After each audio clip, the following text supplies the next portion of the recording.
Wait, okay. Microphone's working. Wait. I'm using this one. Okay.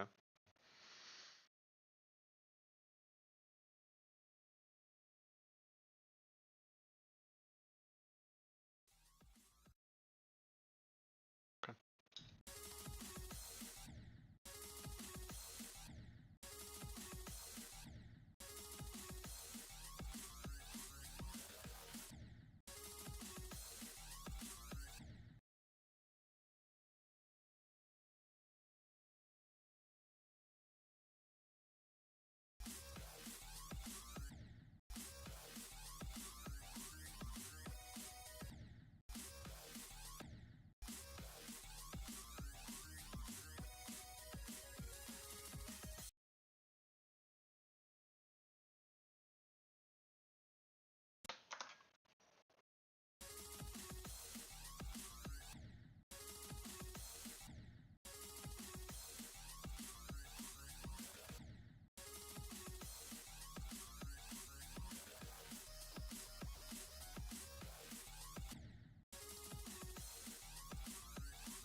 Oops.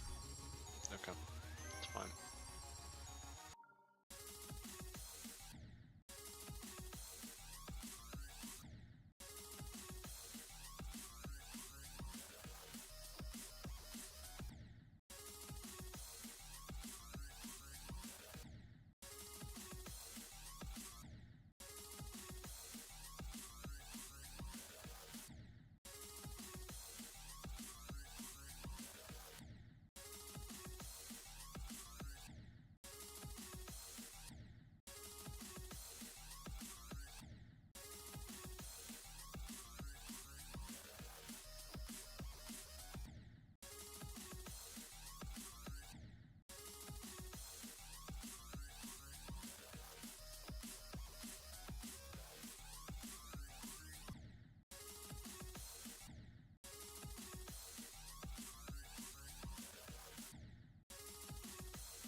Yeah.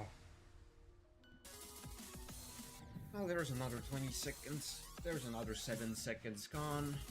Great. It's always the end. Every fucking good attempt I have just loses a million years to no wise in that arena.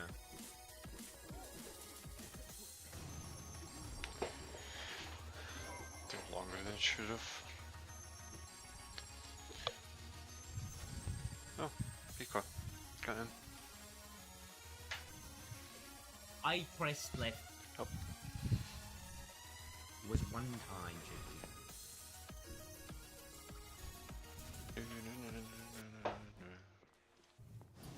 Oh wait, it's clearly because I'm playing with the Hydra, so...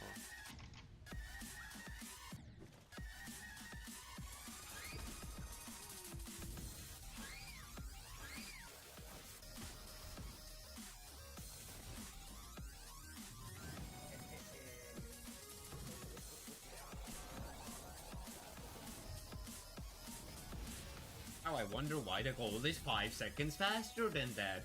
I wonder what happened yesterday. That was the worst thing make the ever. gold 5 seconds faster than what I just had. I wonder. Do you know, chat? Cause I sure don't. I just have a blank for that entire day. Without flukiness and no white, this would be a 58 pace. Or like a 58 Kingsbrand pace.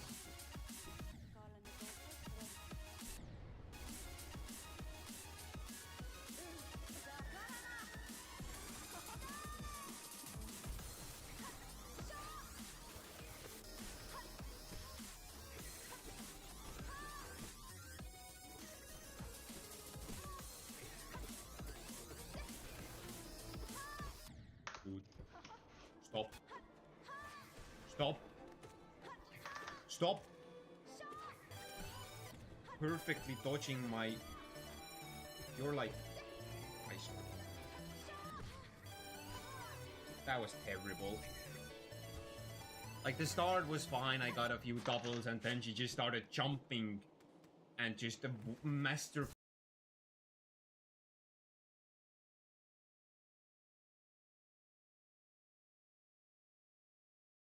That's fine. Your first day on the job. Sucks. This is your very Let's own do it. autopilot. Why Adamant's bad? Oh, I don't know. It's got its quirks for sure. Hey, bitch.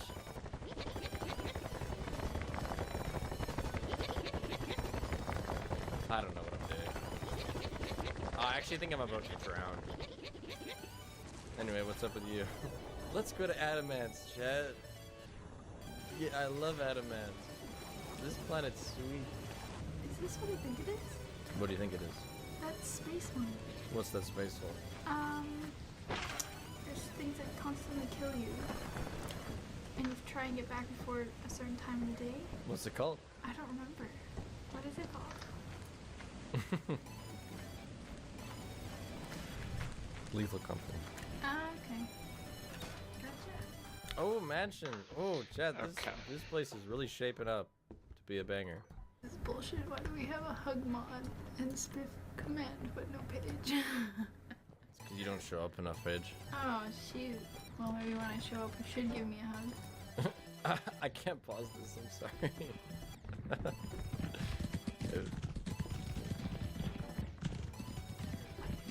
It's a big spider. Yeah. Should we step on the spider? That's actually a good Yeah, point. I'm not gonna do it. No. I would die. Can be paused.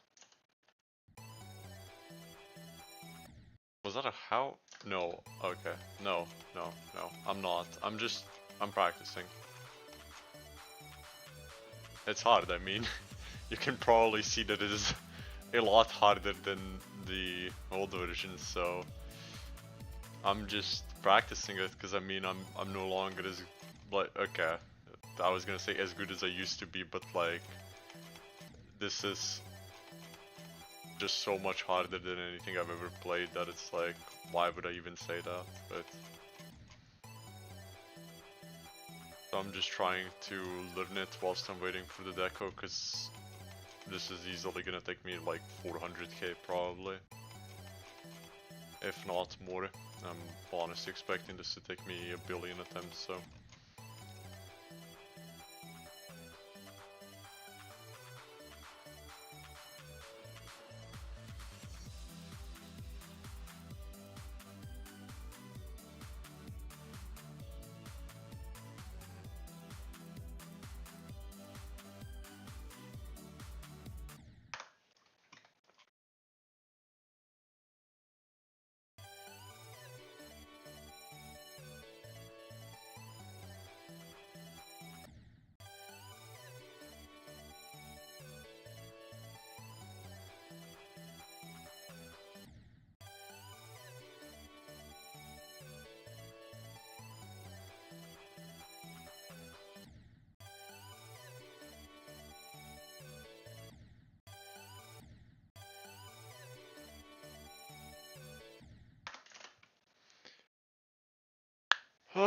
Multiple people. It's the whole point is it's gonna be a collapse. It gets finished sooner though. I don't know how much work has already been done. I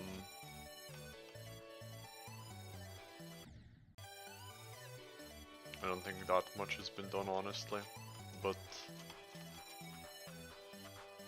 I do believe it can get finished in a 2 to 3 month span.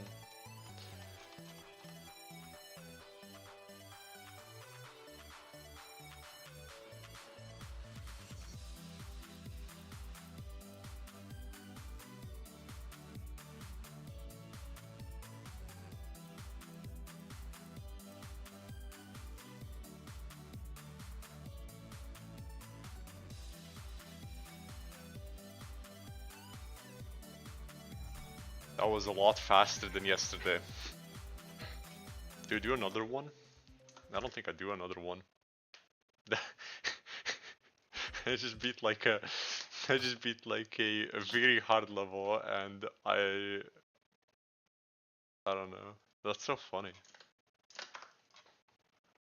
That took less than 200 attempts, I'm pretty sure.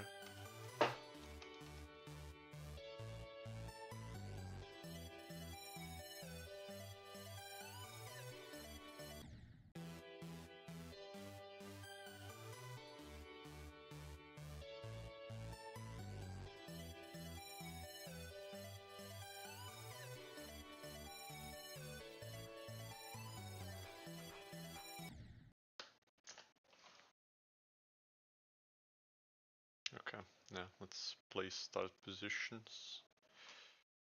Placing them on a different layer because I actually put everything on one layer now, so... No, I didn't put everything on one layer, never mind.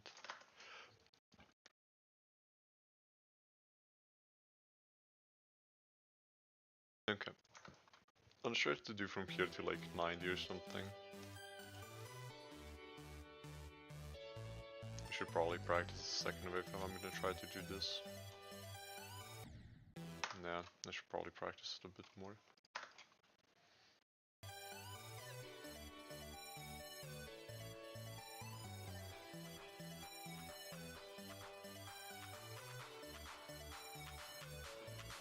Never mind. Okay.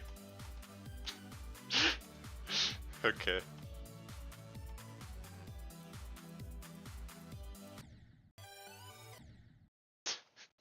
That's so stupid.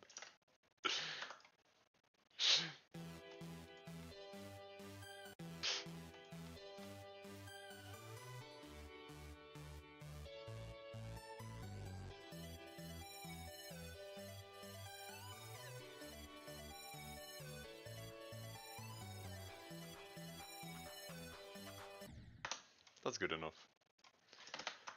I wanted to get past the big wave and to the spam at least, but that's fine as well. I'll try to do the same thing from here. At least to the spam would be optimal, but the main point is that I get past the upside down wave.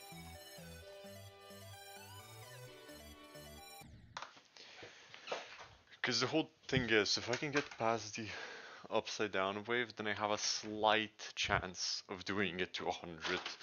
Now, I'd say that chance is like 10%. I'd like to increase that to like 50%, but that might take a while.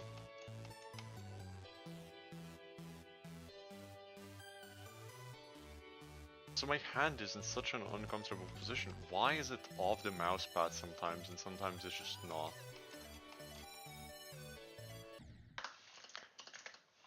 How do I...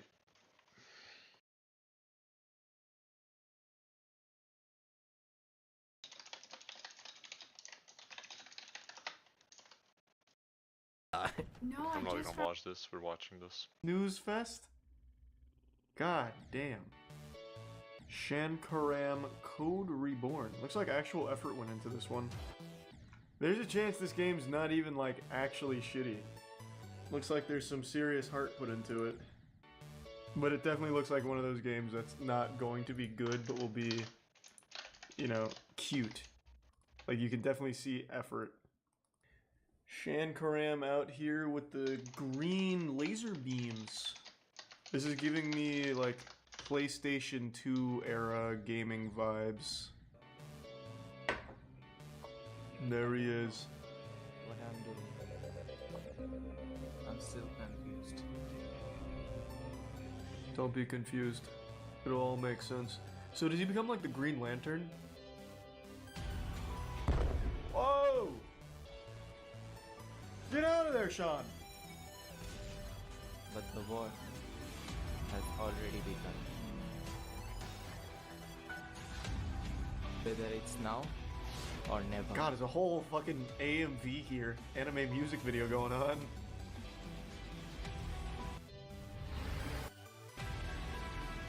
I'm ready. Get me. I already bought the game. Like I am so. You don't need This is to like, give me a cancer. trailer This is here to cancer. sell me This on is it. so I'm already cancer. in here. This is so cancer. Why is my... Where's my hand Jesus. not on the mouse pad? Fuck. God damn. That's the whole game. Must be my angle, like, am I All sitting right, weird? let's ride. I'm excited. Am I too left, too right? I'll be honest. For the first like 10 seconds, I thought this was in-game graphics. I was blown away. Throughout the year. Crisis. The Oh my god. Jeez, sorry. I've got to skip it. I want to see the game. I don't need to learn about wherever they were talking about. I just want to play. I don't see what role that had in this. Oh my god, it's nothing but fucking travel videos. Stop right there. Whoa! No one escapes Sean Karam. Get back here. Coward? Wait, or you will get in more trouble. Perfect posture. रुको इतना जल्दी क्या है? Yeah! Get him with the meat. Oh, that guy's got like a Mario Nice. mustache. Yeah! Yeah! Whoop, the Sean Karam special. Oh, he's retreating into the wall. Nice. Luckily, he's waiting for me. Hey, I appreciate it. God damn it. Yeah, shit. No. What is that?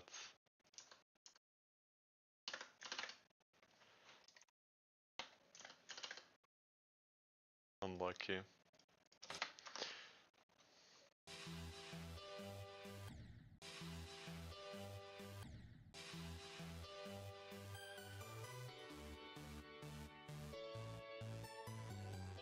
I should clip that.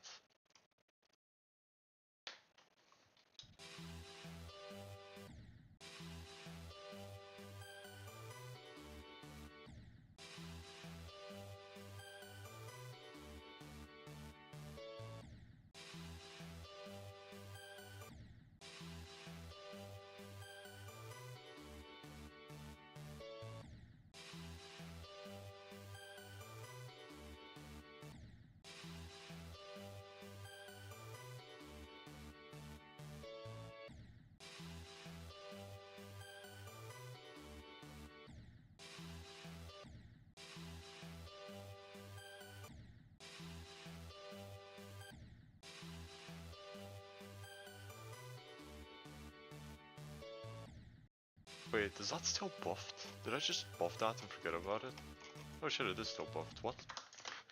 When did that happen? What?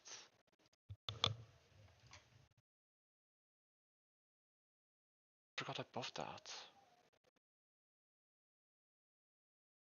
Okay. There we go, I got him. I gotta use the Detroit urban threat survival techniques and just try and like run in a circle here. I'm stopping him very soon. You're mine. Oh, damn it. Let us show you some moves. Again, the goal is Let's do it. 54 to Oh, 70. there's no shortage of action here. Let's do it. Nice. Last one.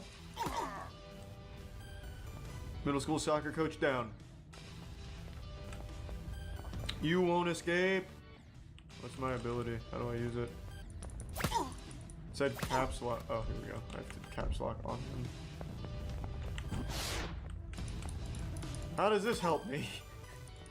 Now I just become this guy? Worthless. He doesn't give me any advantages. He doesn't even know Krav Maga. Oh, and I still have to beat his ass. This is pretty good. You're mine now. You're pretty good at this? Well, I don't mean to brag, but I know a thing or two about Sean Karam. Okay. I don't know what that was about, but protein powder, yeah. Organization's mastermind, so we need to catch This him. is fucking awesome. Let the show roll. Yeah. Let's fuck him up. Oh no! Yeah! Jesus Christ! It's chaos in the streets!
Okay.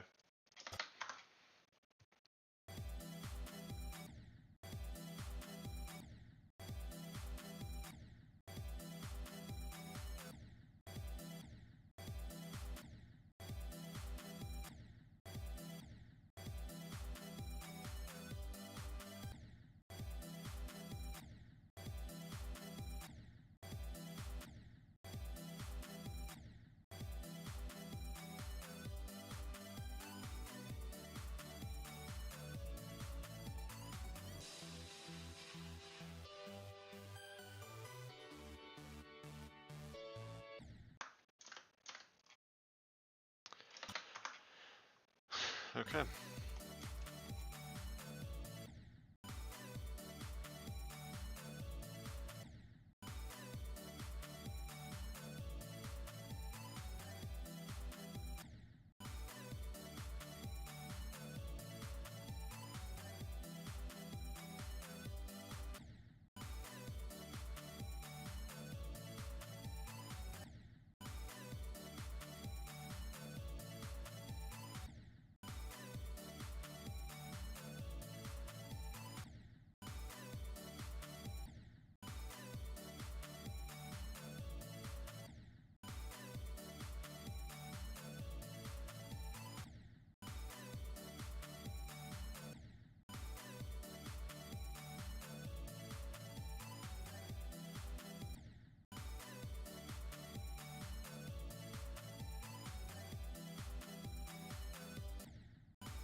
I'm coming in.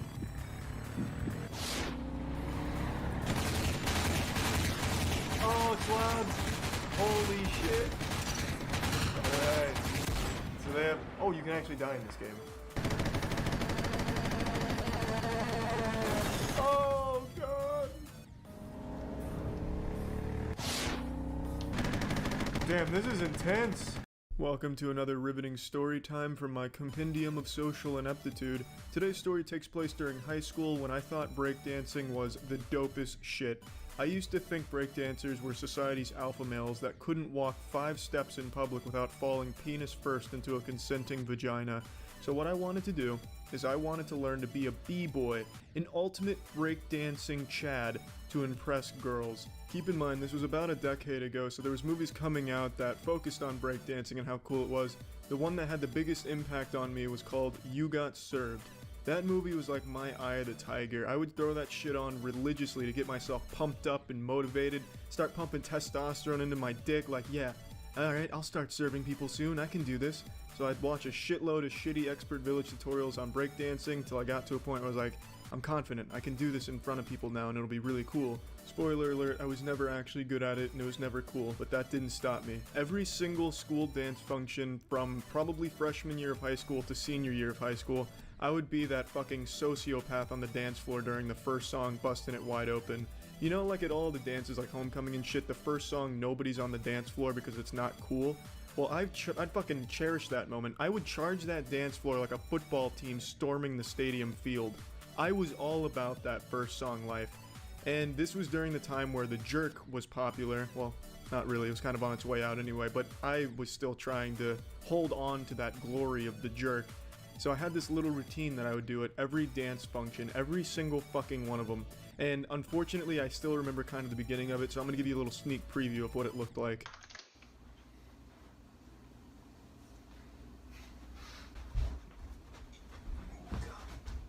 Jesus fucking...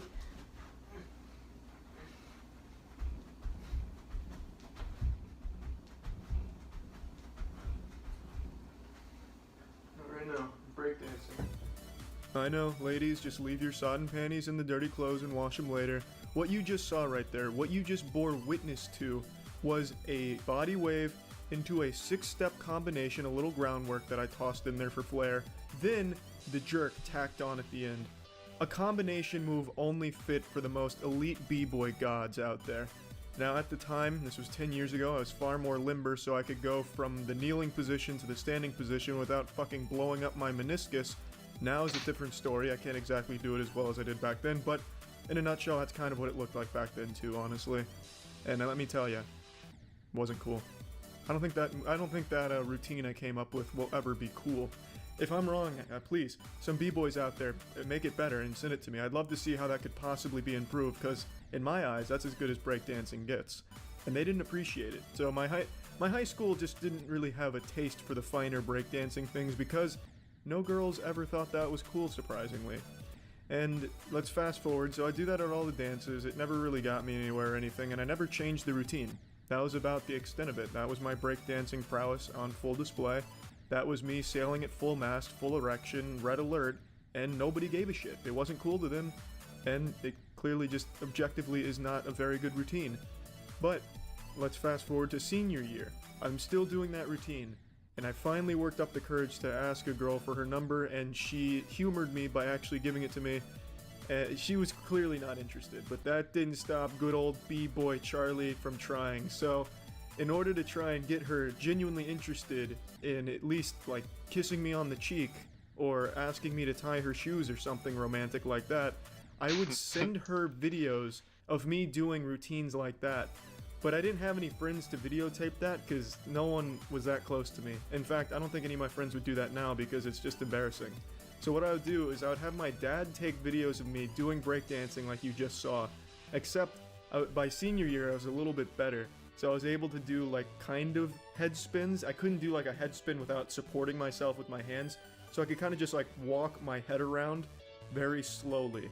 And I would have my dad videotape that. It'd be like a 2-minute video of me just walking my head around slowly like that on the floor. And I would send her that. And she was such a fucking sweetheart. She would send me things like, "That's so cool," or "Rad." Just, man, it was pathetic. Genuinely pathetic. So, I'd continue to do this. And then she stopped replying. That's how that story ends. So, in a nutshell, I still think, power moves and breakdancing are cool as shit. I can't do them. My body just wasn't made for that type of activity. But I respect the men who can, and I still think that's cool. But the lesson here is, if you're not good at breakdancing, don't try. Don't use it to impress people. Definitely don't do it at parties or at bars or at school dance functions or anything. Just keep it to yourself. And definitely don't have your father videotape them, because that's equally as embarrassing. And trust me, I wasn't shy about telling her who videotaped that. I said, look at what my dad just filmed me doing, like it was some type of candid photo shoot or shot. So, the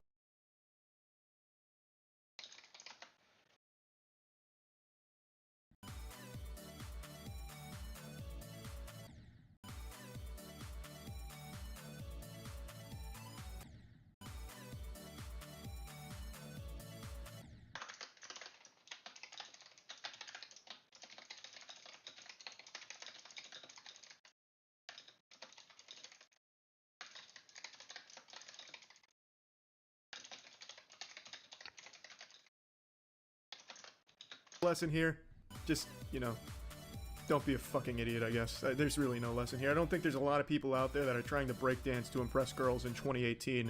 Now it's all about your Fortnite wins. But even if there is still that splinter cell of dudes out there that are blood, sweat, and tears pouring cum into the breakdance art, make sure you're really good at it before you show anyone that shit. Trust me. It'll save you a lot of embarrassment. See ya. Anime is a word that inspires confusion, fear, and boners. On the surface, it's just another form of entertainment, but what it actually is a weapon. And like all weapons, there's the potential for misuse. This is the story of how I misused anime in my first year of college, and potentially led the entire student body to believe that I was some type of fucking lunatic who was one bad Naruto episode away from crashing his car into the side of the on-campus gym. It all started in high school. I was pretty reclusive, I didn't go out much, but I did watch a lot of anime, and it taught me two very important lessons. The first being, the power of friendship is the strongest force in the universe that not even God himself can compete with. Friendship probably led to the Big Bang creating our fucking universe. The second lesson being, the mysterious guy is always the coolest guy that big-titted girls want to fuck, and smaller-titted girls want to fuck. And I really took that lesson to heart, and I super shouldn't have. Absolutely not. But I did. And what happened is, as I graduated high school, I realized that college was my chance to really reinvent myself and change what people think about me, my perception, because no one knows about me. In high school, everyone knew me because I went to a small school, so I couldn't exactly just kick down the door one day sporting a leather jacket and riding a Harley Davidson and have everyone think I was super cool all of a sudden. They'd probably just think I was possessed by the spirit of a 40-year-old father going through his midlife crisis. But in college, nobody knew me, so I could be anything I wanted to be. And man, I wanted to be the anime mysterious guy. And holy shit did it lead to a very embarrassing and lonely first year of my college. So my college anime opened up with an incredible season opener, just a beautiful introduction. On move-in day, the literal first time setting foot in college soil, being an adult, a full-grown, full-hairy, penised adult on a college campus. On move-in day, I had my dad helping me. And going to my dorm, moving in the elevator, there was a girl and her father who were moving in there on the same floor, and my dad was talking to her dad and her a little bit. I didn't say a word. I was too cool to say a word. My dad tried to throw me into the conversation. So he asked me a real softball question that even a toddler could fumble his way through. I don't remember exactly what he asked me, but it was something like, "Oh, are you excited to move into this dorm, Charlie?" And I'll never forget my response because I remember this verbatim. I said, "You know I can't talk about that, Dad." I don't know why I said that. I guess I... Hey, Lily.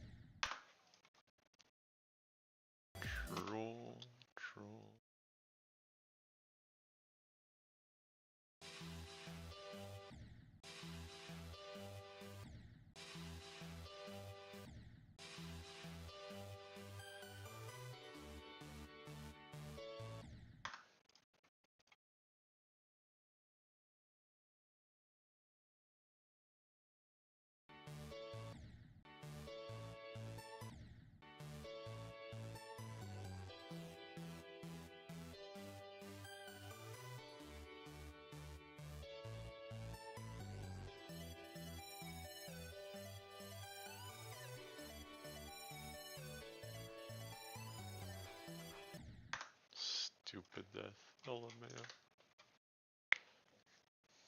No. These videos are from like 2018, 2019, so. I guess in my head I thought that she would think that that was super fucking dope, like I was some type of super secret agent that can't talk about his opinions. But really it just came across like, wow, this is a guy that I should be afraid of.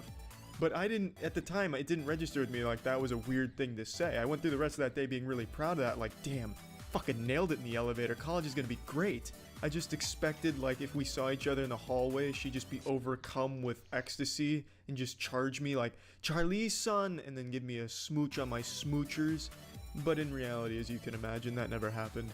And that was really just setting the tone for the rest of that entire year for me.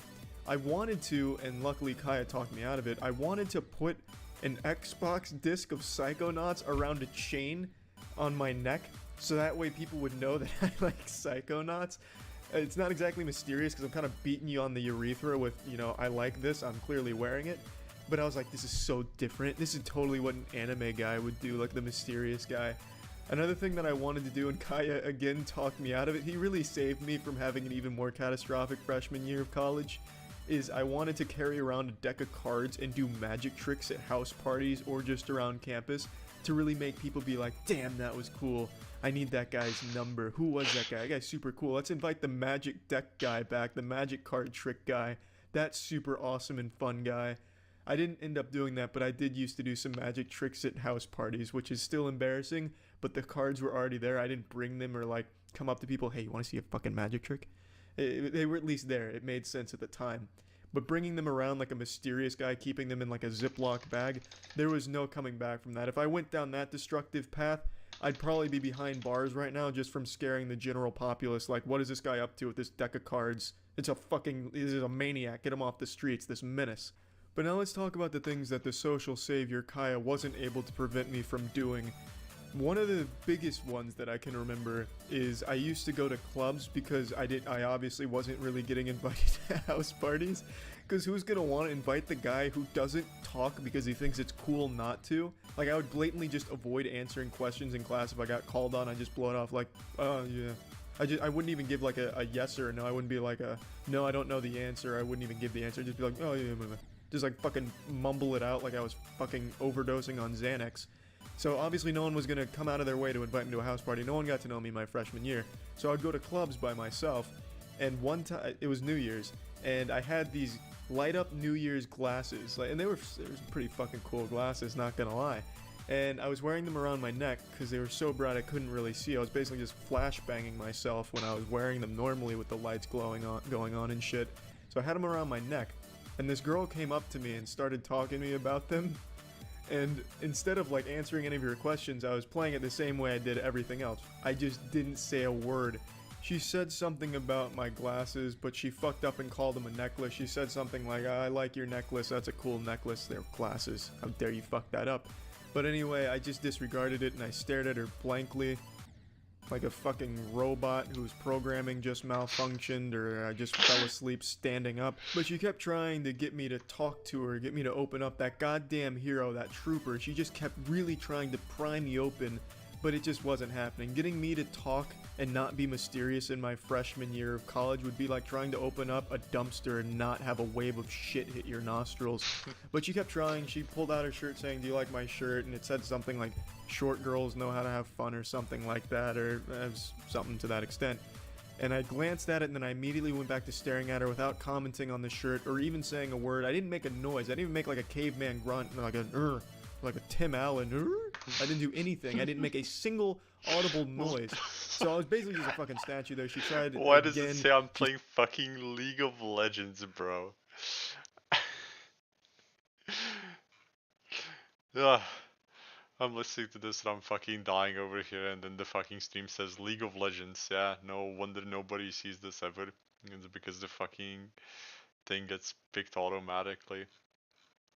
How do you pick a game? Game Geometry Dash.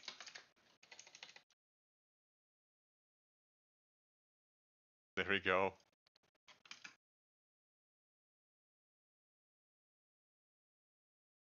Automatic. fix the issue. Said something else about my necklace, and this time it must have just struck a chord because I remember I pulled them off of my neck slowly and I put them on my eyes, and then I flicked them on the next setting, which was like this intense, glowing, like strobe light shit, like some blinding, banging strobe light shit. And then she walked away. I still didn't say anything because I just put them on my eyes and then turned that setting on and kept staring at her, so I don't blame her for walking away. And that was really when it hit me, like, you know, maybe being the mysterious weirdo isn't gonna pay off. But I still committed to it. I still kept going past that. That was New Year's, and we still had another 5 or so months of me being an odd, weird, anime-inspired, mysterious loser. There's really no other big events that really stick out to me, just a bunch of small stuff that I kept doing throughout the entirety of my freshman year. Like if it was raining and everyone was like, oh fuck, it's raining and I forgot my umbrella, I'm just gonna wait it out. I'd walk right by them, just kind of like wiggle my way through them, and then I'd just walk out in the rain like I didn't give a shit, like I didn't even know it was raining. Like I'd pull out my phone, much to the detriment of my phone, just be like, oh, rain? Too mysterious to feel rain. I really don't know why I ever thought walking out in the rain looking like some kind of dumb asshole would be cool or mysterious, because it doesn't fit either category, but that was another thing I'd partake in almost every time it rained. The only other big event that I can really think of, one that I still think about and it keeps me up at night and really haunts my boners to this day, is when I took an art therapy course towards the second semester of my freshman year. I don't remember exactly what it was. It wasn't art therapy, but it was something similar. It was just an art class basically where you express yourself. And I thought it would be amazingly mysterious and really get girls' panties super fucking wet, just sodden panties being tossed at me. Is every assignment I tried to make it as dark and bland as possible. So one of the assignments being, what do you think of your friends? You were supposed to do one about 12 friends. You make a drawing to represent each friend. And for mine, I did the same thing for all of them. It was a black box. I don't know why I don't know what at all was my thought process with that, but I just did 12 black boxes to represent all of my friends, and when I was supposed to present it, I gave them each a name, and I did name 12 friends. I'm kind of more acquaintances. I didn't really have any like super close friends or anything, but I did name 12 people that I knew and who also knew of my existence. And that just made me seem like I belonged in an insane asylum looking back on it. But at the time I was like, oh, girls love the troubled artist, the mysterious troubled artist. This is beautiful. There's gonna be tears in their eyes. I already know it. I'm gonna get an A on this project. Spoiler alert, I didn't get an A because she thought I just blew it off and goofed on it, so I got a D because I at least turned something in. But even still, I drew 12 black boxes. That's some shit that you see in a horror movie, like when the weird kid's scribbling shit on paper in a black crayon, and then you find out that the kid's actually a demon. That's that kind of shit that I presented to the class, and there's no doubt in my mind those students walked away deeply disturbed and afraid of me from that moment on. So, you know, that's how I spent the entire first year of my college experience, emulating the anime mysterious guy. It wasn't until I moved out of my dorm and in with a new group of guys who put the kibosh on that shit and taught me how to be social, because they did not want to be living with some fucking weirdo that's trying to be an anime mysterious guy. So that's kind of that's how my first year of college went. I'm struggling so hard. Oh, hey, Marcy.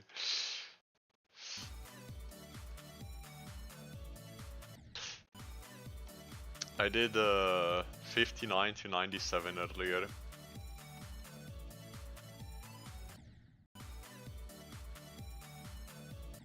Wait, was that 54 or 50? Oh no, this was, oops, this was 54. Wait, I'm stupid.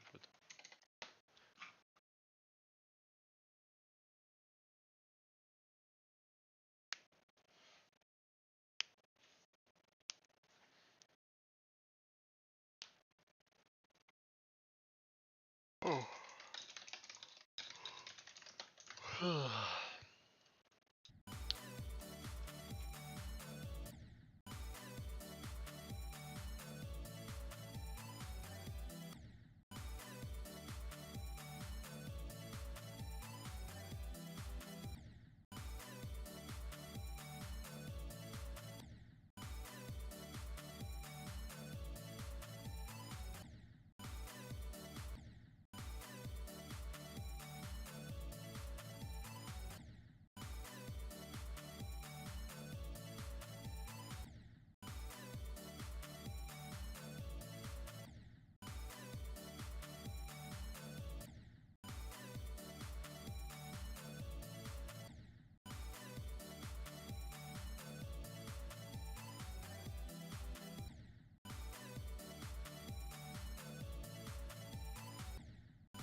Hypnosis.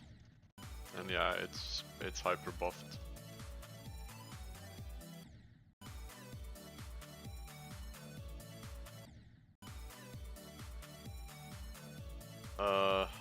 It's hyper buffed because Hippo already verified the version I was playing, and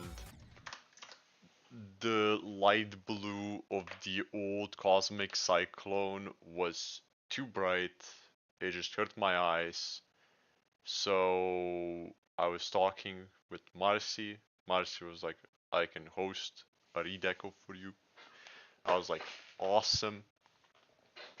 So we're making it dark blue, and then I was like, well, if we're making it dark blue, you know, may as well hyper buff it, so now it's top 5 instead of top 50. Probably top 5, I have no clue. It could be top 10. Though I'll be honest, if this is top 10, then I just don't understand how anything in the top 5 is a real level.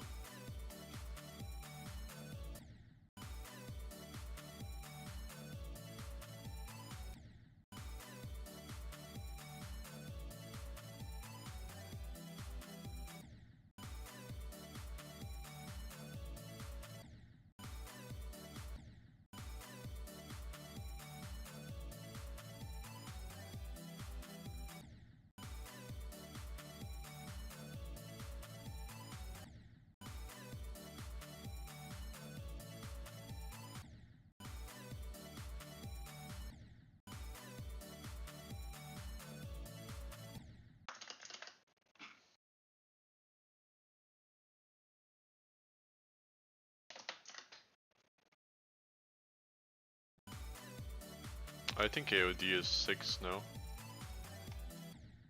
Because Tunnel of Despair is above it, right?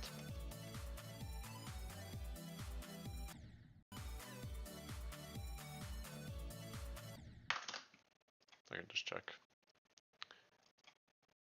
Yep. I'm insane.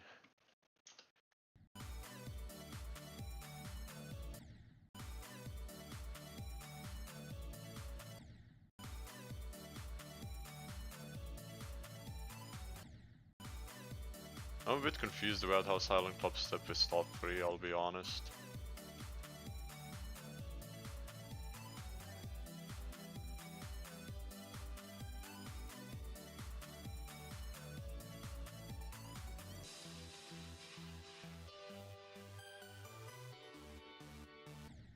Based off what I've been told by Hyperbola, he said the pre-drop is about Bloodlust difficulty, and then he said drop to 100 is about Bloodlust difficulty again. So it's like, I don't know, it's like 2 Bloodlusts in a row. I feel like that isn't even that hard. I feel like this is a lot harder than 2 Bloodlusts in a row, but I could just be fucking stupid, I guess. Or Hyperbola could be underrating the level severely for no reason whatsoever.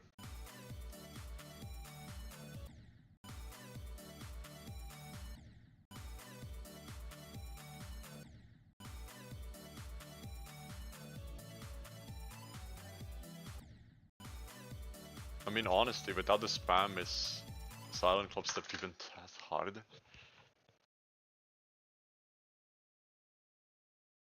I feel like Hyperbola is fairly reliable. He has the level in 2 runs. He was the first person to have the level in 2 runs.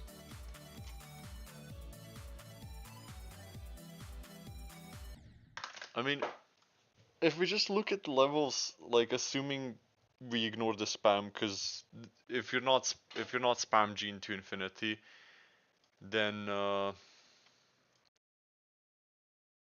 if you're not spam Gene to infinity, you're never gonna play Silent Clubstep anyway, right?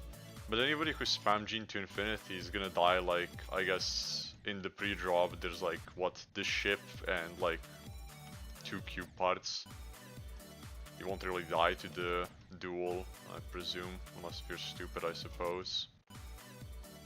The ship's pretty hard, but it's like a bronze challenge, maybe a silver, I guess. I don't think it's silver. Actually, it might be a silver because of the mirror portal. And then there's what, the other two cubes. Actually, how is that level top 3? That level should be like top 50. What the fuck?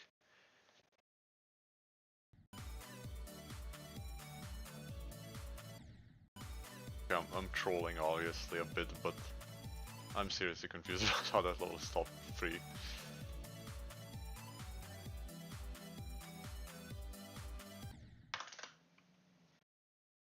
Maybe I just have like no sense of difficulty for that level. But I don't know, just based off what everybody has said. Doesn't seem like it would be that difficult.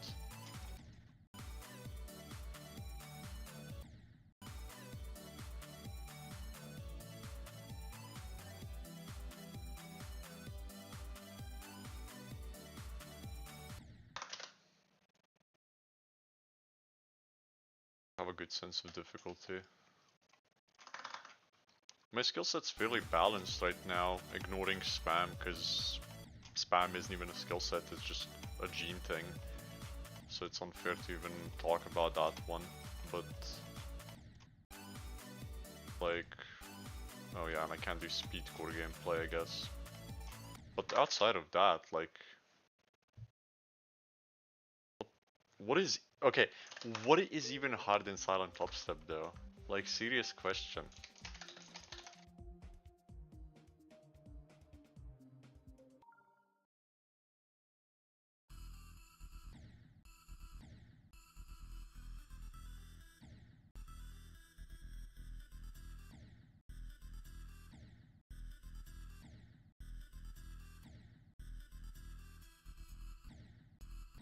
Oops, that was too early.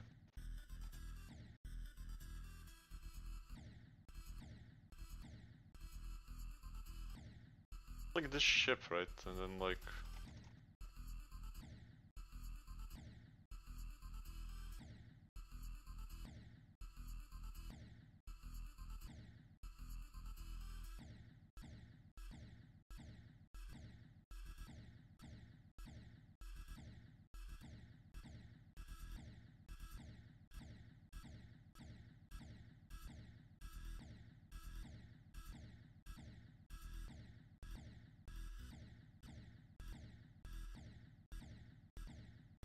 Are we sure this level isn't just overrated because Doggy got like unlucky on it and Zoe is a list the owner? Like, serious question.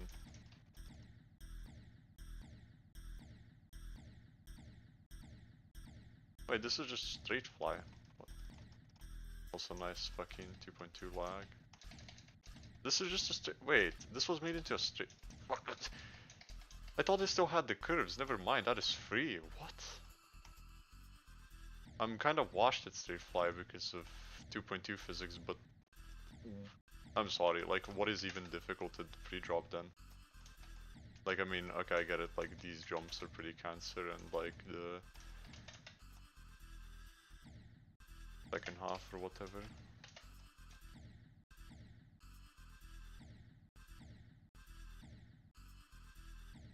Oh my god, these jumps are pretty cancer. Okay. Oh yeah, wait, CBF and 2.2 jump height. Oh wait, is this even possible in 2.2?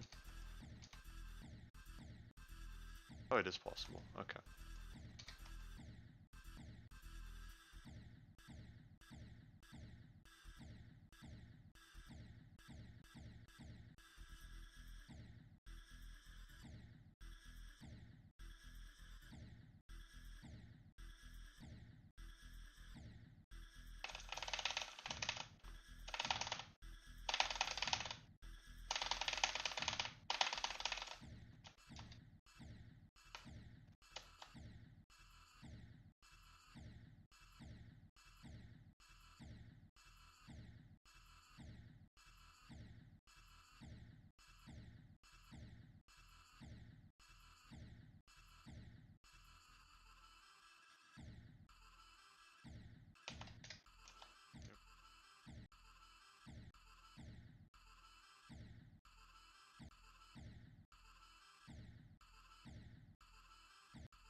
I don't know, I don't get it.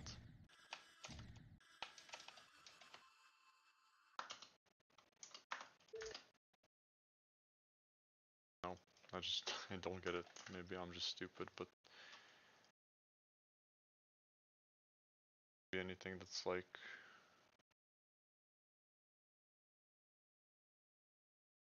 yeah, well, I can get no CPS on mouse and I can get no CPS on keyboard, so. And WizKid can get 50 CPS on mouse and he can get 50 billion CPS on keyboard, so. Spam is definitely gene-based, unfortunately, because no matter how much you practice it, you never get better at it. Actually, never mind. I guess if you're not gene-capped like me, then maybe you get faster, but like...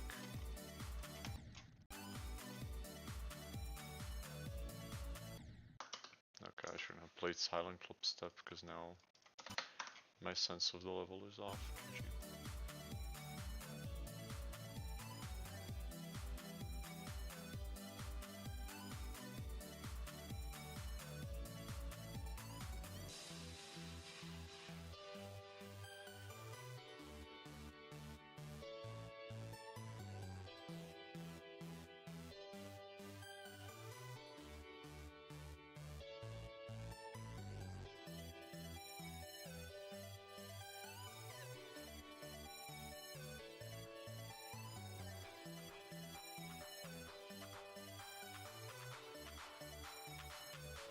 GG. Okay. I love it when I just do like random runs like that in no clip runs. It's so funny.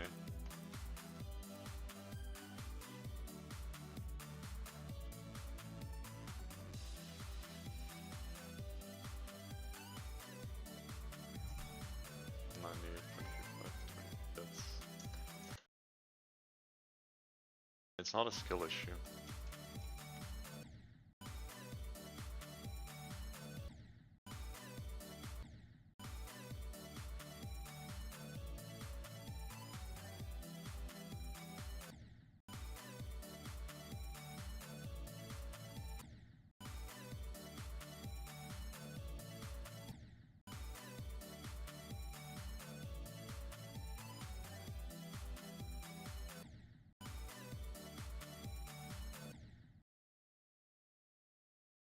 What last click? Oh, you mean the one space?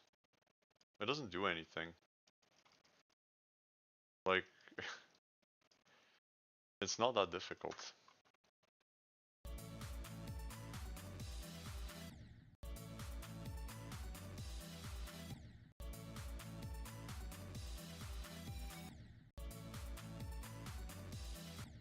If anything, these spikes are a lot more difficult.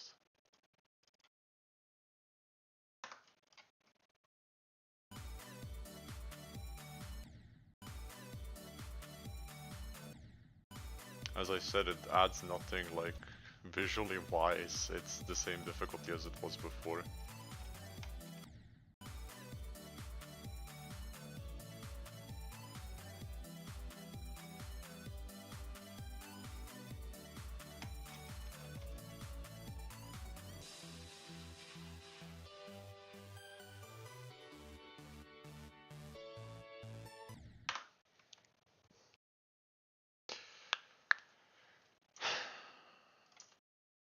One.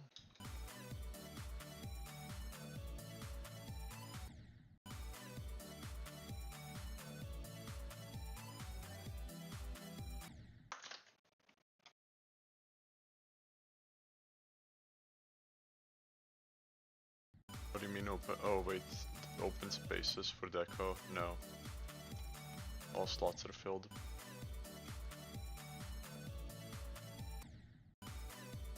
I mean, I suppose if somebody drops out, there probably might be a space.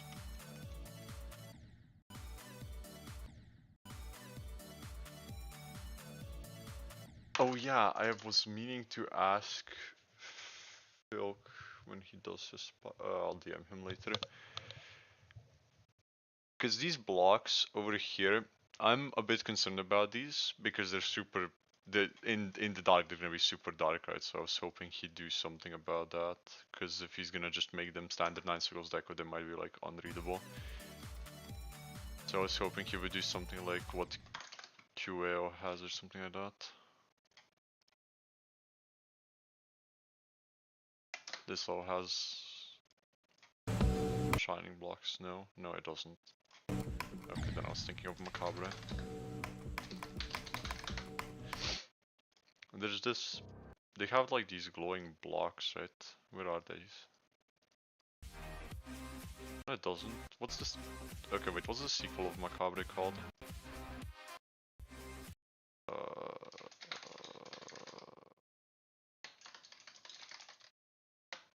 Penombre, right?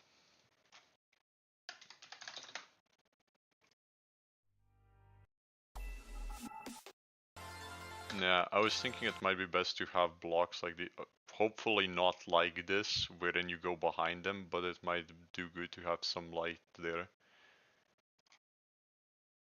I gotta ask him about that later. Yeah, it was buffed a tad bit. It's now slightly harder than Cataclysm, maybe.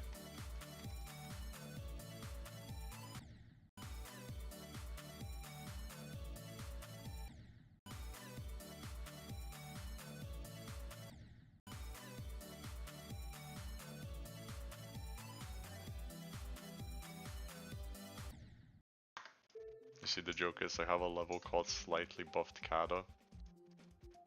Let me find it. It's like a very hard challenge. By which I mean it's actually really easy.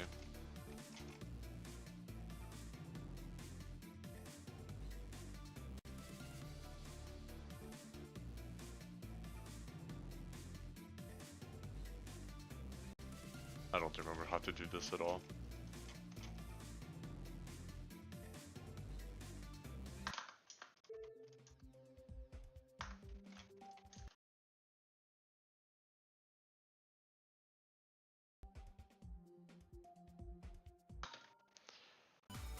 I too hope the deco will be peak.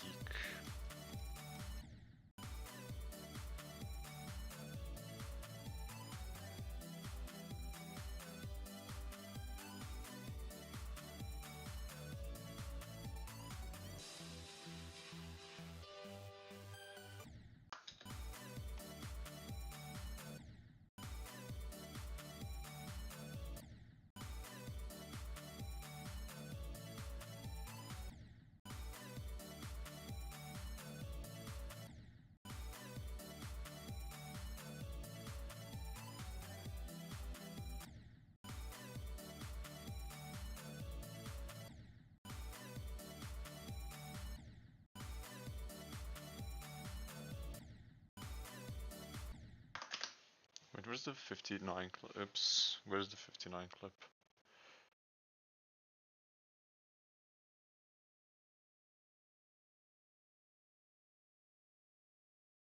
I think this is 59 to 97, right? Must be my angle, like I was comparing about the way I was sitting, because it was screwing me up.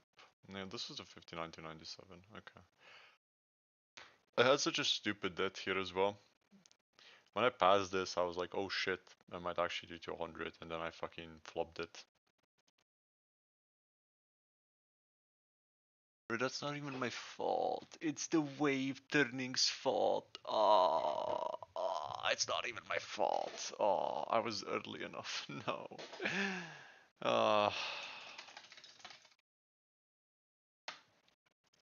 And this is 69 to 100, I believe. Yeah, this is 69 to 100.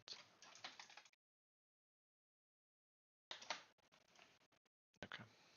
Just saving these so I don't forget about them later.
that's 7 because it's -2 because I died 4 times to 1 click.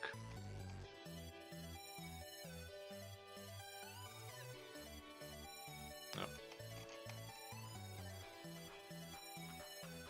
Oh. Oh.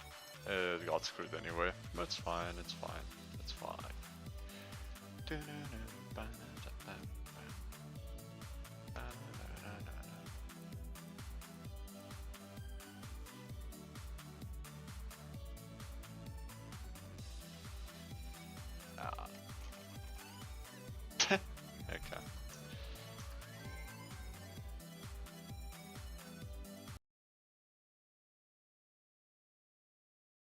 Saw where? You might have to tell me where. Oh wait, at 97. Here? I don't know. I just thought it looked better this way, because otherwise it was empty, and you know, it barely affects it, so. And if you die up here, then that's kinda on you. Can't really blame me for that. Yeah, I'm probably just gonna verify it with Solar Wind. I wouldn't even be surprised if like I verified with Solar Wind. But luckily I'm on Shadowplay I'm splitting tracks. So I'll just replace the song. Stream unfortunately has to suffer with no clicks and with Solar Wind. Is what it is. I would turn on clicks, but when I'm watching GD streams, I just cannot listen to clicks. Like, if you're clicking on stream, I'm clicking off the stream.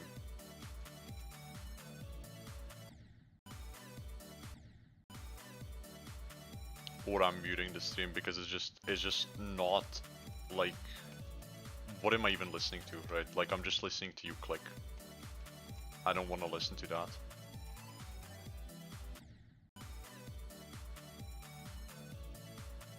And with how everybody fucking smashes their mouse as well is just so fucking bad.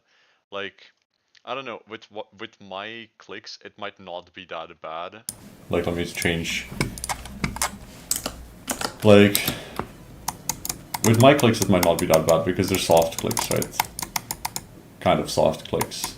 I started clicking a bit harder because it's a bit better in some places to click harder. So I alternate between soft clicking and hard clicking, but it's nothing like super hard. But then there's like, oh shit, yeah, sorry. Oops. Man. Wait. Does that fix the issue? Not yet. How low does the volume need to be? Is this better?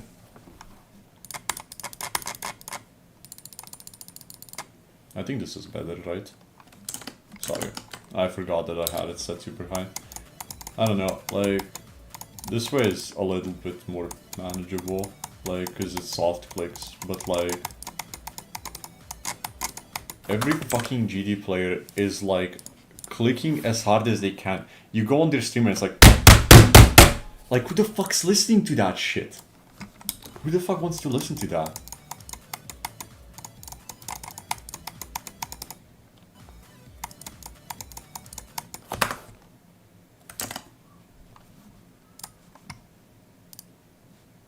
Okay, let me switch back to my other mic. There you go.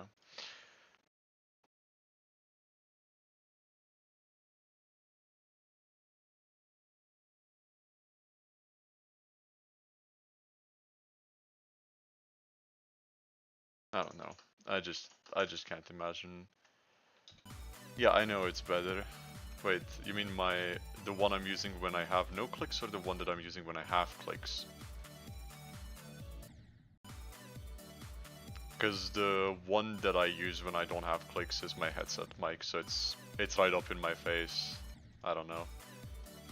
The other one is an actual oh, wait, it might be because the way how I had my mic turned.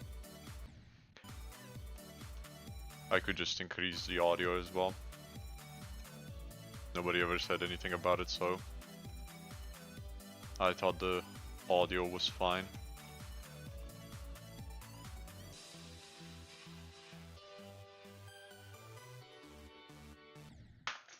What a troll click. What a troll death. Oh my god. Is it really that loud? Wait, how loud is the music? I have... Hmm. Yeah, I don't... Click. What a troll death. Oh my god. Wait.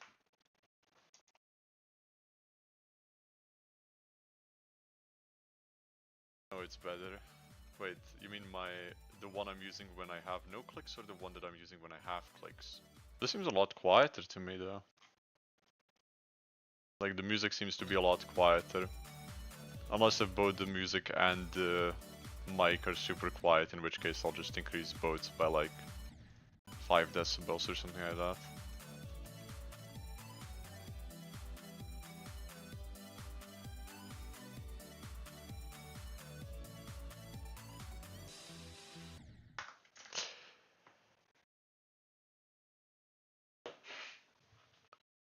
The first oh, you mean this click? Yeah, I nerfed it from the last stream because the issue was that when I started playing the level from zero, or well, when I start playing the wave, right? I need to first get into the groove of doing anything in the wave, right? And if the first click is like 50-50, then I can't get into the groove of actually doing the wave, which just ends up fucking me up. So I just removed that because it was inconsistent, right? Because 50% of the attempts I wouldn't even make it past the click, because the first click was hard, so it just ended up messing me up. I need the first 1 or 2 clicks to be free, and then it can go to like hard gameplay. So as you can see here, like the first 2 clicks are both like 2 space and fairly easy, and then it goes straight to 1.5 space. Then there's a 1 space timing even.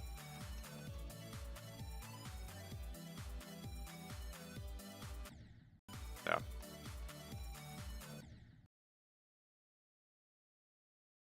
It wasn't really bad, it was just it was just way too difficult to be at the start of the wave. Plus I would have preferred symmetry, but doing that every single attempt is not viable, so...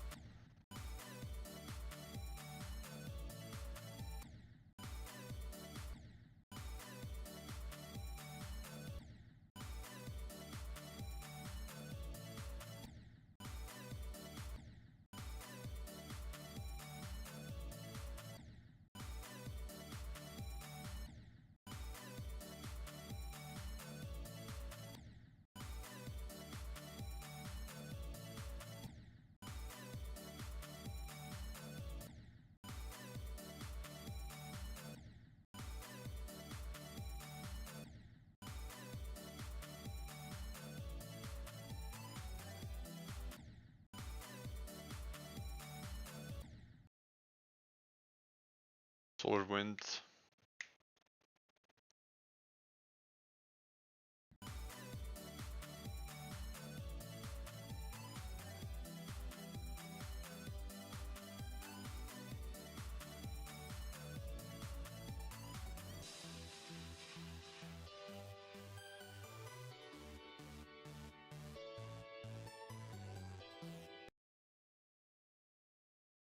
I can switch to Hydra for a minute.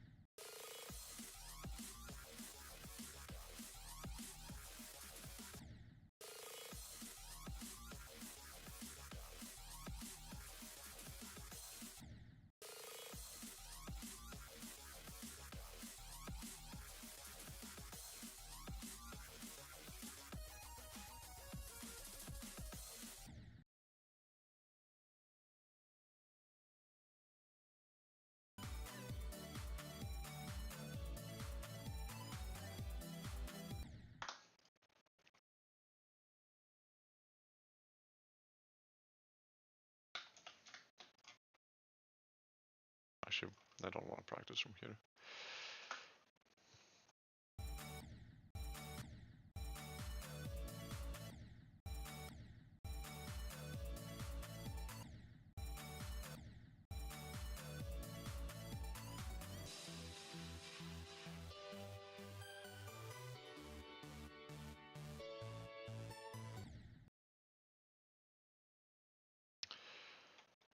Oh man, I sure do hope I don't die past the one space again today. You know, as I already have twice.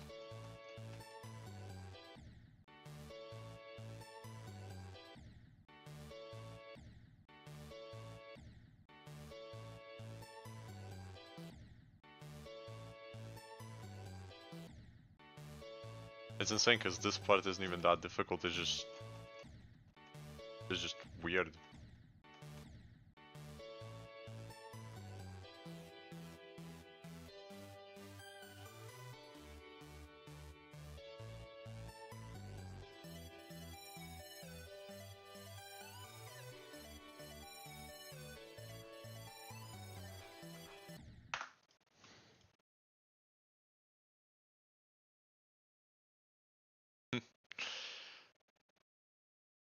Oh wow, look at this time loss. Wow, a minute and 10 seconds. Ah, it's flower quest time loss. Ah, that's unlucky.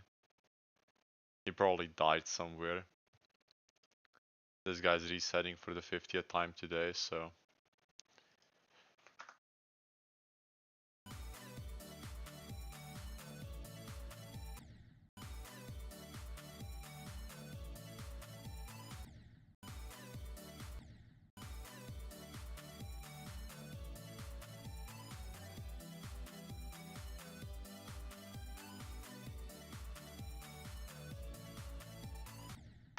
I gotta practice the ending the same way I practiced the beginning.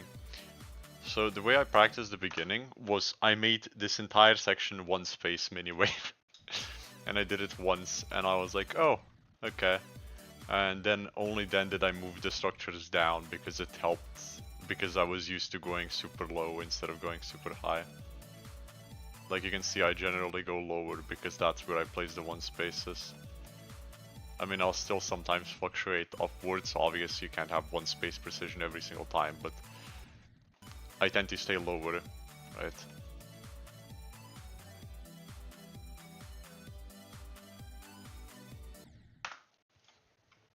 Maybe that really is the strat. Let me experiment it with real. Blah, blah, blah. Let me experiment with it really quickly. I'm sure this will fix all of my consistency issues.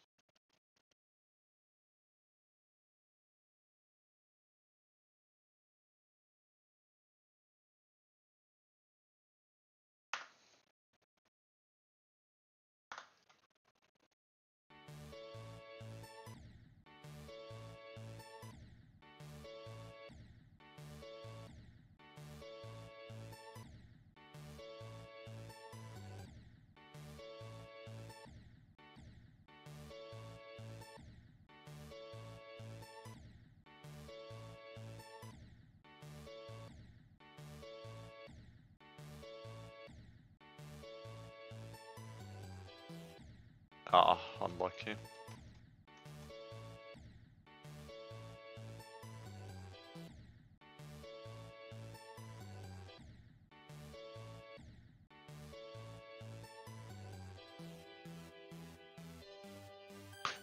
Why is that surprisingly easy? What the fuck?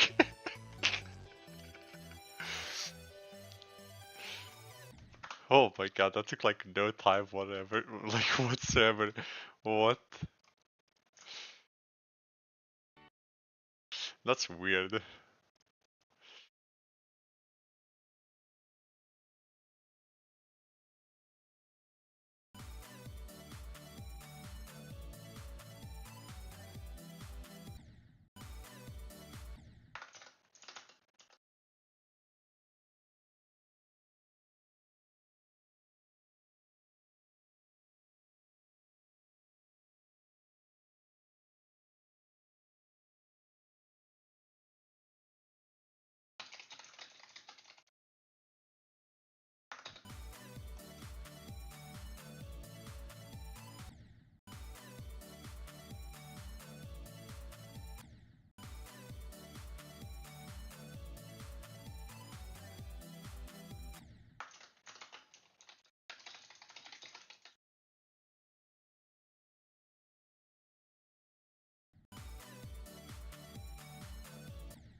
Yeah, you'd think that, but unironically, I can't do normal Kosi.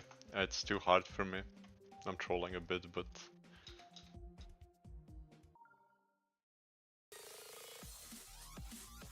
it's just too different at this point.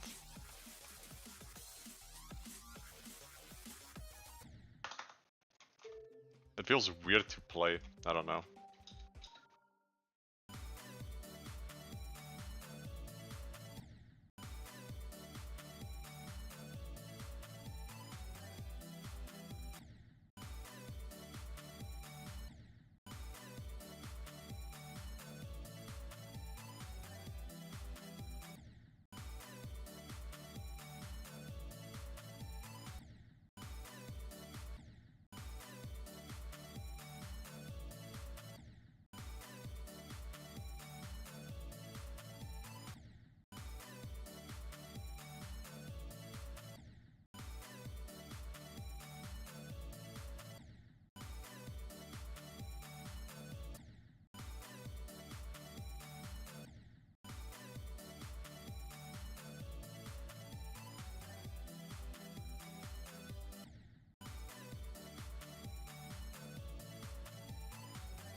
Oh, Bale.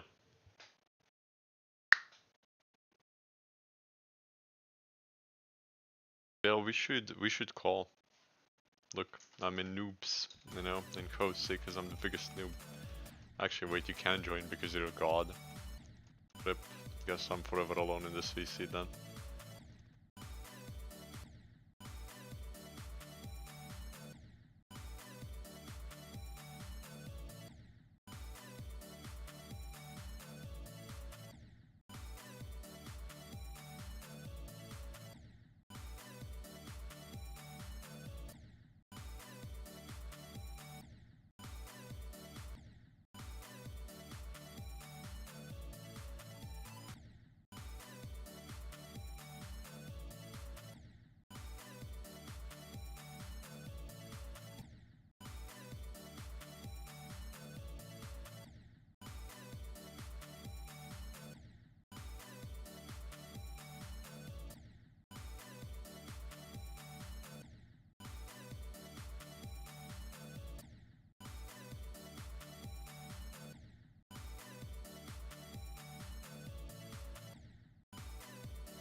Aussie's version feels easier to me because I fucking can't see shit in the AP team version.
zoned out a bit too much for a second.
To take away from this is don't emulate what you see on anime, because it's just not gonna fucking work unless you have some like superpowers that you might like, some really fucking cool superpowers. You might be able to get away with being weirdly mysterious, but I didn't. The only superpower I had was being below average male height.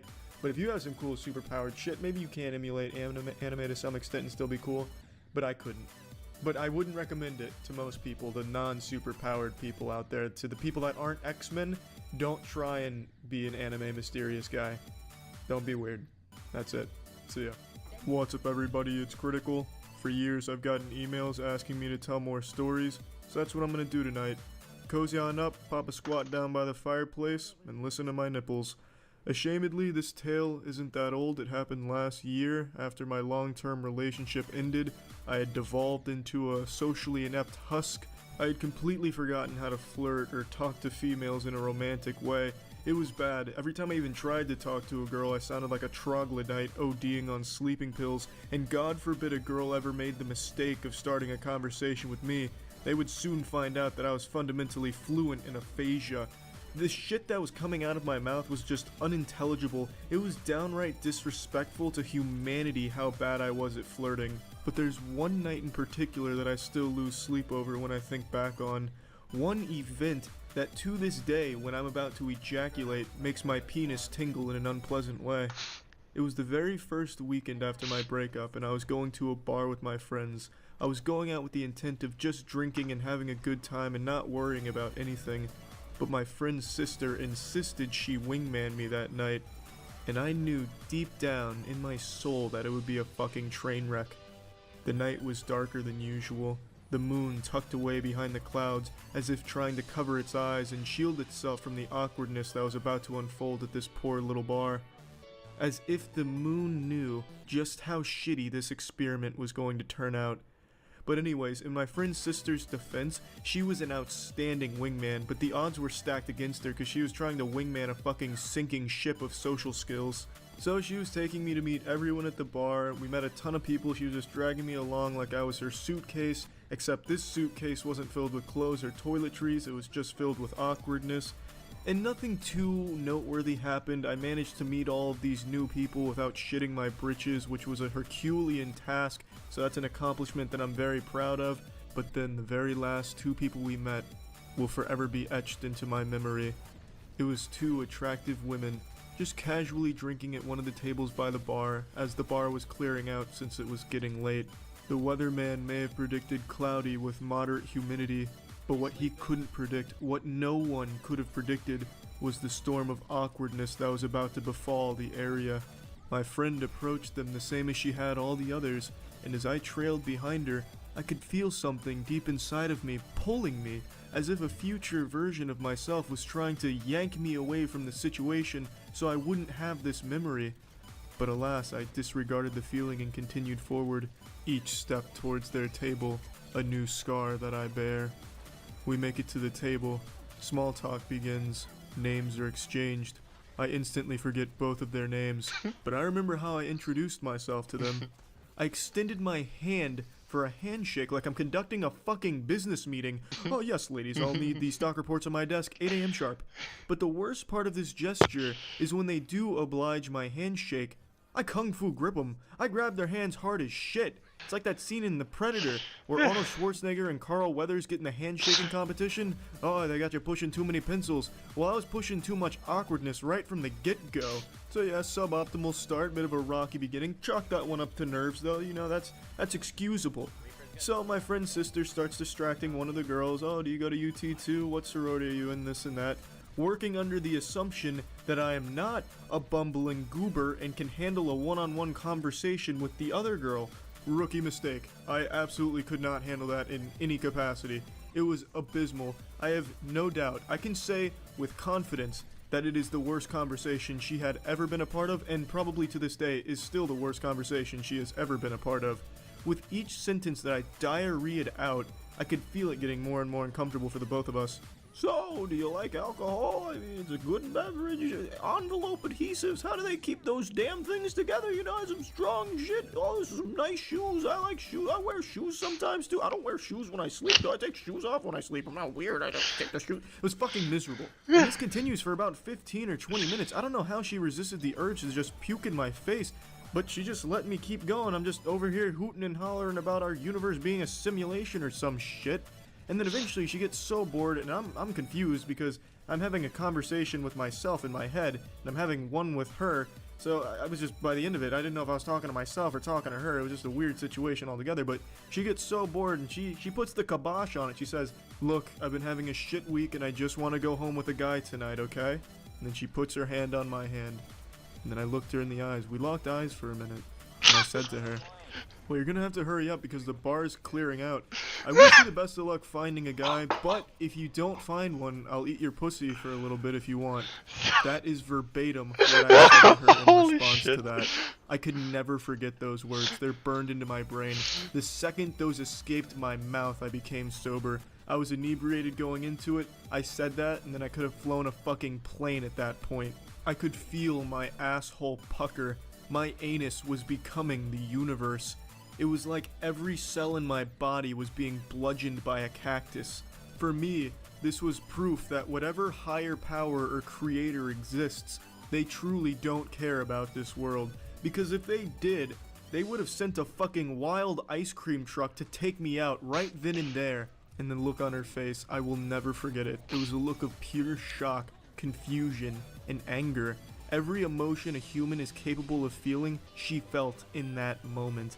And then she pretended to get a phone call so she had an excuse to leave.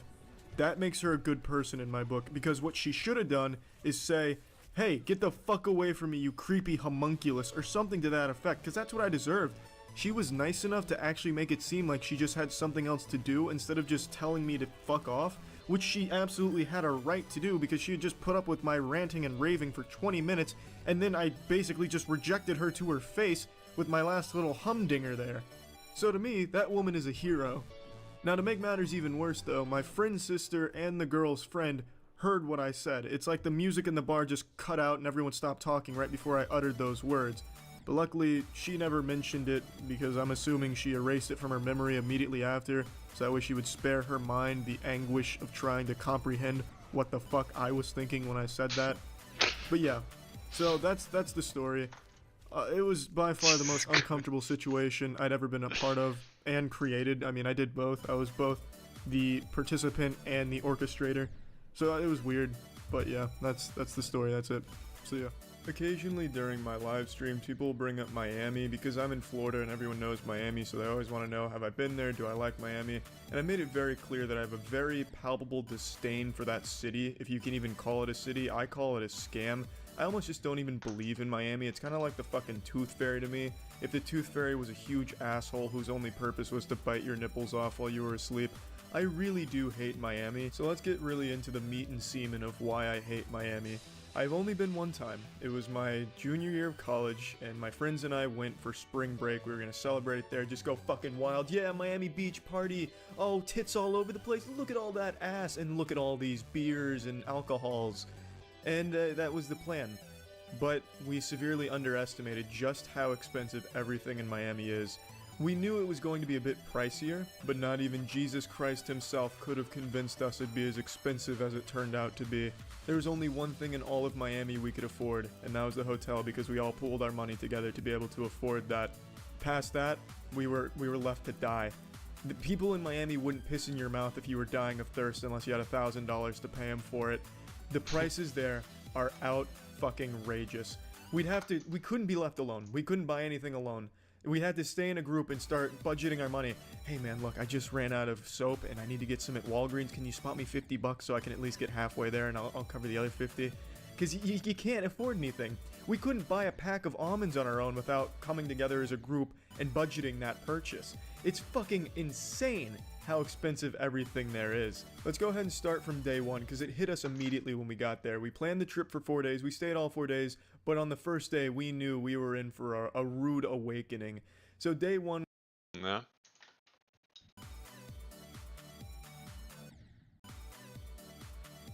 What kind of favor would that be?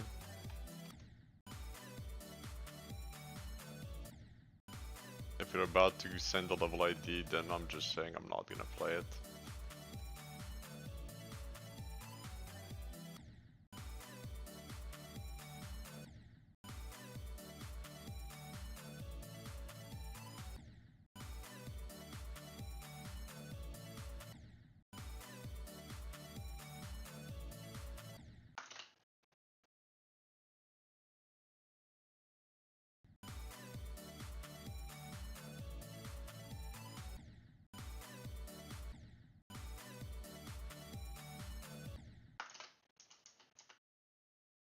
Why do you need to talk to me on GD and or Discord?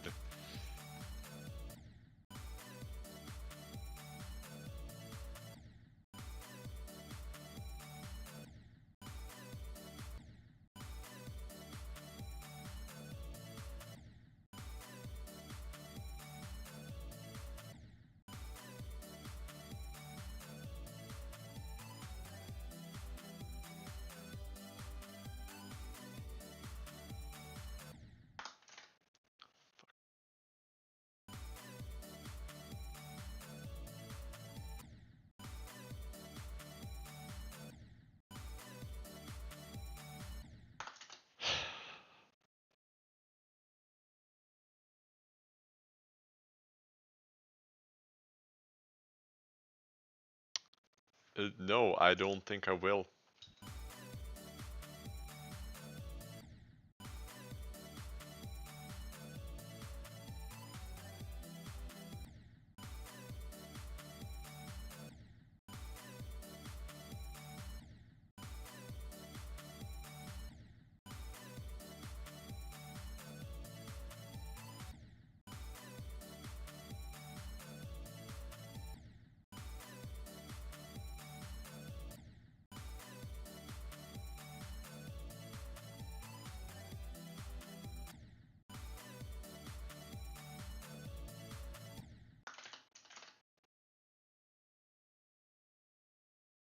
We were all ready, ready to rock and roll, ready for partying. Hey, it's spring break, it's time to go nuts to butts, let's fucking hit it and shit it. So we got a taxi, which was extremely expensive, got stuck in Miami traffic for an hour, and then made it to this area where all the bars are. I can't even remember what it's called, but there's a bar there that's like the Frankliner, or maybe like the Frankie Doolittle or something, I don't remember, but it's a big bar there. And we paid $20 to get in, which is huge for us because in Tampa, it's free entry if you're over 21. So paying $20 just to get in, that was a real slap to the urethra, but we did it anyway because spring break, baby. Woo! Shirt over your head and everything, about ready to go wild. And we made the mistake of ordering shots right upon getting there. Shots of Fireball, because in Tampa, a shot of Fireball is $3. And I'll never forget what it is in Miami at the Frankie Muniz Hotel or whatever. $18. $18 for a shot of Fireball. Fireball is the shittiest alcohol you can get in a shot, and it was $18 there. It was insulting. So after taking that shot, needless to say, it was basically like swallowing all of our money at the same time. We were already running out of money just from our first bar visit and first round of drinks. If I wanted to take that shot glass and dunk it into their pool, I'd probably have to pay $10 for their chlorinated pool water with pee all in it. It's unreal. the price is there. But it wasn't all lost upon going to that bar because there was a homeless man, probably not actually homeless, but he dressed like a homeless man, and he was doing magic tricks, and we got a little private magic show from him. And it was all hat magic, so he'd like be doing cool shit with his hat. And his grand finale was he pulled out a baggie of cocaine from his hat. It was really fucking cool, and we all gave him like $5 because he fucking earned it like a motherfucker.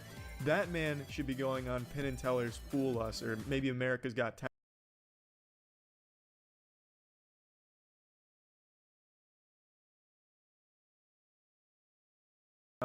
It was a great routine, and he's even got a little something to get the crowd energized. You know, just start throwing coke out. I could see him being a big magician someday. Hopefully he's doing well. We called it a night right after that because it certainly wasn't getting better than that magic show, and it certainly wasn't getting cheaper. So we went back to the hotel and we started just drinking all of the alcohol we brought. That was a lot of fun. Just 5 guys in the hotel room getting absolutely shit-faced because they couldn't afford to elsewhere. And I got extremely drunk, probably the drunkest I've ever been. And I blacked out, and then the next day we all planned to go to the beach, but I was so incredibly fucked up that I needed to keep having the taxi driver pull over so I could puke. We finally got to the beach, and I still had to keep puking, but apparently all of the areas on the beach don't really have bathrooms. Miami doesn't believe in bathrooms, so I went to a Walgreens, they don't have a bathroom. I went to the next door business that I don't remember, they didn't have a bathroom. I went to the other business next door, which was probably like a cocaine supplier, I don't really know what it was, but it was a dilapidated little business, they didn't have a bathroom, so I ended up just puking on the road. I just figured why not, I had nowhere else to go, and I'm sure it's pretty commonplace in Miami. I'm sure I'm about the 5th guy that morning to puke on that road. And I was feeling like shit for the rest of the entire day. The beach was underwhelming, it was just like every other beach in Florida. There was nothing super special about it except for some trivia like Dexter Season 2 was filmed, or the Dexter intro was filmed on that beach. Like, who gives a fuck? It was so boring. At least right up until a Category 5 hurricane hit Miami that day. It wasn't an actual hurricane, but there was a goddamn monsoon that blew through and completely annihilated us. Apparently there was like a fucking news warning that went out like, this is gonna be the biggest storm we've had in 10 years. And we weren't listening to the news or anything, so we just went to the beach. There wasn't a whole lot of people there, but I can see why now. And it was just this incredibly disastrous storm that hit, with intense wind that was nearly knocking me over and my friends, and this hardest rain ever. It was like we were getting hit by baseballs. It was so miserable. Miserable. Walked away bruised and bloody, but undeterred. Our spirits were still as high as they could be, you know, because come that night we were ready to try again. Bars were out of the question because we couldn't afford the drinks, so we thought, how about clubs? So we went to a club. I don't remember the name of The ending? What ending? I mean the ending of the first wave? Or the ending of the level?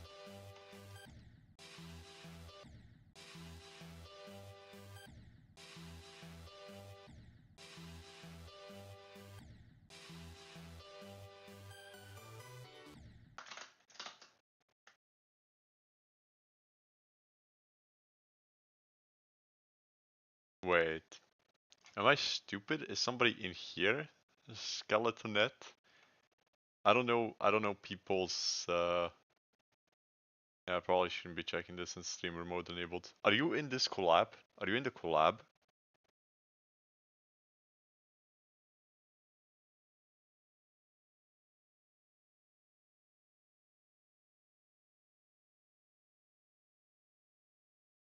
Are you just watching the video? How are you playing it?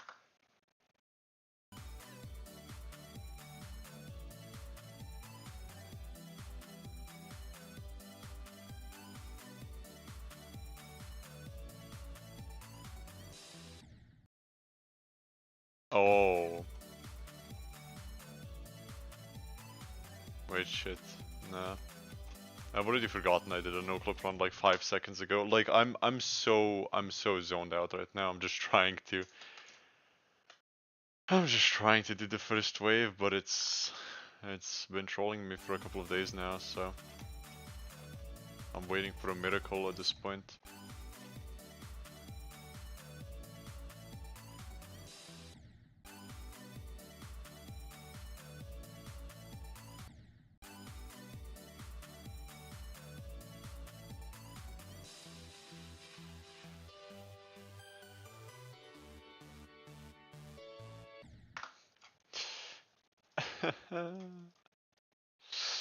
Like, what the hell is that? I should be doing the one space every attempt, but I'm not. Bam, banana, bam.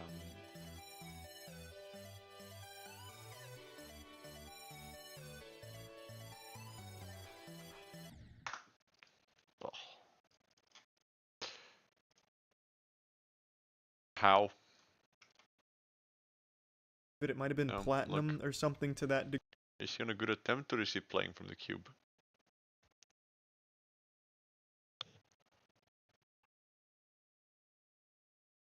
Well, yeah.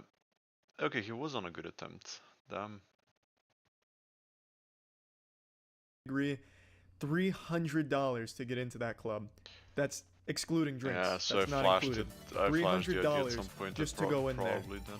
Unbelievable. Needless to say, we all didn't have Not really an $300 issue, I a person suppose. to pay to get into this shit ass club on the side of the fucking road. Ugh. So we didn't go to that club. I don't know why it was I mean, $300. Maybe can't really do much with Jay-Z, the layout. Post Malone, I'll have to make sure Lil not to do Wayne, this with the and full Johnny double Cash was revived, and they were all playing that night. That might justify $300 to go in there. But we didn't do it, so that was another bust. And then we decided, how about a strip club? Miami's famous for their strip clubs, and we thought maybe King of Diamonds would be fun. But this time we wisened up before paying for the extremely expensive ride to the King of Diamonds or anywhere in Miami. We decided to look up how much it is at King of Diamonds. Way too expensive. That, in a nutshell, way too expensive. Strippers there probably wouldn't even look No, at you I if you were know. throwing dollars at them. You'd I have to know be how showering you got the hundreds idea. to even get No, them it's to just- look in your direction. So we didn't go to King of Diamonds or any other Ugh. strip club either. I That was day just 2. trying to say. Day 3, we gave up. Day 3, we took a day to just recoup. We hung out in the hotel. We walked around Miami just at like little mom and pop stores, I enjoyed that. That was kind of fun. We saw a little bit of the city. We went to some stores, couldn't afford anything there because you can't afford anything in Miami. That's the main lesson to take away from the experience. But we went to some little diners and stuff and tried a bunch of different foods that I'd never heard of before, which was kind of nice. But that was day 3. Spring break's really kicking in nice. Day 4, we tried one more time. We went to different bars. The prices were a little bit better than at the Frankie show, the Frankie Way, whatever that bar is. The prices were a little bit better. So we all chipped in and bought a pitcher, which was just kind of the most pathetic drinking experience I've ever had because we were all just defeated. Like, you know what, guys? How much money do we have left? 15 quarters. All right, let's just see if we can haggle a pitcher of beer off of this bar here. And miraculously we did get a pitcher, and we all just kind of drank away the spring break because it was bad. I would have had more fun spending spring break in a sensory deprivation tank than in Miami. It was an absolutely miserable experience. The worst spring break I've ever had, and definitely the worst spring break I think a college kid could have. We lost pretty much all of the money we brought with us and had nothing to show for it. But it was kind of a good looking city. It was kind of pretty, and walking around trying a bunch of different foods was kind of fun. I would never recommend anyone ever go to Miami because you just can't afford to, unless you're taking out a mortgage, taking out some loans or something, be able to afford anything at all there. You're just not going to be able to have any fun. There's also a huge drug problem there. From what I could tell, I don't really keep up with the Miami news or anything. But walking the beach and shit, there are so many people asking you if you want to buy drugs, which was really uncomfortable. But overall, hated Miami. I would never recommend you spend spring break in Miami. Anywhere else. Literally spring break anywhere else. Go to fucking Antarctica, you'll have more fun. I don't really care where you go, but you will not have fun in Miami. That's the gist of it. That's it. See ya. What's up, everybody? It's Critical. This week I've been flooded with an unusual volume of emails pertaining to something I talked about in the past.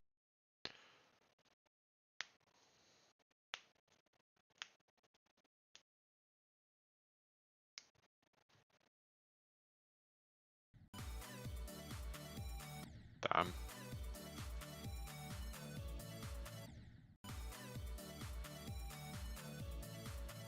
I actually didn't know that one was possible.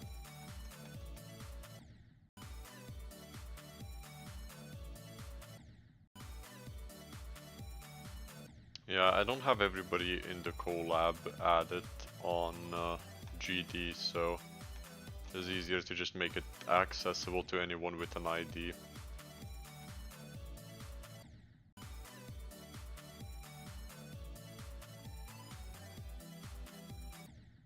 Wish Top made it so you needed an ID and a password instead of just, I don't know, an ID. You could have reworked the password to be used for this.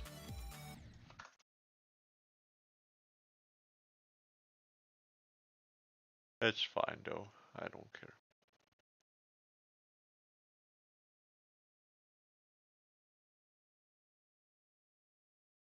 Why am I back to Cosmic Cyclone? Well, I have a bit of free time this upcoming year, school year, due to some circumstances. Actually, that reminds me, I should check my email. This used to be out, this, what, okay.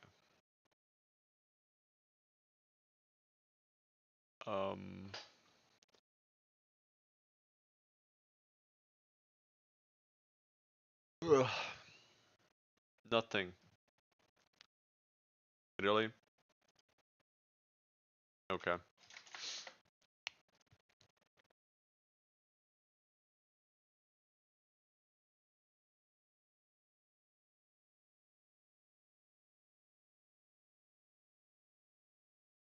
Oh shit.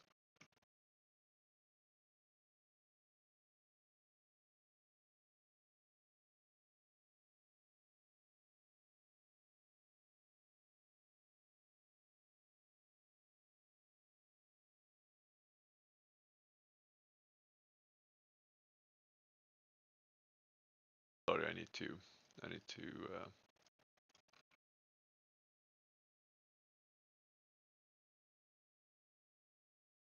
wait.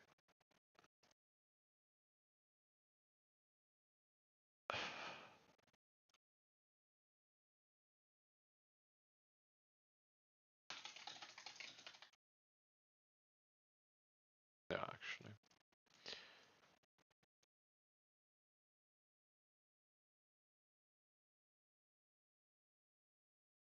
Okay, that's everything.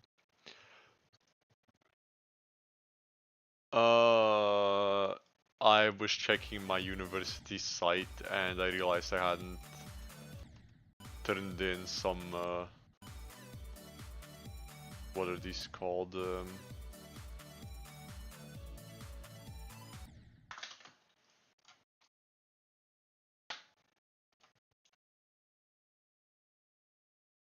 Oh, I had to do some surveys. They don't let you keep your grades otherwise. I don't know why it's set up like that. It's kind of stupid, but it's whatever. So I just had to really quickly answer those surveys.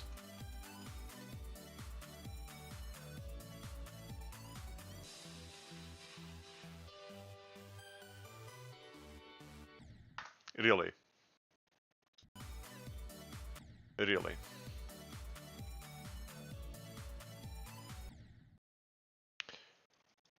Really.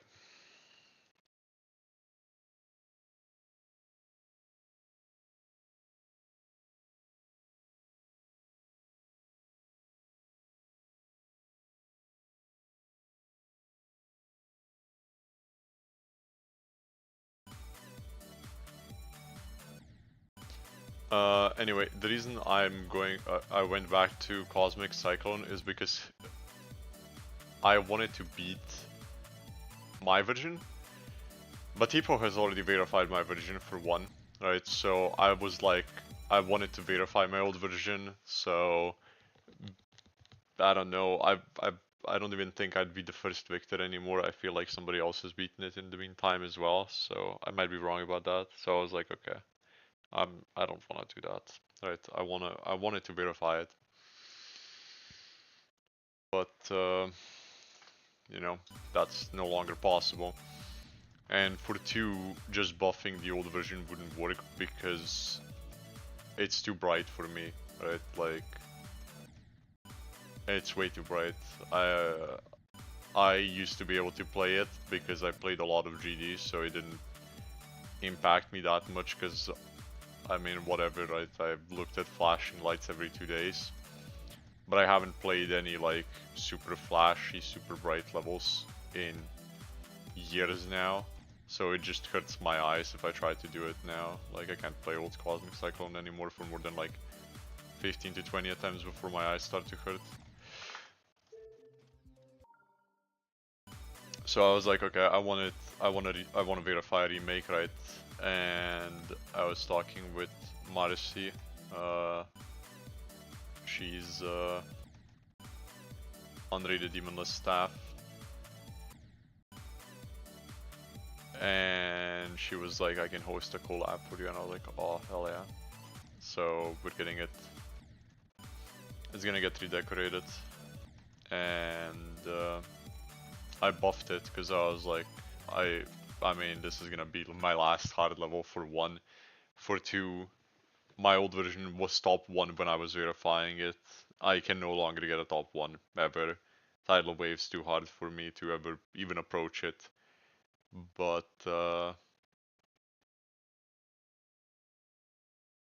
I can get to top 10 or something.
Okay.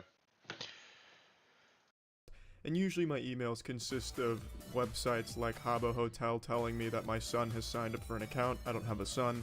Daily Betty Crocker updates because some sick fuck out there signed me up for a Betty Crocker newsletter. But god damn it, if some of those aren't some surprising meals from Betty Crocker, I'll give her that much. So I was a bit shocked this week when I looked past all of the strange newsletters and questions like if my ass was a dog, what would its name be and what breed, to see that I was getting questions about something I talked about in minimal detail a while back. So I figured I'd dive a bit deeper into this tale to give closure to those people that are asking for it.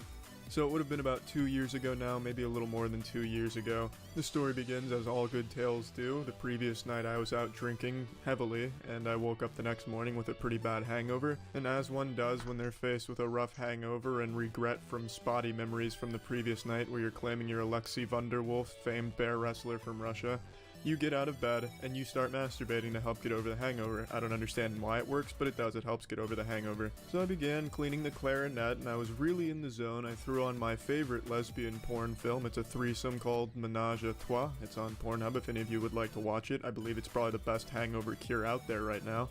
And I was really just enjoying it, and I wasn't even considering it a masturbatory task. It was just me, this beautiful video I was watching, and my cock in my hand. Also, as a side note, I like to watch the porn on my phone because you can double tap and zoom in so you can kind of be your own cameraman, and I like that aspect because sometimes the camera angles aren't great, so I like the double tap feature. It's not really pertinent to the story at all, but I just thought it's worth throwing in there. And as by the time the video started winding down, and it's a 30+ minute video, and this was an entire 30 minutes of me going at it pretty hard. I was beating my dick like it owed me money, and eventually my dick deployed its cream and my mission was complete. I ejaculated, in other words, or if I want to be more hip with lingo, I made cum.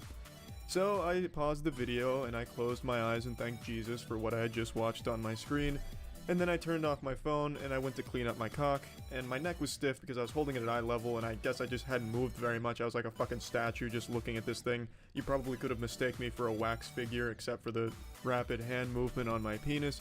And I very slowly looked down to begin the cleanup process, and I noticed my dick was extremely red.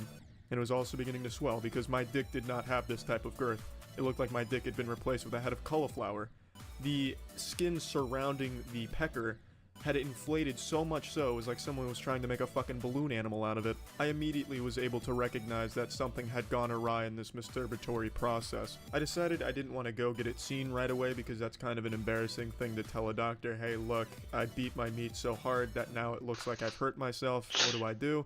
So I decided to wait it out. I gave it like an hour to see if the swelling or the redness would go down, but it just continued to get worse. By the time I did go get it checked out, it looked like a fucking bowling ball down there. That's not really a good comparison though, because it wasn't like a fucking bowling ball. It didn't turn into a giant ball or anything. It still had like a penis shape, but since it was flaccid, there was more girth than length to it, and it was super swollen. It looked like you could have sucked helium out of it. But anyway, I went to a walk-in clinic because I wanted to get seen right away. And if any of you have been following me for a long time, you know that I'm very much a hypochondriac. That's not an exaggeration. I am genuinely a hypochondriac. So I was free. What the fuck is a hypochondriac?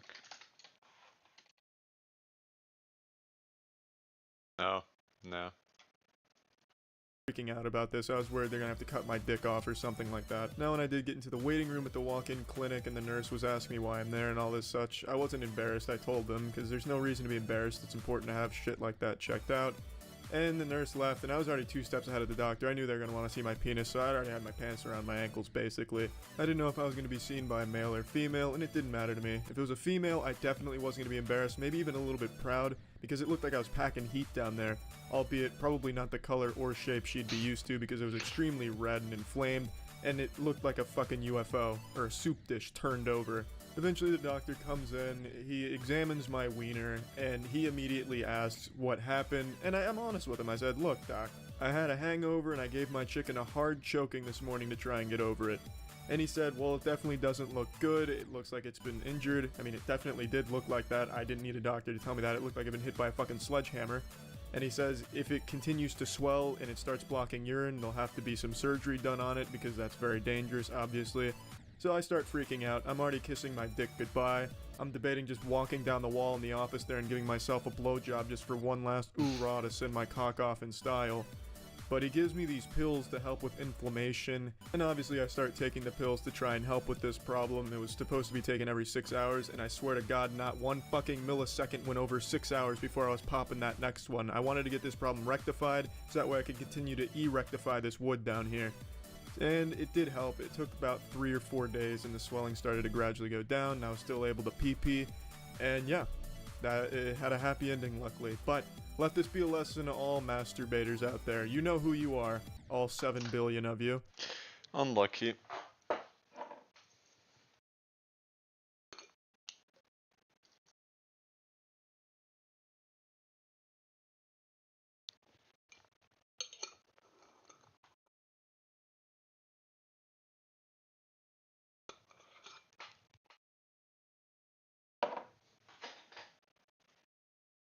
Be careful when you're masturbating down there. It's a very sensitive area. If you're not paying attention, you might just fuck up your dick or vagina. I don't know if that's possible. Maybe if you just rub your clitoris too hard, you can injure it and it can swell up and look like a head of broccoli like my dick did.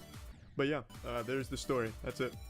It's been a little while since I told a story, so I figured it was about time that I sit you all down by the campfire and put some fear in your boners. I'm gonna tell you a really recent story, something that I think everyone can take a lesson away from and use it in their everyday lives. So before I really dig into the meat of this, I want to preface this by saying I have not pissed my pants in a very long time. Now that that's off the table, let's get into what the story is about. As you've probably surmised from that intro, it's about pee-peeing in the pants. It's about a time where I flirted with that devil. And this all takes place in the mythical year of 2019 AD on October 4th. It was literally 6 days ago as of recording this video. It was right before going to happy hour, and if you watch my streams at twitch.tv/moistcritical, you know that the streams are fucking bangers. What year? And 19 AD on October 4th. It was literally 6 days ago as of recording this video. It was right before going to happy hour, and if you watch my streams at twitch.tv/moistcritical, you know that the streams are fucking bangers, and that I also pee a lot. I drink a lot of water, which means I'm constantly expelling a lot of urine from my body at jet stream-like pace. I really fucking pressure wash my toilet when I get in there to do that business, so if urinating is considered a game of chess, then I'm the goddamn grandmaster. Now, this was right before going to happy hour. I had just gotten all dressed. Screen's frozen.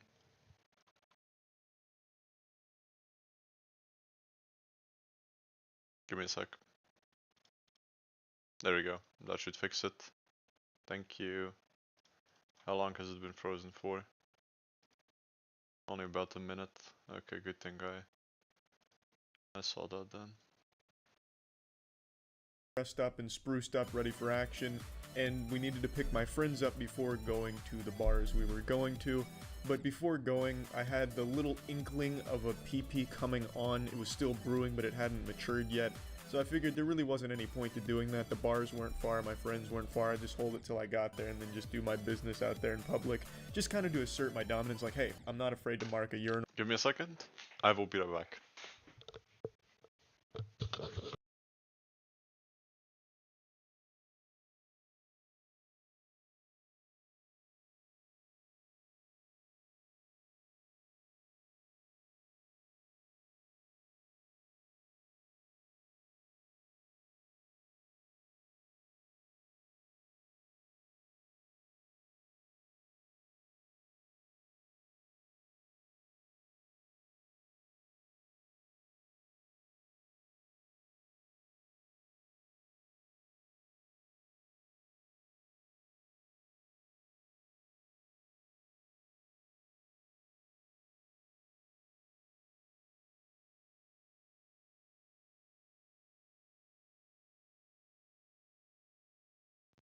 I'm back. It's not still frozen, right? I'm gonna take a bit of a break right now, because I have been playing for like 2 hours straight. I'm just gonna eat an ice cream, that's all.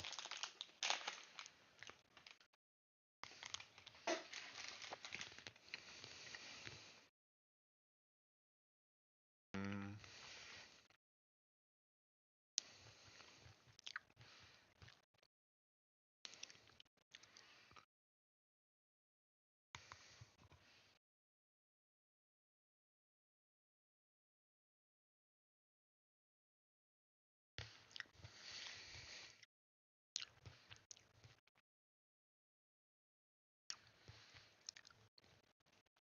We can watch this in the meantime.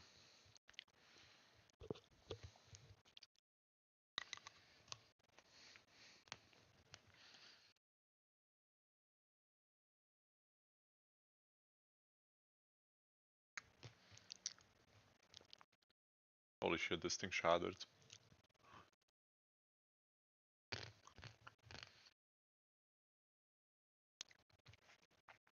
Yeah, my ice cream's falling apart.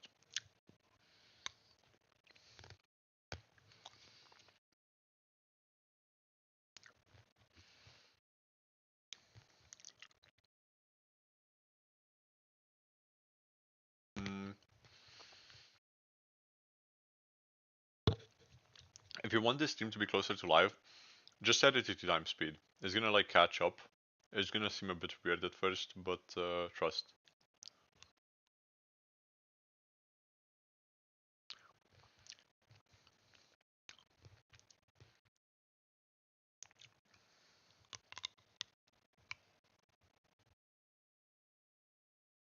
Mm.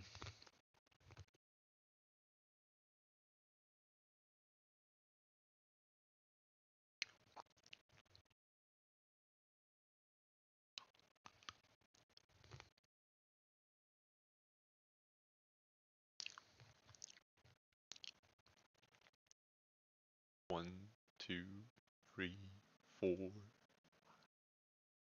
7. Okay, about 8 seconds of delay. I don't know why it's so high. Anyway, he's on a good run, so. Oh. Yeah, that's a stupid death.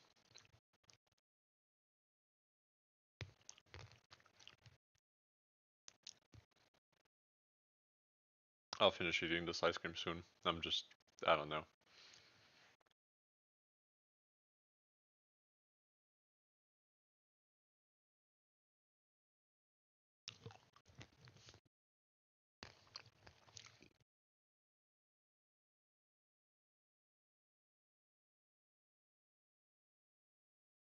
Hmm.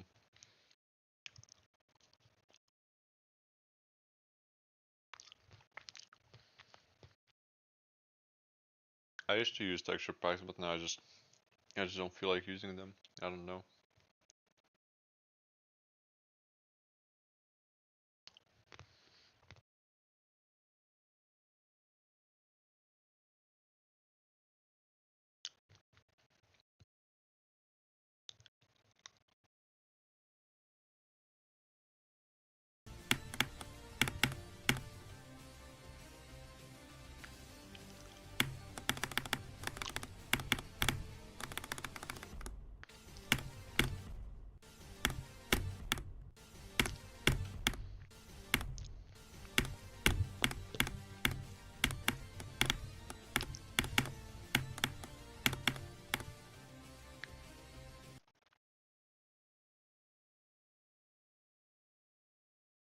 It's actually really cool that he's going for Old Blade of Justice, but I do think he's overrating it. I don't think it's top 1.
Good run again.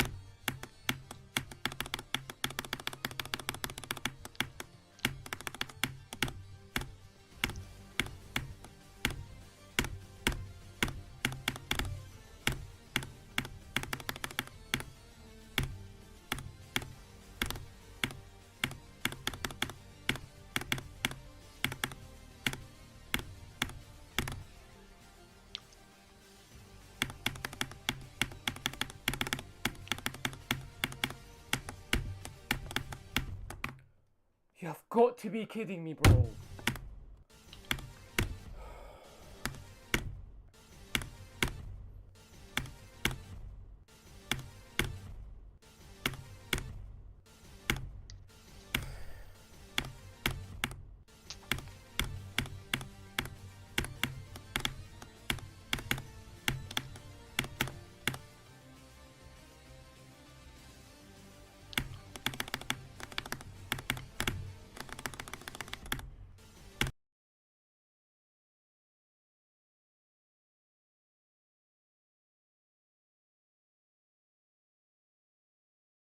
Where's the waiting list?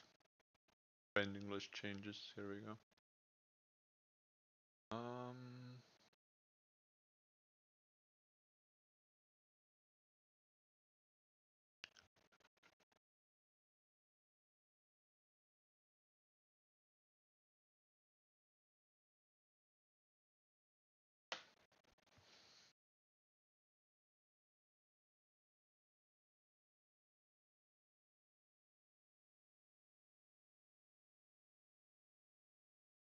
Wait, but that is on the list.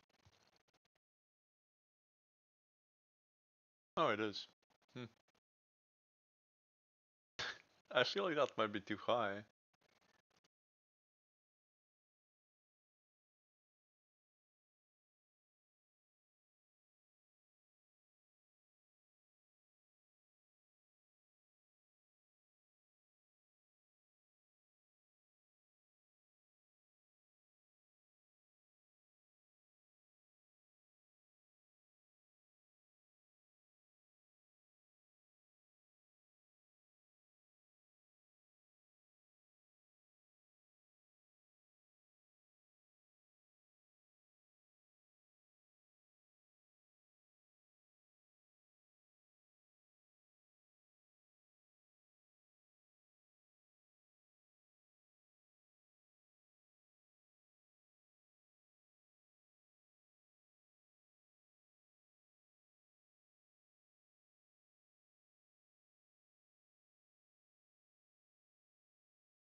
it.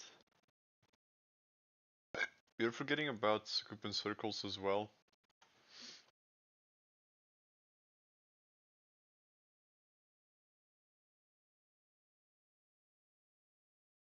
August. It wouldn't have been a year. August 10th. And then scoop and circles is like December, I believe. Yeah, 30th of December. And you're looking at Silent Upstep. I think that was beautified in like April? It was July. How was this July? I swear it was like April or some shit, but okay, never mind.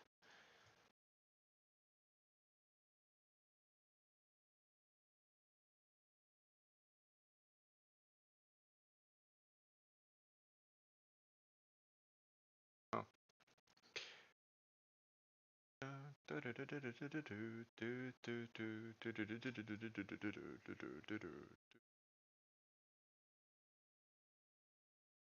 Um.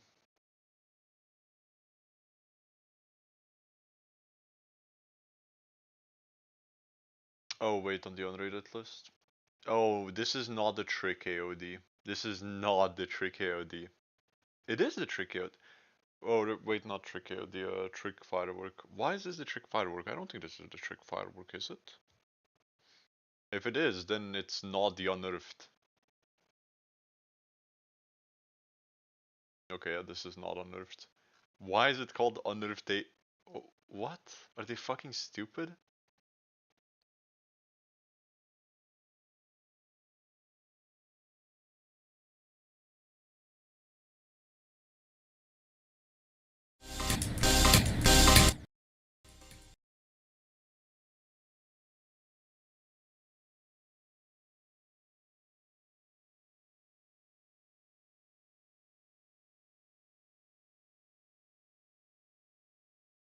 This is not the unearthed. Why is it called the unearthed when it's not the unearthed? Also, I think this is overrated.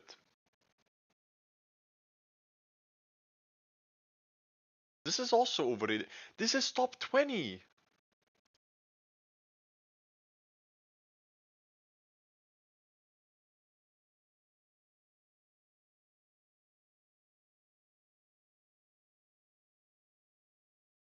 Why are these two overrated by so much?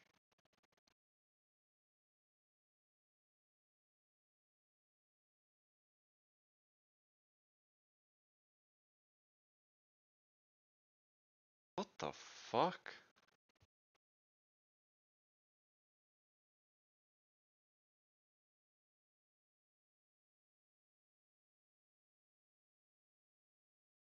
The entire top 10 is wrong. I don't know what the fuck they are doing over there.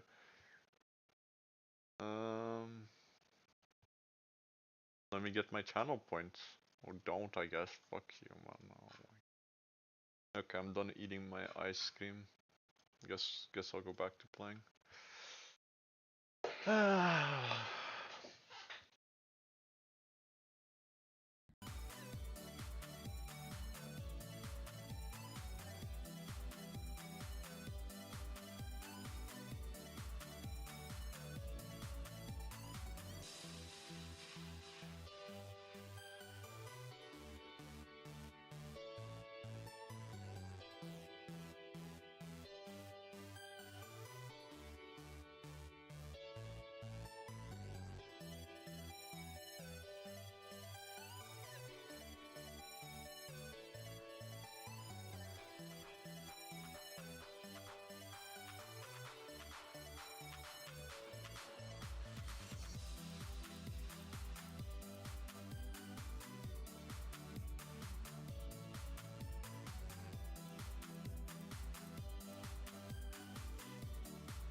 That was the worst no clip run I've performed. Nice.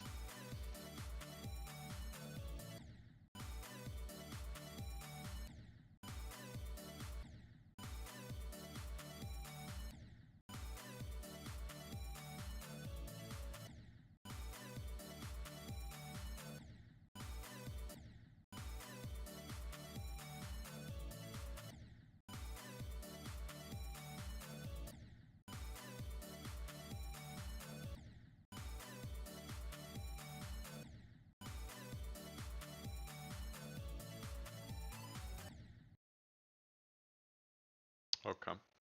See ya.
Ugh.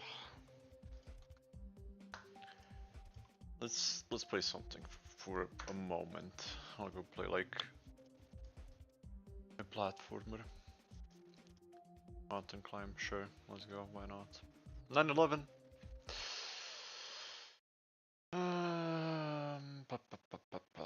Let's do an easy platformer, and then I'm gonna go back to with my Pussy. seal of approval. I'm not afraid to stamp this with my penis juice.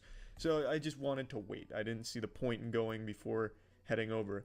That being said, on the journey to my friend's place, it was still very tame, very manageable, barely even noticed it. Got to my friend's place, didn't notice it. The second they got in my car, it's like they unleashed the piss demon.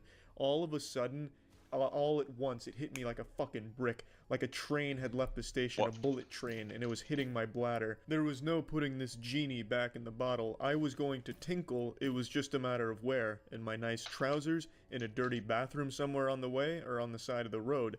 The last two options weren't exactly options because to get to the bar you had to go over this pretty long bridge and there was no way I was going to be able to hold it through the duration of the bridge, so I'd be just trapped like a prisoner in its cell in the car, I just see. urinating all over my friends, or I'd have to hold it and literally cork my cock and I'd probably fucking drown internally with urine pouring out of my mouth like I just swallowed a cyanide capsule of urine. It was just a nightmarish situation because I really had to go. So I informed Tiana, who was now driving, and I told my friends, look, I'm sorry to be an inconvenience, but we gotta pull over somewhere to go to the bathroom because I'm going to literally ruin our happy hour and turn it into the not so happy hour by coating this entire car in piss. So they understood, but the problem was there really wasn't anywhere to stop. There was no real gas stations on the way to the bridge, so we'd have to go out of our way to find one for me, and my friends didn't really want to do that, so they're trying to encourage me to just go piss somewhere next to a dumpster around some of the dilapidated buildings, because the area on the way to the bar looks like it's been hit by a nuclear missile, but I didn't want to take that chance, because a friend of mine got put on the sex offenders registry for public urination. He got caught while peeing next to a building, or on the side of a building, and I just didn't want to roll those dice at all. I bet if I had just went down to take a piss by a building, a fucking cop would have popped out of a bush in a ghillie suit and said gotcha on me. I didn't want to, risk that at all. I'd drop trowel for 1 second, just unzip, and all of a sudden a police car fucking drift in sideways, just sirens blaring, and then take me down just for public urination, and then all of a sudden, bang, I'm a sex offender. I just didn't want to risk that at all. I didn't want to take that chance at all, so that was not an option for me. We were going to go out of our way to one of the gas stations that I knew of, and it wasn't that far out of the way, so it wasn't a huge inconvenience, but I still felt bad. Unfortunately, the gas stations were of no help, and also the gas stations look like something straight out of the Fallout universe as well.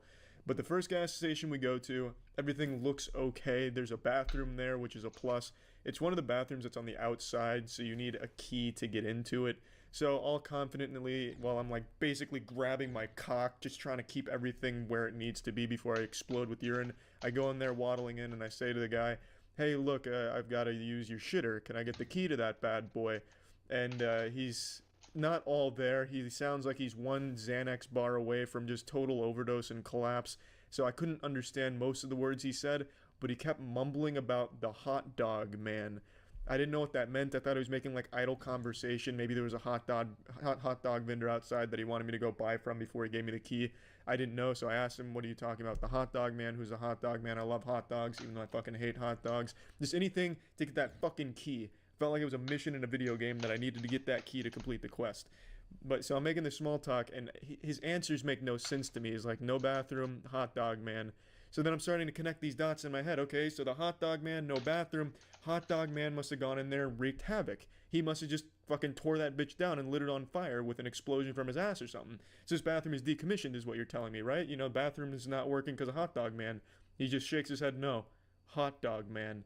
I felt like I was in a goddamn horror movie, as if like the hot dog man was terrorizing this area like the fucking Slender Man. I didn't know what he was talking about, the hot dog man. All I knew was I was not getting that key from him. So I walked out all disappointed because I knew I wasn't getting the key, and it's all because of this menace, the hot dog man, who I'd never even fucking heard of in fairy tales. So I had to waddle back to the car disappointedly, and even in more of a rush, the sense of urgency was overwhelming. Felt like the entire universe was collapsing inside on me. Also, as a side, there was no hot dog vendor outside. There wasn't even the remnants of what could have been a hot dog vendor at any point in time. So I don't know who the fuck this hot dog man is.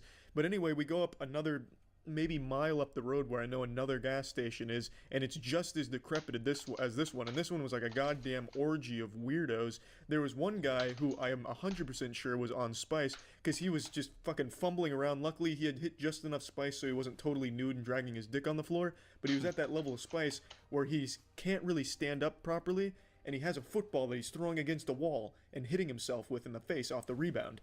So that's the kind of place we were at looking for this bathroom, and I knew it was going to be gross, and I'm a bit of a germaphobe, but I was throwing that aside because I needed to be strong, because I didn't want to piss myself, because I hadn't pissed myself in at least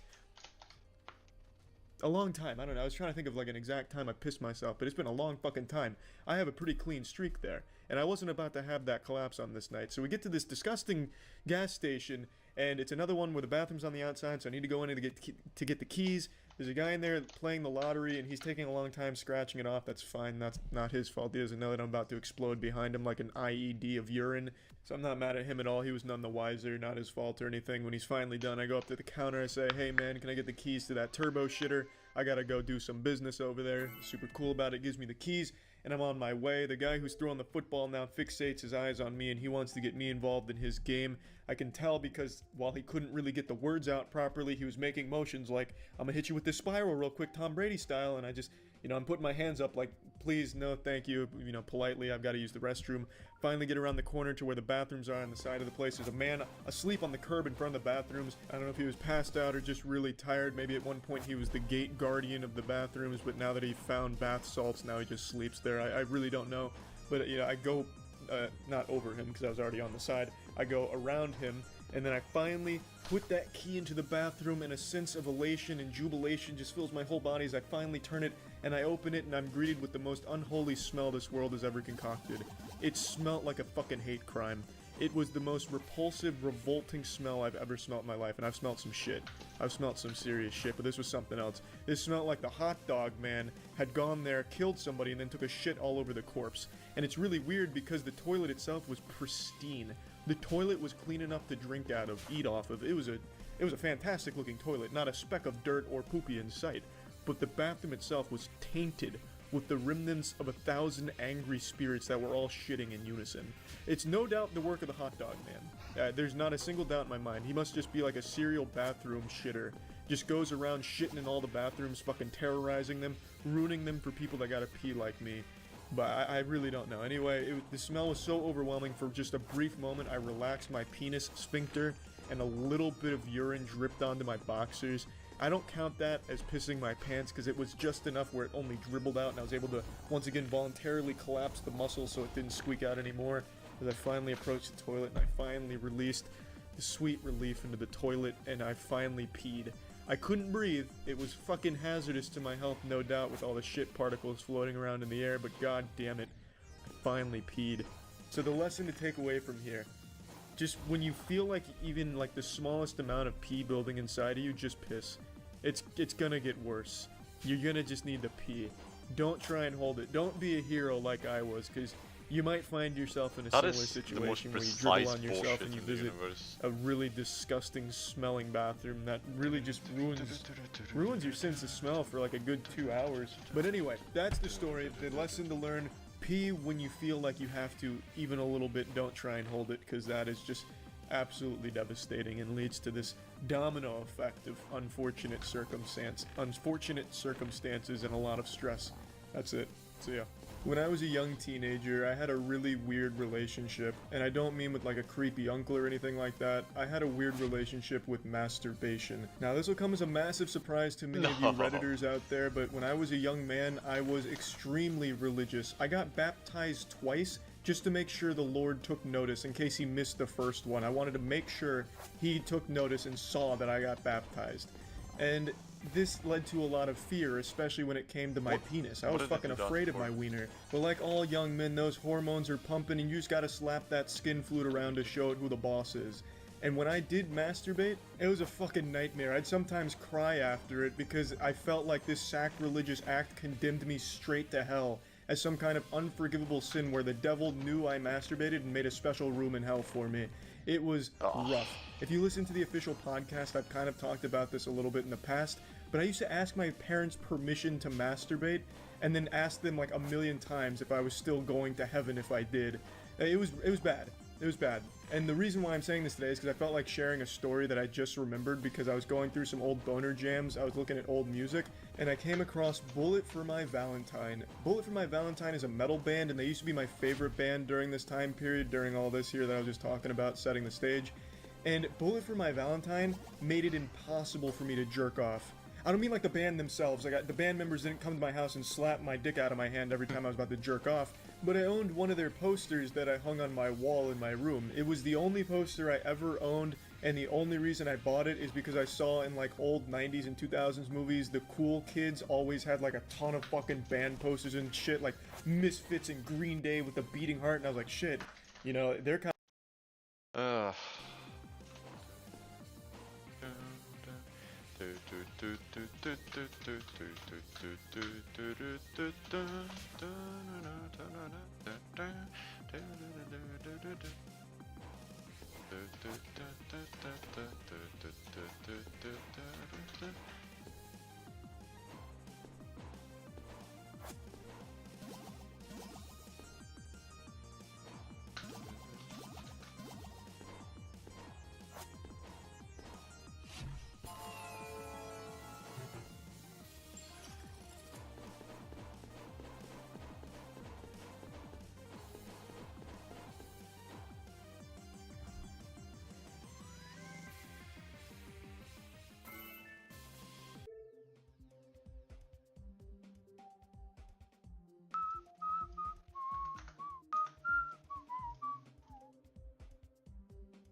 don't want to play anymore. How many attempts have I done today? 1.6k. I should play up to 3k, I'll be honest, because it's gonna let me get a bit more consistent, but it's like, bro, I wanna...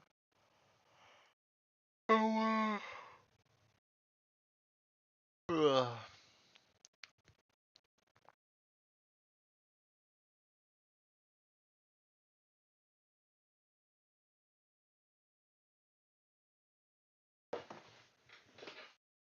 Okay. Kind of cool. I'll try that too. So I went to FYE. I don't know how many of you even remember FYE. That's like the Blockbuster of music.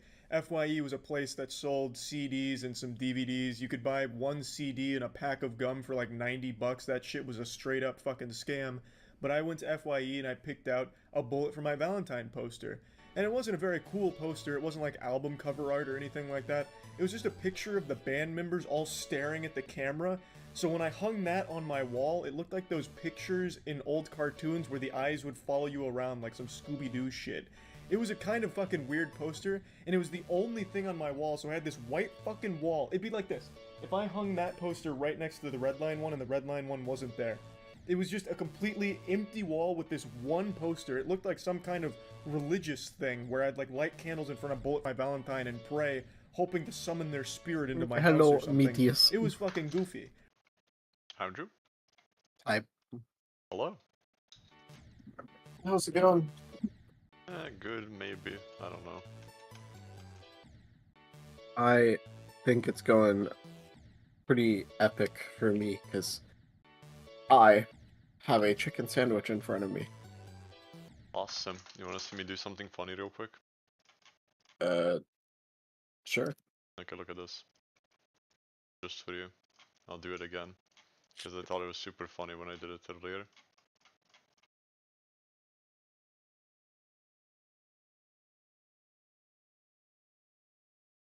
Now I'm just gonna hope it's gonna take as little attempts as it did earlier as well. Alright, look at this. I did this earlier, and then I did it in like 5 attempts. What? I don't think it's gonna take as little time as earlier. It's unfortunate.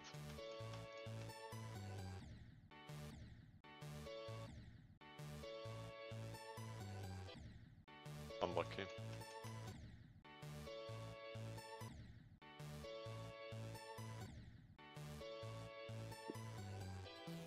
Ah, Oh my gosh.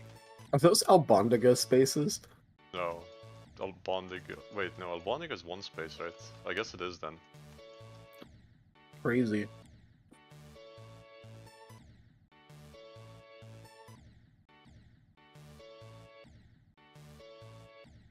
Yeah, I don't think it's happening again. Damn. Earlier I went to gene mode, I guess.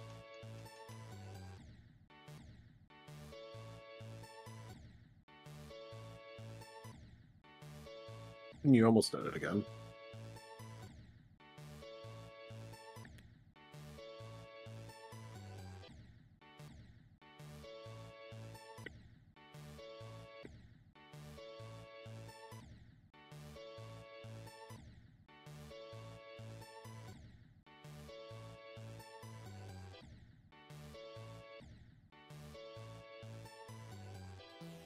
There we go. In gaming.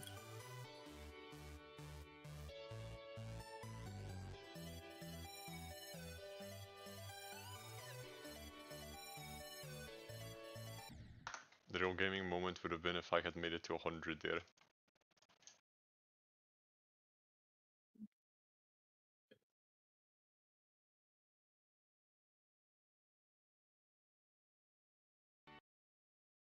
Okay. I'm streaming anyway, just saying.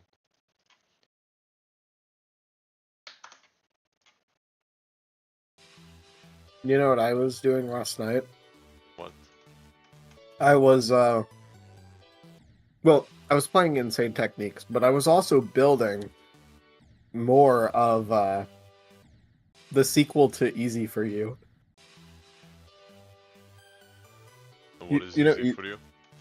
You don't know. It's my my ship challenge. Oh, It's the only challenge of mine that's on any sort of like challenge list, to my understanding. It's on the GDSR ship. what? And it's an emerald. It's an emerald. Oh, Um, but yeah, it's called Easy for You. It's a ship challenge. And Incat hates it, but he did beat it. yeah, I can't beat everything probably below like diamond or something.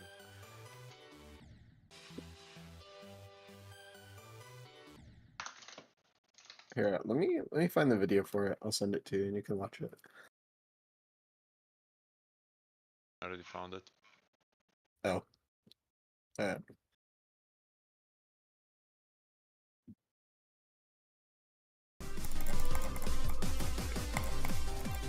It's an orb challenge.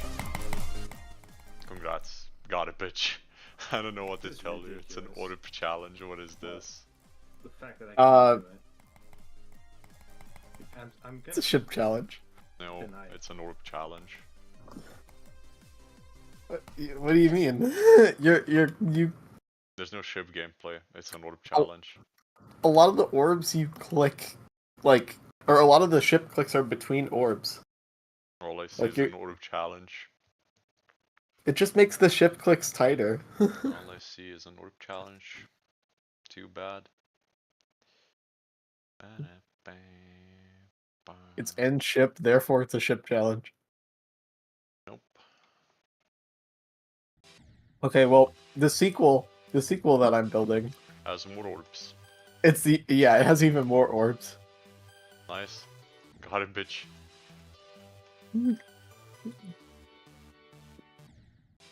It's like the best kind of ship challenge.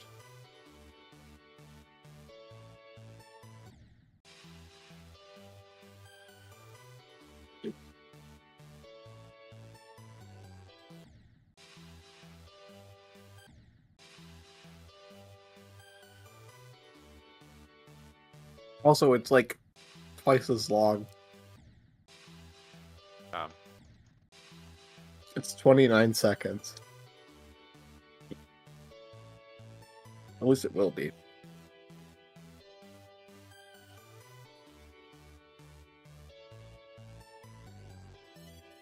Also, I don't even think Incat called this an orb challenge. I think he called it a cube challenge.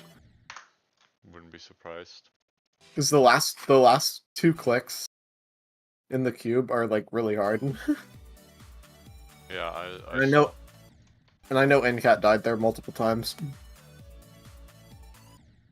I never died there.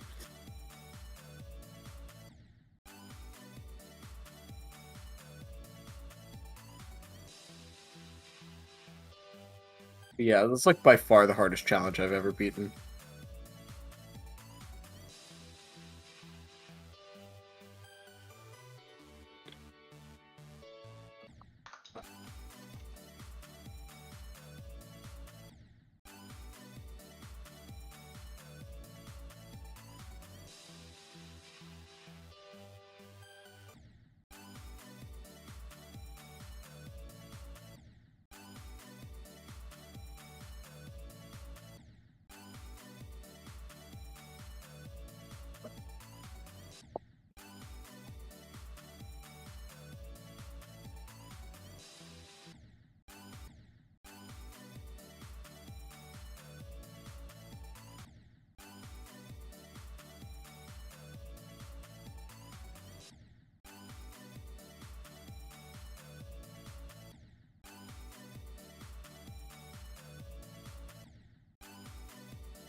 Man.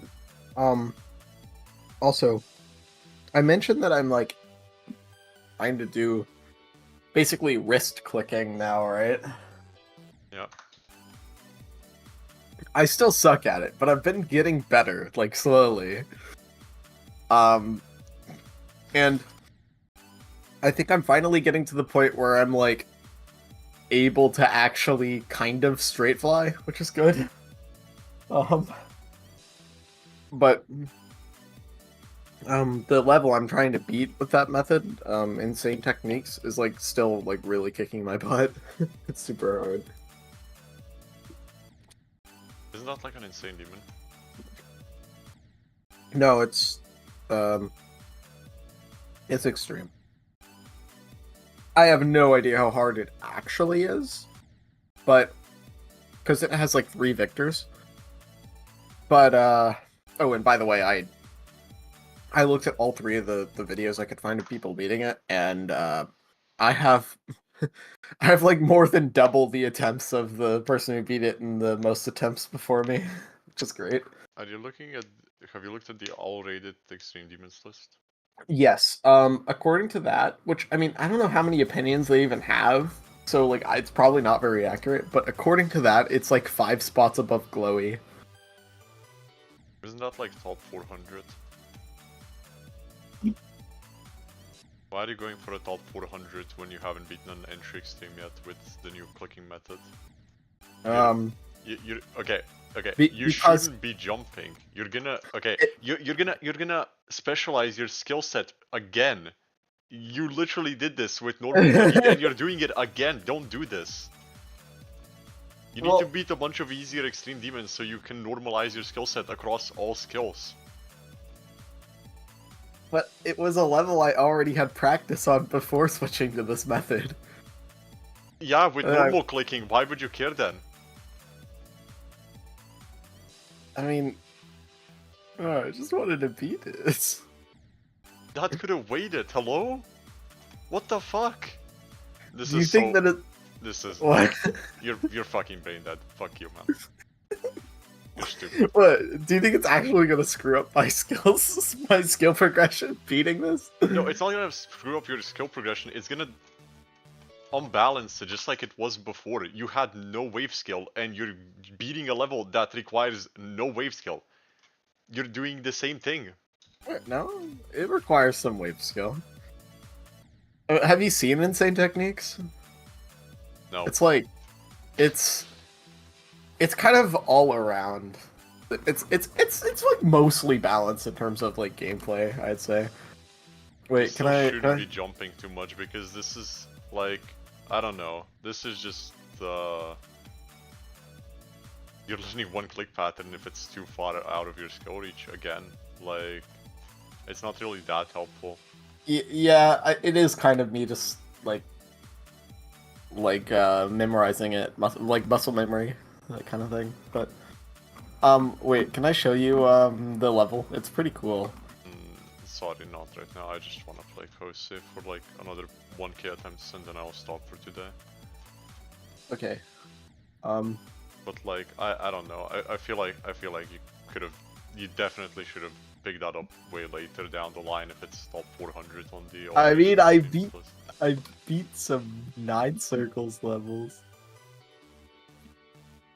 I beat a hard 9 circles level. I don't know. Which one? Classical. That's an entry insane demon though. Yeah, I beat it though. But that's like, no. Yet again, this is too big of a jump. What do you think I should play then? I know you said easy entry extremes or whatever, but like I don't know any. I used to have lists. They might still be in Cozy, or you can just look at my YouTube channel. I did a list of like entry to easy extremes 2 years ago or something like that. Wait, I'll read some of them to you. Wait, I started with Insane Demons. So you could do those if you wanted to. Okay, I did Heartbeat, Flawless, Awakening Auras, Fexty, Red World Rebirth, Uprise, Penombre, Deception Dive, Artificial Dream, Glide, Acropolix, Volume, Hypersonic, Allegiance, Falling Up, Misty Mountains, Conical Depression, Incipient. And then I think I stopped there for a year, and then I went back and I did Necropolix, Retention, Niflheim, Down Base, Twisted Tranquility, Plasma Pulse Free, Mystic, Phobos, The Hell Factory, ABP, Artificial Ideology, Epsilon, Blade of Justice, Untitled, and then I stopped there again. Like you can just look at my channel, like. For a little bit. I'll be back though.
But I thought it would help make me look cooler, so I'd take like some pictures in front of it and post it on MySpace, like, hey, I got a band poster and shit. They're a pretty popular band, people liked them, and to be fair, their music still absolutely slaps. I was listening to The Poison today, and that album still has some absolute bangers on it. So I was like, okay, this was a good idea, this is cool, people think I'm a little cooler now because my room's got Bullet for My Valentine poster in it. But when I wanted to masturbate, I realized a massive problem. I hung the poster in the middle of the wall directly behind me. And my room was very small, so I could reach out and touch it like here, and I had the poster right behind me, like it was my shadow. And the poster was looking over my shoulder. It was directly behind me. It was like Bullet for My Valentine was always staring at whatever the fuck I was doing on the computer at this time. And I didn't realize how intrusive that would be when it comes to masturbation. Like, you know when the screen goes black on your phone or computer when you're watching porn and then you see your own greasy reflection there? Well, I had that, plus all 4 members of Bullet for My Valentine watching it with me. It was like some shit out of a horror movie where when somebody wipes off the mirror, there's another reflection in it. So it's not like I jerked off very often back then because I was so afraid of it. I wouldn't jerk off for like 5 or 6 months. I'd carry around like 6 months worth of nut, and it made me absolutely mentally ill. I had OCD, like actual obsessive compulsive disorder, not that shit they talk about on Twitter where someone cleaned their disgusting room because I had like fucking 15 Travis Scott meals lying around and shit all over the place, so they cleaned it and then said they were OCD because they wanted it clean or whatever. No, you just wanted to clean a dog shit messy room. I get it. It's not OCD though. I had a whole lot of shit going on during this time, and this Bullet for My Valentine poster was about to make it a lot worse. Because every time I did try and jerk off, and that poster existed there for like 2 years, every time I tried to jerk off, I fucking couldn't. I couldn't focus because I knew Bullet for My Valentine was right next to me, watching it and watching me. It fucking felt so uncomfortable. I remember I put tape over their eyes one time. Every band member's eyes, I put a little piece of duct tape. You know how fucking insane that looks? I probably would have looked like an actual serial killer if someone came into that room and saw that. Like, Charlie, why is there duct tape over their eyes? That's like some Zodiac killer shit. I had to stop listening to Bullet for My Valentine's music because every time I heard it, I'd think of jerking off, which is probably not what they were going for when they were making their music, trying to inspire some 16-year-old boy to just constantly think about touching his dick. It's so fucking terrible, all just because I bought a poster to look cool. And I should have just bought like an album poster, but that was the only thing FYE had was like this selfie of all 4 of them holding their instruments or whatever. It was terrible until one day I finally reached the boiling point and I just ripped it off the wall. I just ripped that shit right off the wall and I never looked back. Just so I had freedom to masturbate in my masturbatorium again. And I tell you, that relief when I finally did bust that age-old nut without Bullet for My Valentine haunting the room was euphoric. It was like a curse had been lifted and it was safe again to masturbate in the room. It was all just because I bought a fucking band poster to look cool. But to be fair, Bullet for My Valentine's music, still good. Still good music, yeah. I just wanted to share this because I was listening to the album again and it brought up all those repressed memories that I guess I just stored in the back of my mind. Now I want to make it clear I did still masturbate during this time. I wasn't a coward. I wasn't a pussy that was about to abandon masturbation just because I was a little uncomfortable with a band watching me do it. I still did manage to bust some out from time to time, but it made it a lot more difficult. So yeah, Bullet for My Valentine ruined the fun of masturbation for me for a little while. That's it. See ya. How big is my penis? A question I've been asked millions of times, so much so that it's infiltrated my dreams, where even the figments in my dreams are asking me that question. During every stream I ever do, I'm asked, how big is your wiener? How big is your cock? How big is that womb room? And I make it no secret, I don't hide the fact, that my schlong is 6.5 inches of pure steel, bravery, and courage.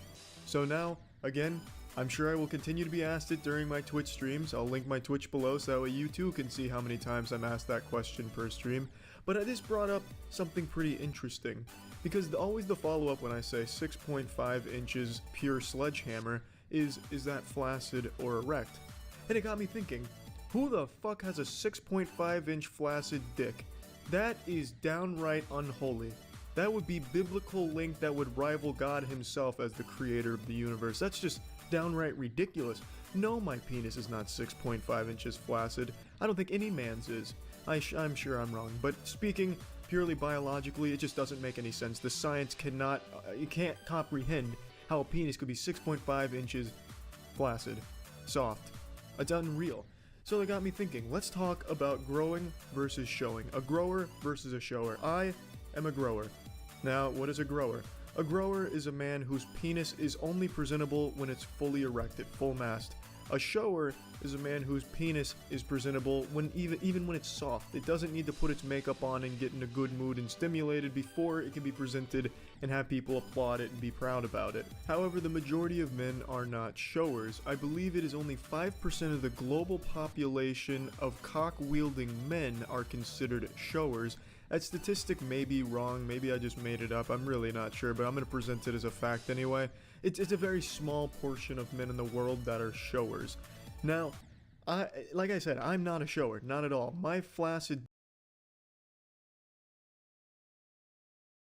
Why?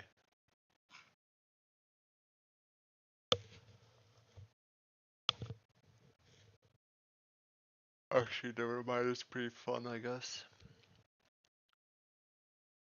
dick is embarrassing. If I get out of a shower and I look at it in the mirror, I feel like a fucking vampire and just wish my reflection wasn't there because I saw my flaccid dick. I never take dick pics, no flaccid dick pics, because I always fear the day that somehow it ended up on the internet and then I'd never be allowed back on the internet just out of pure shame because it's my flaccid dick.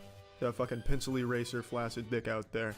Now, like I said, it gets up to 6.5 inches of steel and bravery. Take my word for it, I swear to God.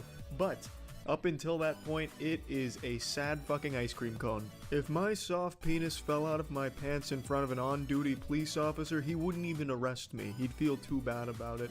And the point I'm making here is, let's just go ahead and drop the, when you ask for dick size, is it flaccid or hard? The size the man gives is always going to be when it's performing its best. No man is going to say his flaccid dick size because they're all flaccid dicks are sad. Like, what guy's gonna say, yeah, I'm 3 inches soft? Oh, cool. Well, now you've completely lost that person's interest and they think less of you. That's why every time I've ever done the bedroom rodeo, as it's called around the college campuses, I'm not quite too familiar with the term for fucking or anything, but always in the past, I would never let my flaccid dick be seen. I just scramble around the room like Batman who just lost his mask, so now Bruce Wayne's desperately trying to conceal his identity. I do that but with my dick, making sure that it was not seen in any light whatsoever. So again, why am I bringing this up? Well, to answer the Twitch question that I always fucking get, A, and B, just assume when you ask for dick size that it's being dealt with in erect units. No one's gonna tell you flaccid dick size because they're all fucking small when they're flaccid.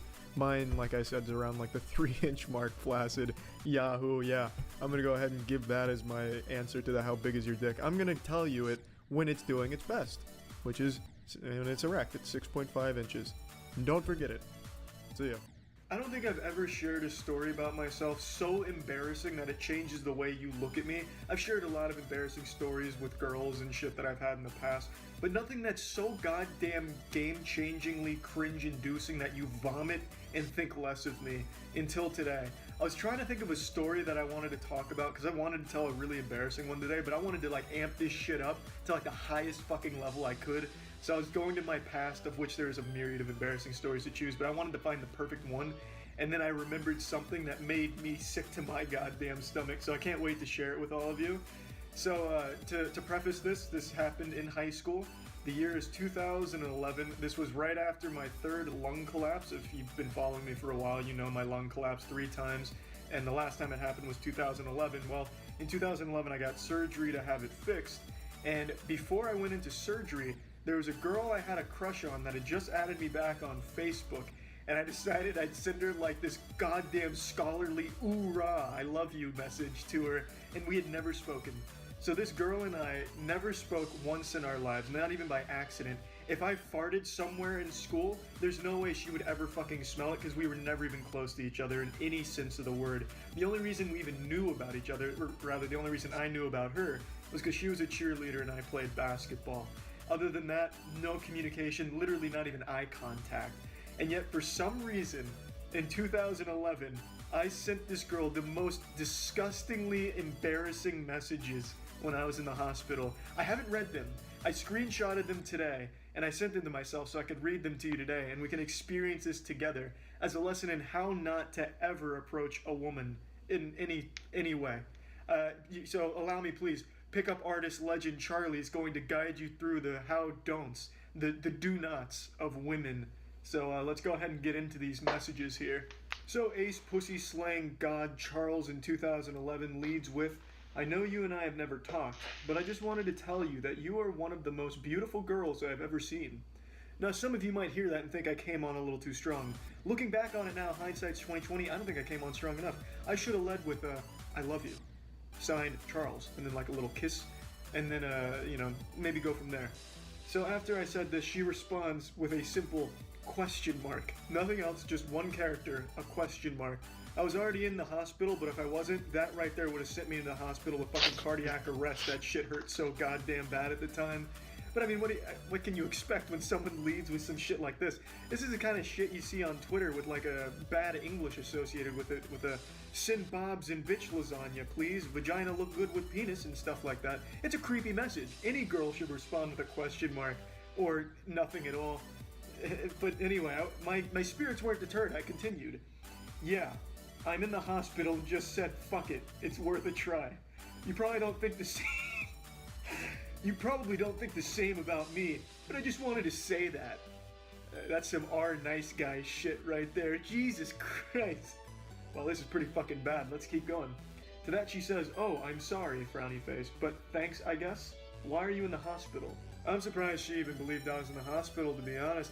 You got a fucking stranger coming at you, pretending like he's going off to war and sending a love letter out there like it's some goddamn type of anime.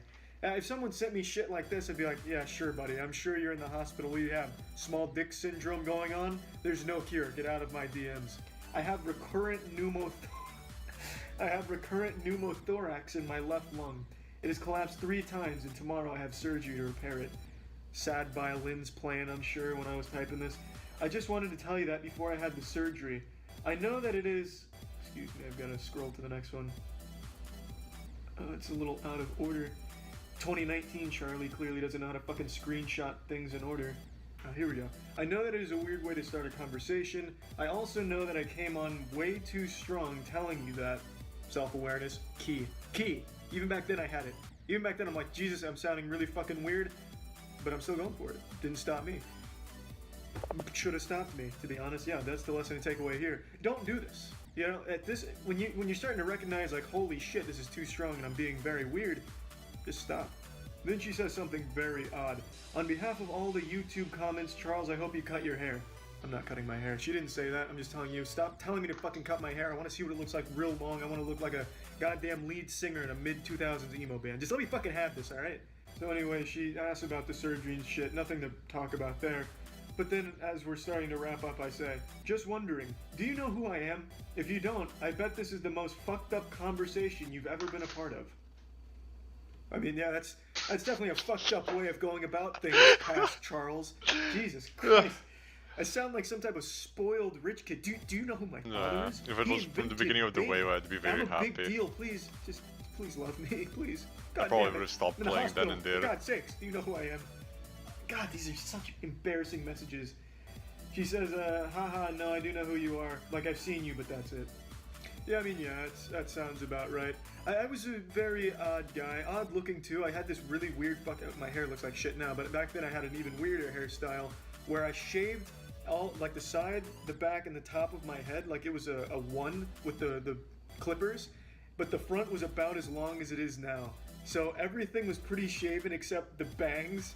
So yeah, I was a fucking lunatic. It'd be hard to forget it'd be hard not to see me and make fun of me. I was one step shy of like a trench coat fedora wearing fucking loser in high school. I really was.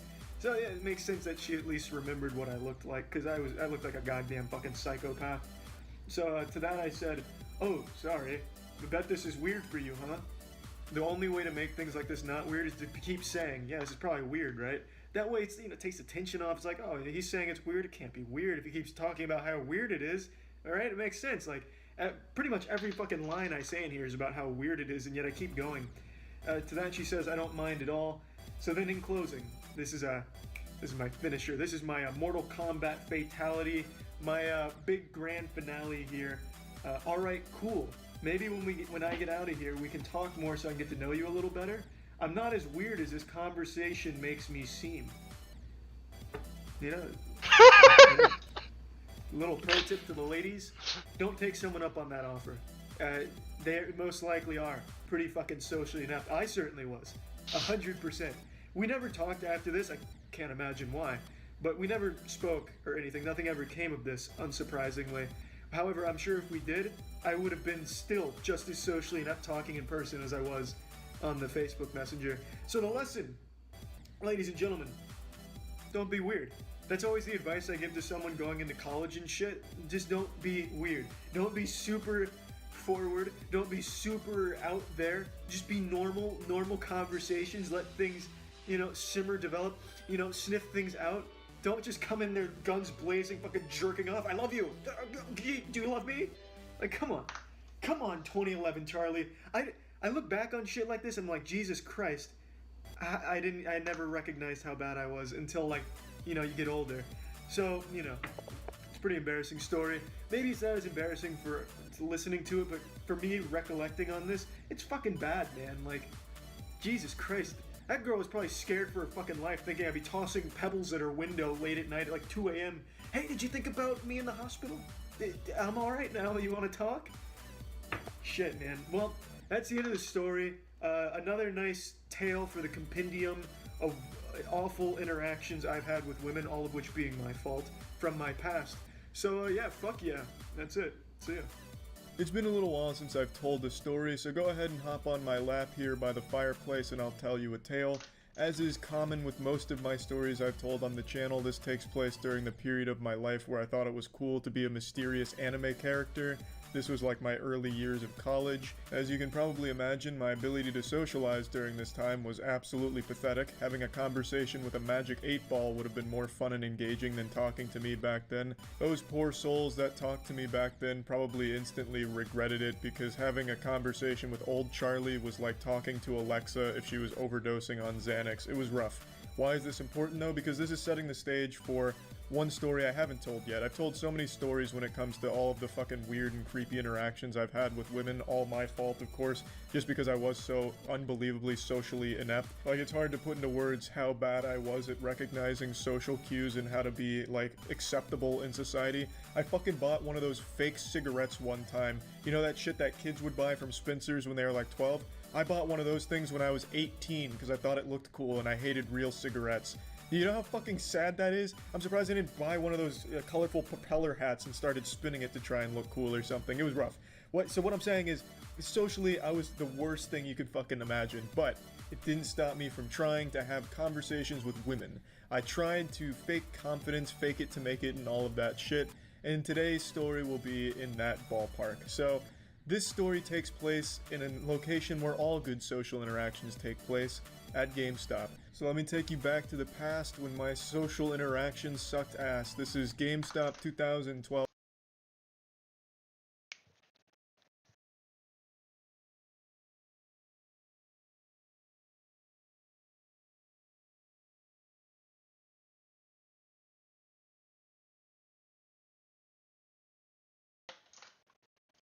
2011, somewhere in that ballpark. I was, of course, Virgin Boy Charlie, if you can even believe that. Some say I lost my virginity before my dad, but the truth is, I was actually a virgin, embarrassingly enough. And I was doing what all virgins did, using Reddit for some advice. And Reddit is one of the worst places when it comes to seduction and just general advice when it comes to human interaction, because it's the blind leading the blind. The people giving that advice, they have likely never talked to a human being before. They're probably getting all of their social cues the same place I was. Fucking anime. So I was using anime and r/relationship or something, I don't remember what subreddit, and these two things were clashing, and I was like, you know what, I'm gonna take both of these, do like a little unholy fusion dance, and become this Ultra Chad, the product of great advice and great animation. And I was going to channel this and show that, you know, I'm becoming more confident in myself by flirting with girls in public. And I chose my first rodeo to be at GameStop. Before going to GameStop, I had decided that I was going to march into GameStop, right up to the counter to the girl that worked there and call her beautiful right to her face. I was going to look her in the eyes, I was going to say, ma'am, you are fucking beautiful, you are gorgeous. I don't know what I expected to happen next because I didn't have a follow-up. Maybe I was fantasizing like one of those dream scenes where all of a sudden, like an anime, the girl blushes and then she calls out her 3 twin sisters or something. And they all fall in love with me, I don't know. But that was my game plan. And I was hyping myself up. I was like a football player in the locker room before the championship game, headbutting lockers. I put on a necklace, and I never wear a necklace. I found like this old gold necklace from probably when I was a kid, but my neck is still the same size as a kid's, so it still fit. I spiked my hair up real well, fucking drowned it in gel, and I mean drowned it in gel. I looked like a You removed the mirror portals in the Hell Factory? Yeah. Just couldn't be bothered? No, mirror portals make me fucking dizzy. Yeah. I also removed the one in artificial ideology. And didn't you also modify ABP? Yeah, I made the keys at the end red. The ones you're supposed to hit? Yeah.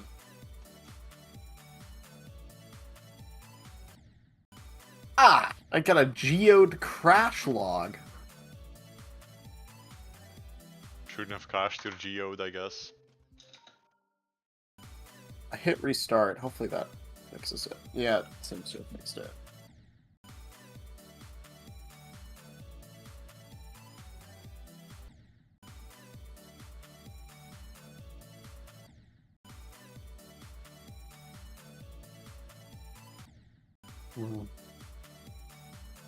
I don't know what level I should go for. If I'm gonna go for like intro experience, I guess I could play volume.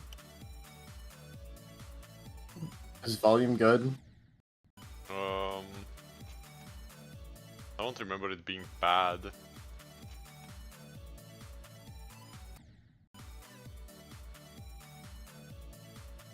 I do, however, remember dying at the fucking end, where in the end is fucking sight readable, free and easy, and everyone should be able to do it in every attempt.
Pump up the volume.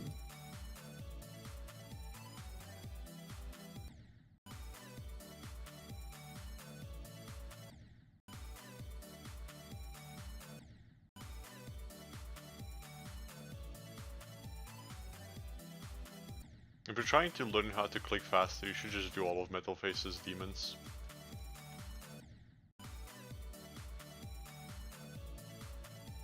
Because they are right between fucking speedcore and normal gameplay, so they're less cancer.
Yeah, I'm trying to beat volume. I'm gonna try and beat this.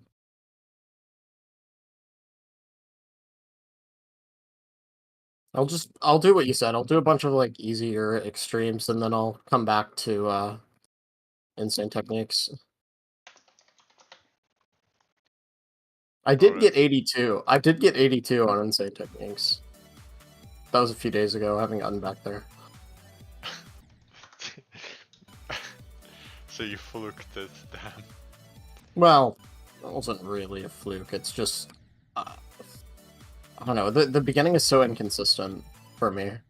I don't know if it's actually inconsistent or if I'm just bad, but I don't pass it very often.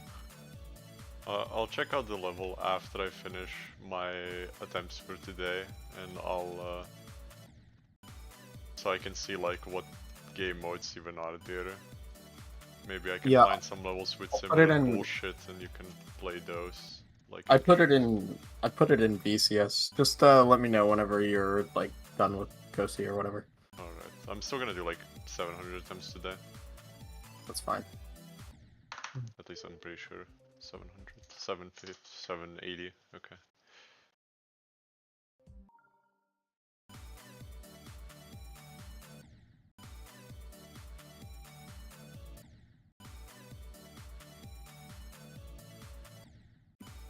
Uh,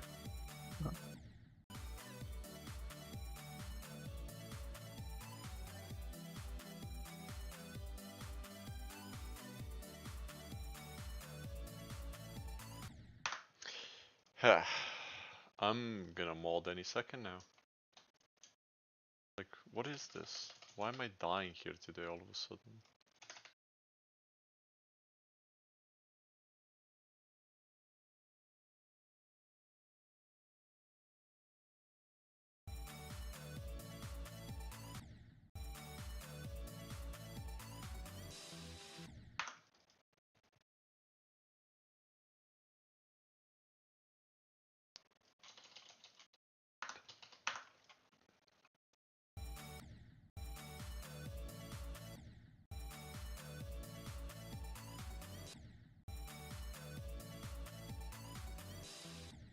I wouldn't have died there either of those attempts, so why am I dying there every single other attempt?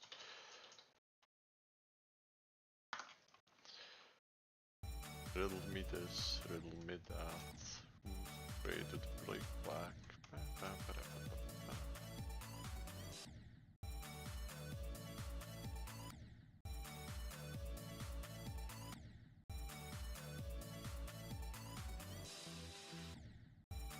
I place that spike back and the part instantly becomes impossible.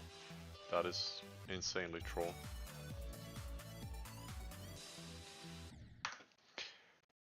So it's visual. It's a visual issue.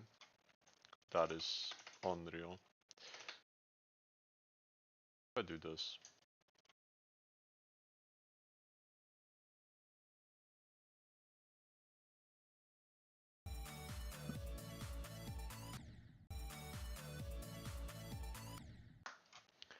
Okay, that makes it impossible.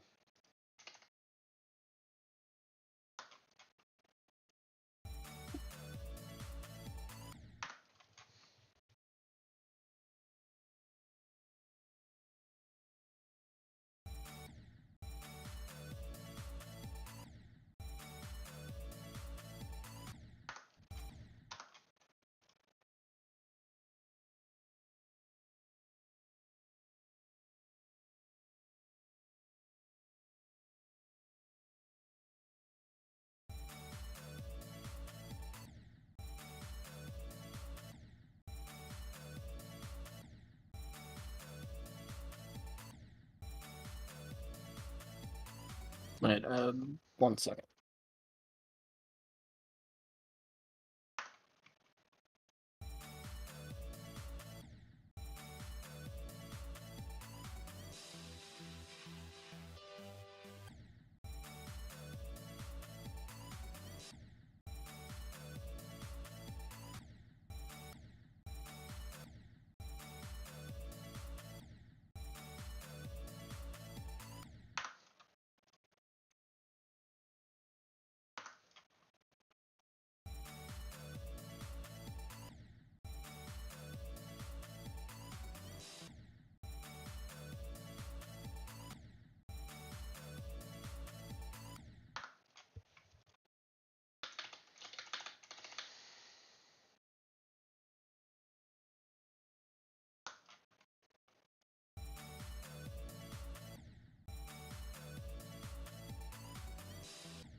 What is this?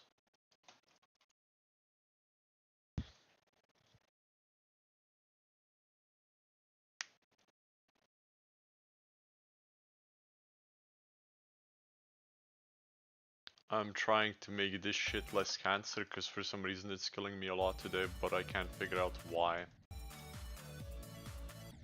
I'm trying to figure out why it's killing me. Because it shouldn't be.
Why do I hear the fucking level enter sound every time an attempt starts?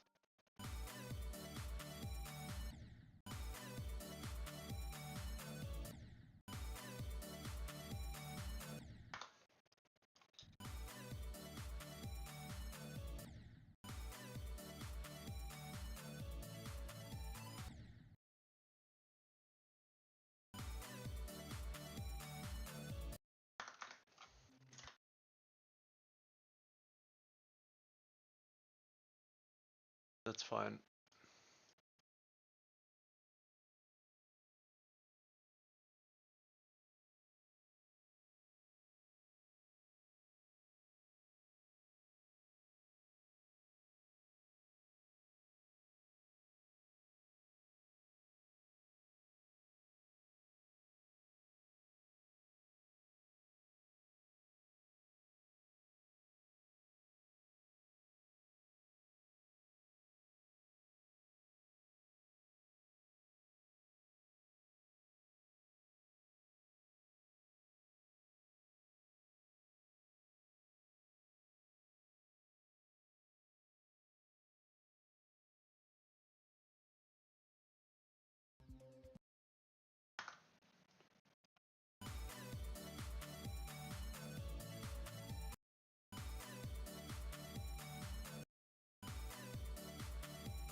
I will fucking cry any second now.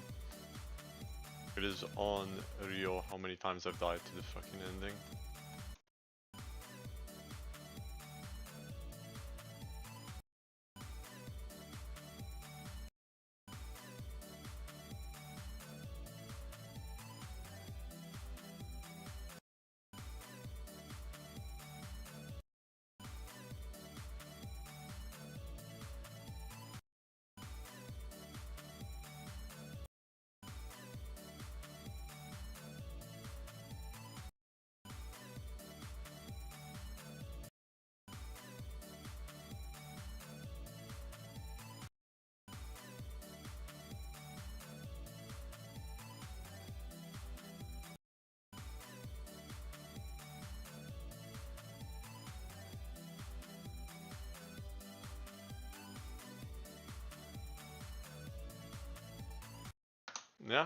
Yeah, fuck this part, man.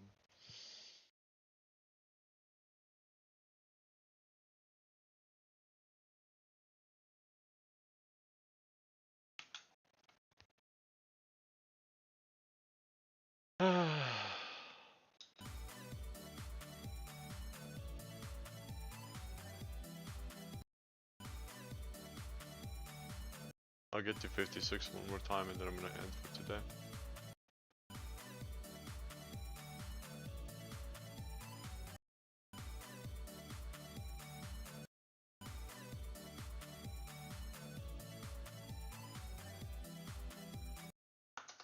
I'd love to have another end of the wave attempt, but it's clearly not happening because this game hates me.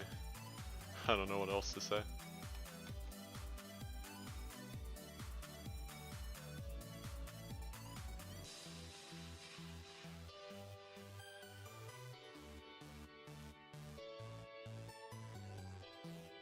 Nah, if only I could normally do that from the beginning of the wave, but of course I can't.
Hi.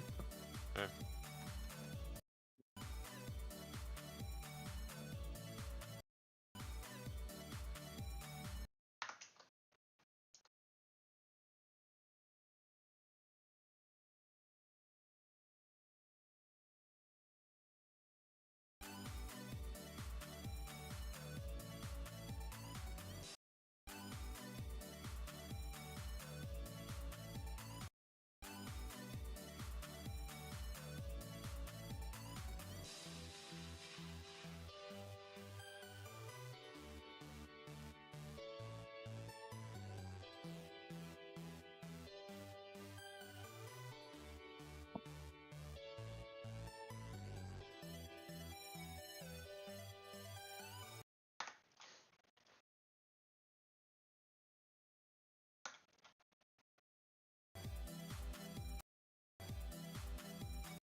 I'm struggling with the easy parts.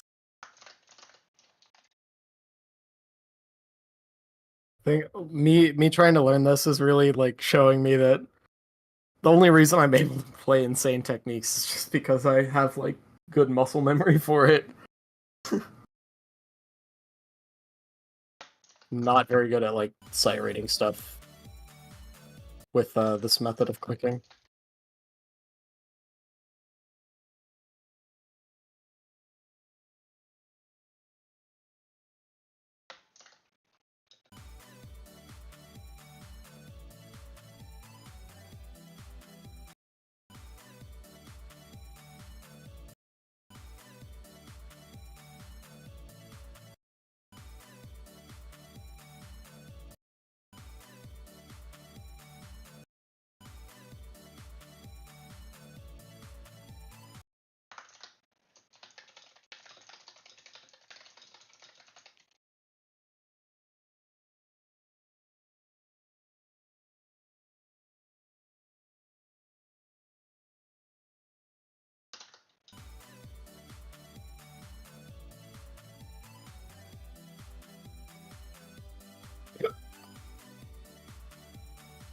Are you still playing Kosi? Wait. No, yeah, okay. Yeah. I just died at 59, you know. Thank God I can't do the first wave, but I... Wait, from 0? No. No.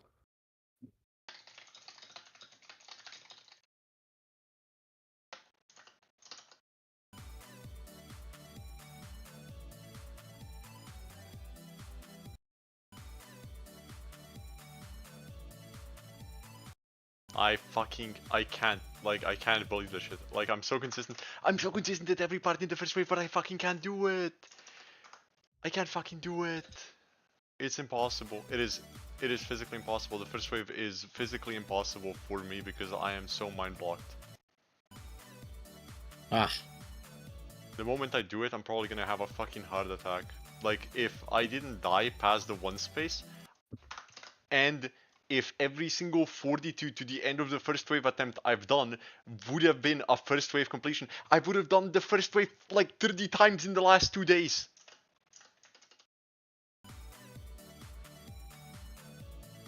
Wow.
I want to do one more ending attempt today, but like I'm not even sure if it's gonna happen.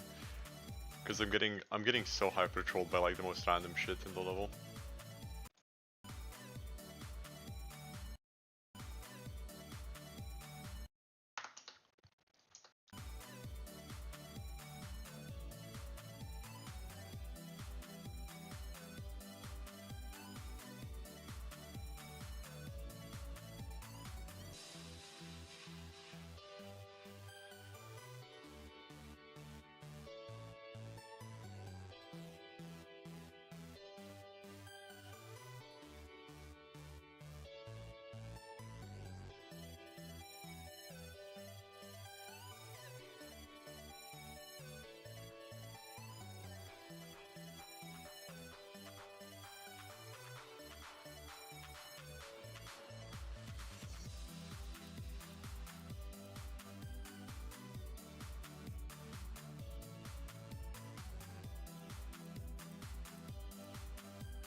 I'm gonna shoot up a school or something.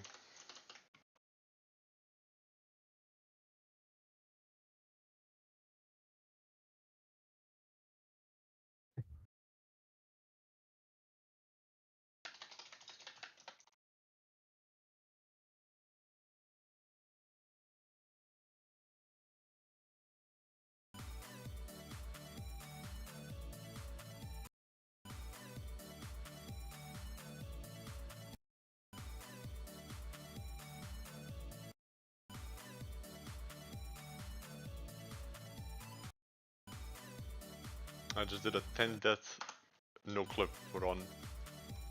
Nice. Yeah, 99.75 accuracy.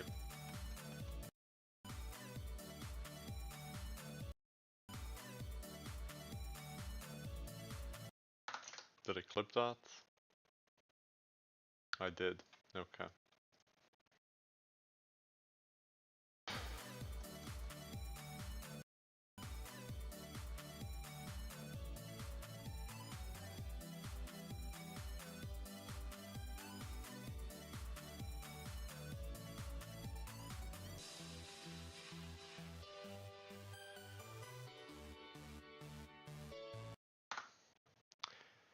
Okay, I just got 60 from 36.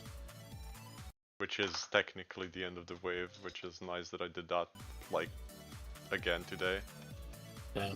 On one hand, but on the other hand, can I please just do the wave? Like, I just want Wait, the one blind block to be gone.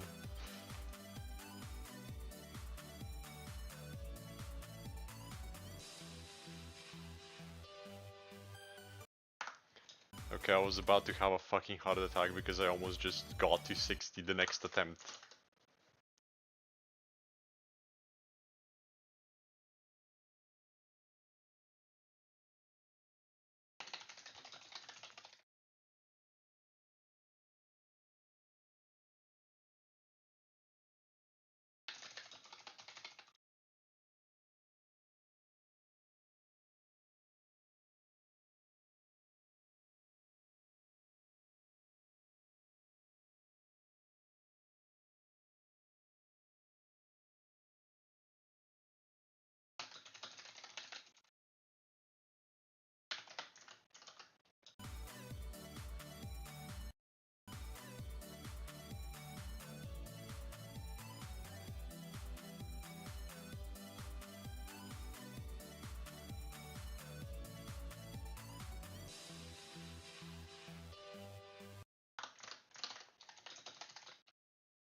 I don't know why I'm struggling with the ending of volume. It's like the easiest part. Yeah, that was me before I died to the ending of volume.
I got 12%. Let's go.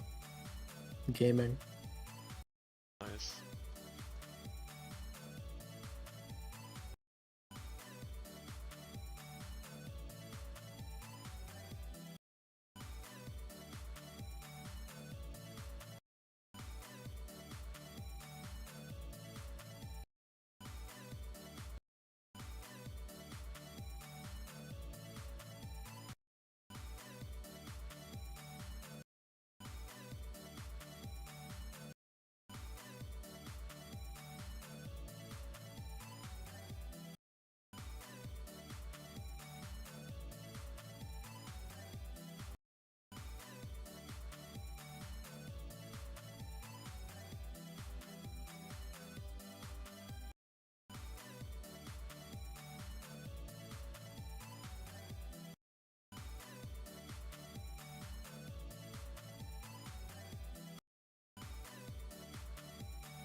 I just had a really funny challenge idea. What game mode? I'm gonna hyper buff Cozy in like a really funny way and then make like a challenge out of it.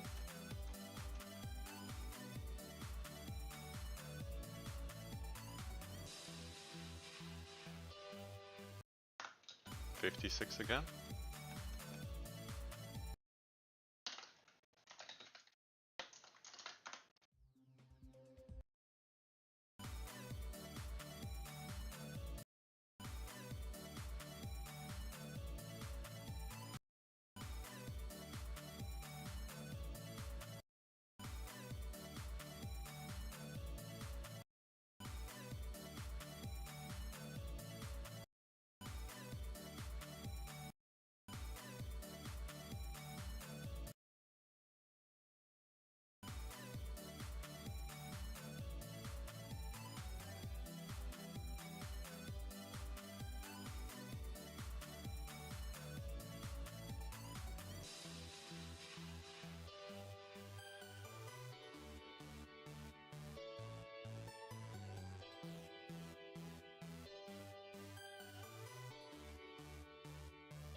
Okay.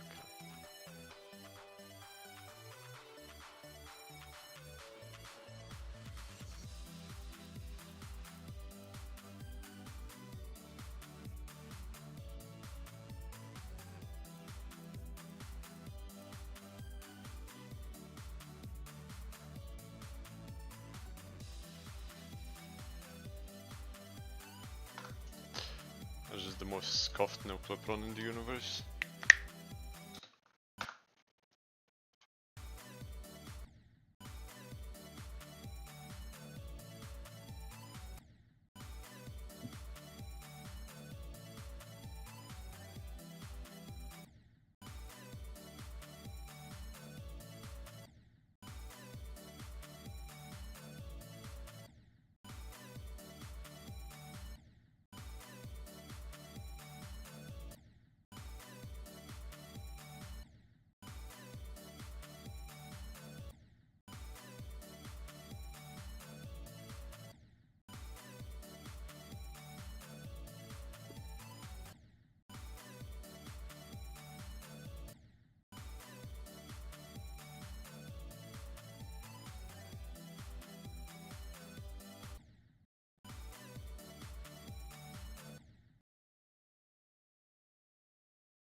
Freshly born baby covered in amniotic fluid up there, and I felt like $1,000,000. Today was the day.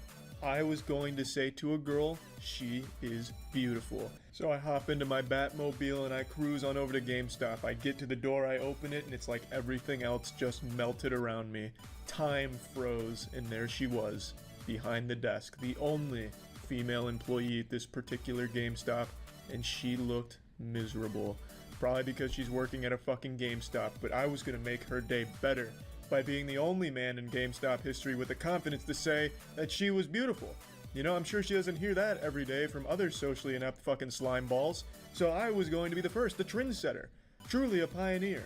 So I meandered around a little bit, just making sure I was building up enough confidence, going over the lines in my head. The line I was going to use was when she was done ringing me up, I was going to say, "Thank you, beautiful," and then wait to see her response, see what she says to this, hoping that she wouldn't call the police or have security come tackle me.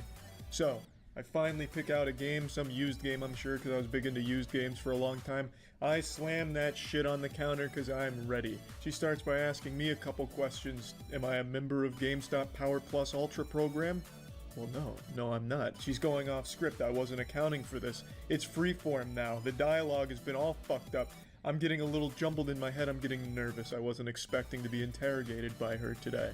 I'm not a member of this GameStop program. Would I like to be? Well, shit, would it help my chances with you? I don't know. I'm going through all kinds of scenarios in my head. It's like a visual novel. There's a bunch of different branching paths I could choose from. I'm panicking. I'm breaking down a bit. My composure is starting to falter. There's sweat on my brow and a tickle in my sack. I was not prepared for this at all. She then asked me, do I want my receipt? Another question I wasn't anticipating. Do I say thank you, beautiful now? No, that wouldn't make sense because she asked me a question. I can't just respond with a... I have to answer the question. Everything's all falling apart at once. It's like Salvador Dali's painting where the clocks are melting. I'm running out of time. I don't know when to say this line. And no, I don't really want this receipt. What am I going to do? Wipe my ass with it? I paid $3 for some garbage used game. I tell her, no, thank you. You keep the receipt. And that's when she says it. A sentence that could dampen the pants of any man, even the strongest men. She says... Thank you for shopping at GameStop. I freeze. I don't know how to respond. I stand there for what feels like hours, looking at the ground, wondering, is now the time? And then I decide I muster the courage within myself, the strength to go forward. I say, thank you, beautiful.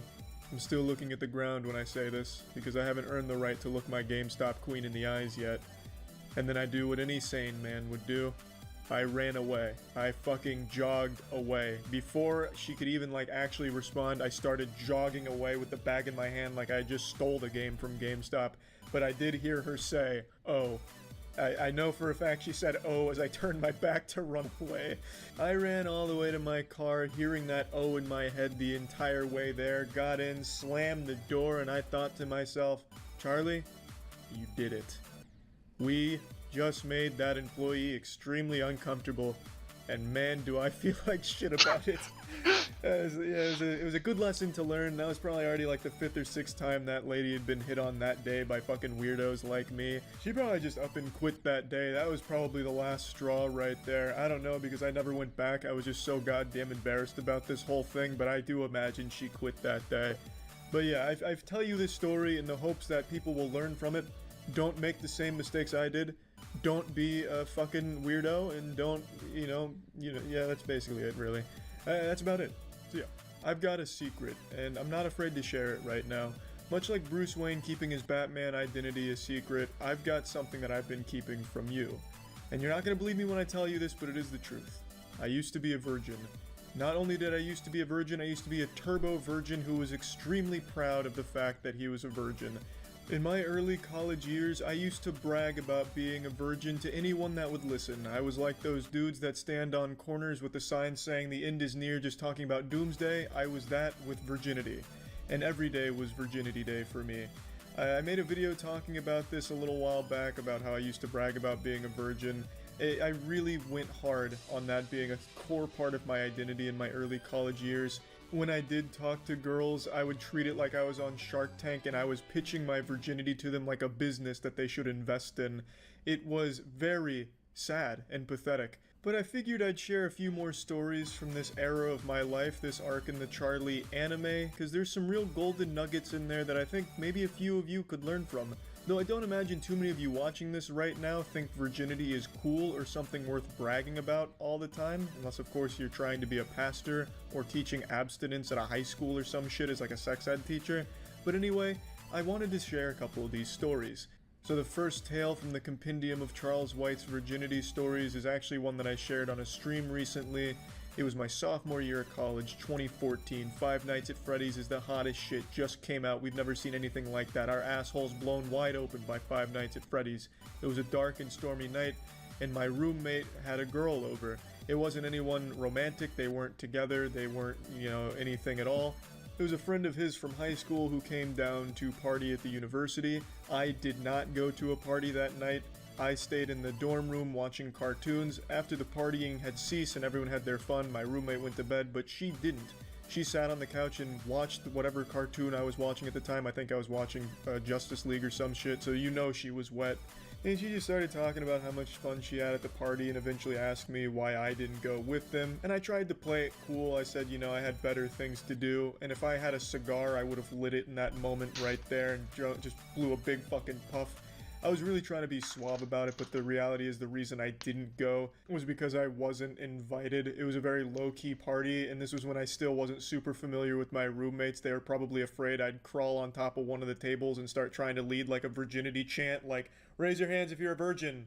Oh, just me? Even better, something weird. So they didn't ask me to go, which is why I wasn't there. But anyway, of course, me being this virginity evangelist that wouldn't shut the fuck up about virginity, we talked more about some shit, I don't remember what, but of course, me being the mysterious anime loser virgin extraordinaire back then, I eventually steered our conversation into a talk of virginity. And I started telling her about, how great it is being a virgin and how, maybe I'll lose it soon if I'm really feeling like it, as if I had, a ton of options, like my fucking cell phone was full of applicants to take my virginity. And she said something that still rings in my ears sometimes when I'm trying to go to bed. After telling her all of this about my virginity and telling it with a, a real smile on my face, really fucking saying it with my chest like I am a virgin, she hit 19-year-old Charles with a giggle and a wow, that's so sad. And she thought I was kidding, so she started making jokes about it, and I insisted that no, I was being serious, and I was like, damn.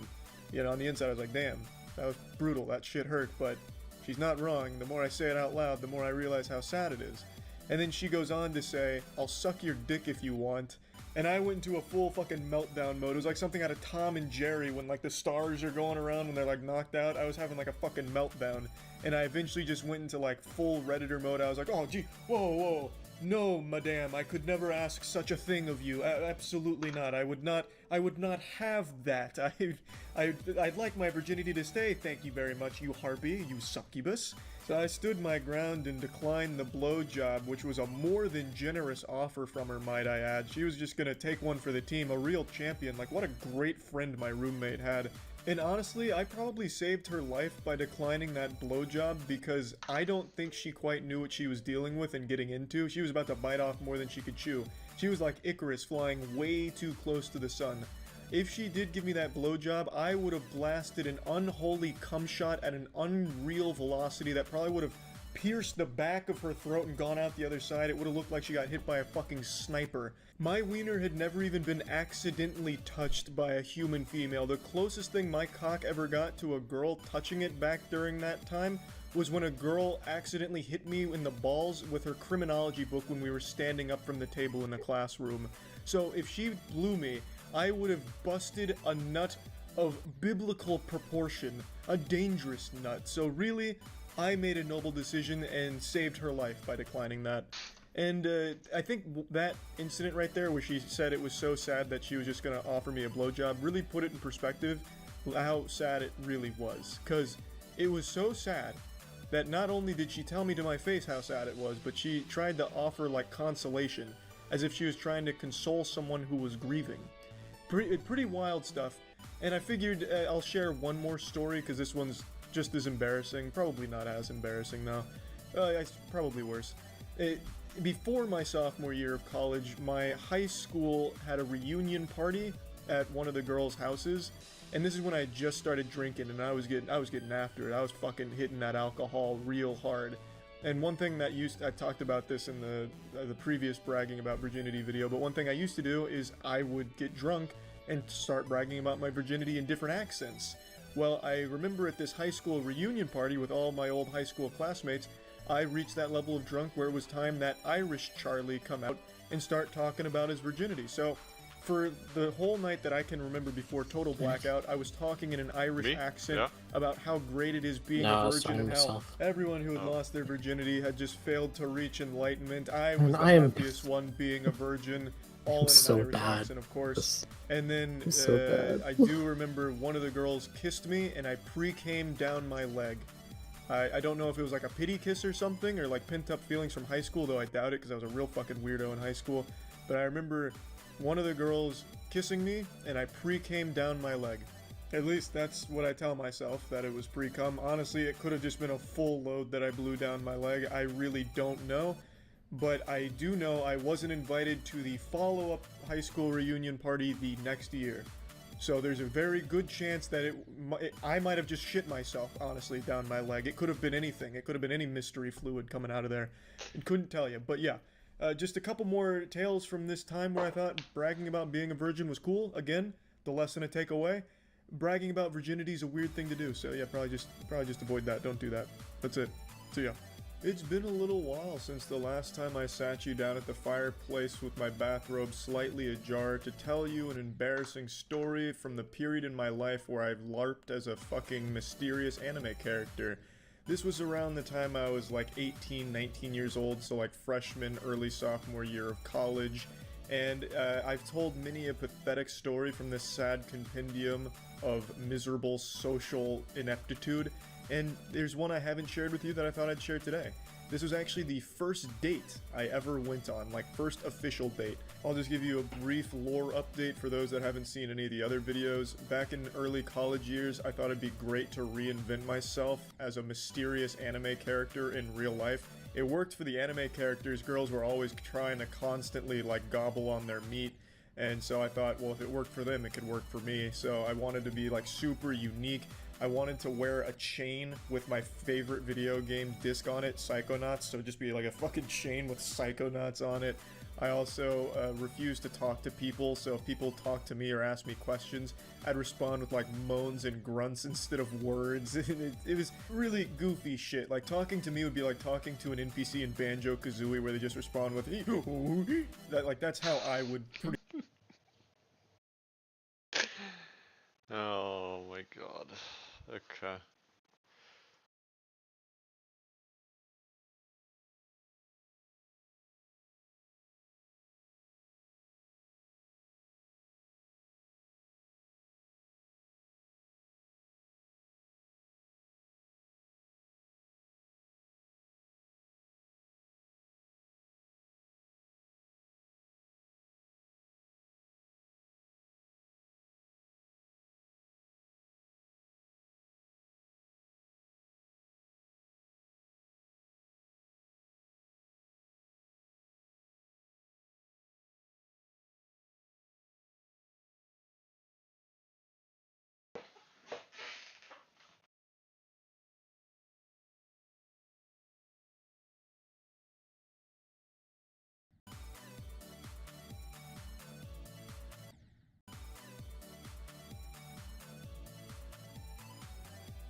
Wow, this ship transition is terrible.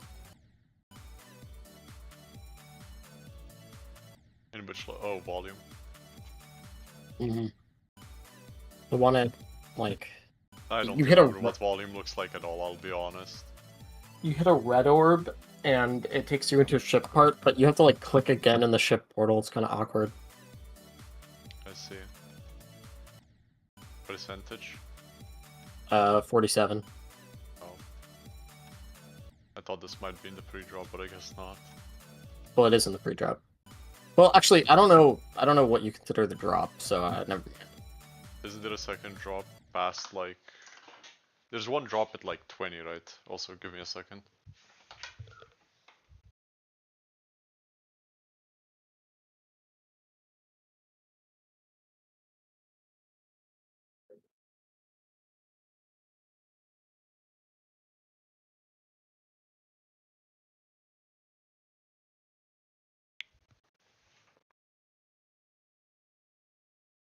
I'm back.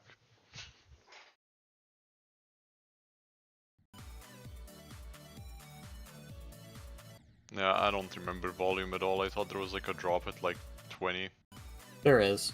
Oh, okay. Oh, and then I guess the other drop would be the wave. Yeah, 55 or something like that, right? Yeah, so it's like in the first drop then, I guess.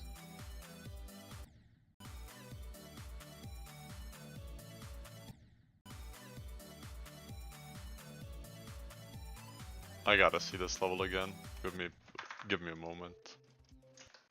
No, wait. I'll finish my daily attempts, then I'll look. I'm I'm finishing these attempts, and if it's the last fucking thing I do. How many attempts do you have left? 245.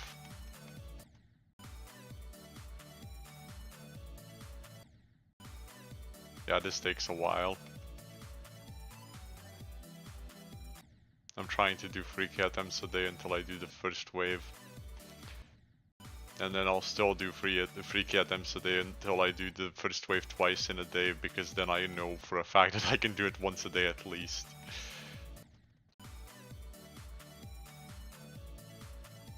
Okay, the ship transition's getting a little more consistent. It's not as stupid as I thought it was. Still kind of stupid, though.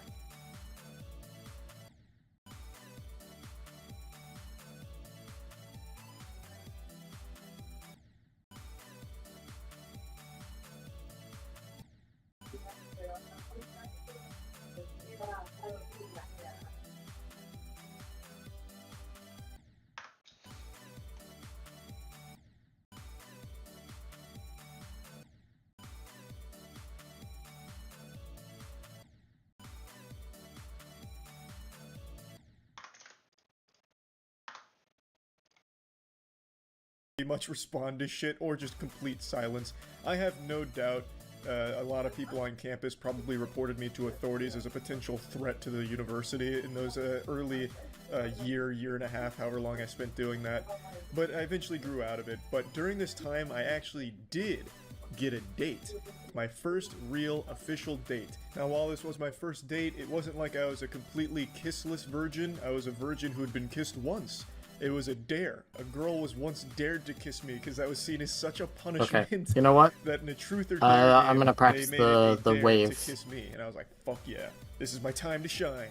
Probably pre-came and shit This my pants wave- at the same time. But anyway, I managed to get this date because a friend of mine from high school actually invited me to a But party. you remember the volume wave, right? We hadn't seen each other in quite some time, and they invited me out Kind to, of- to go drink with them. At the kind time, of the I most was famous part of the completely level. straight edge. I didn't want to touch drugs. I didn't want to touch beer.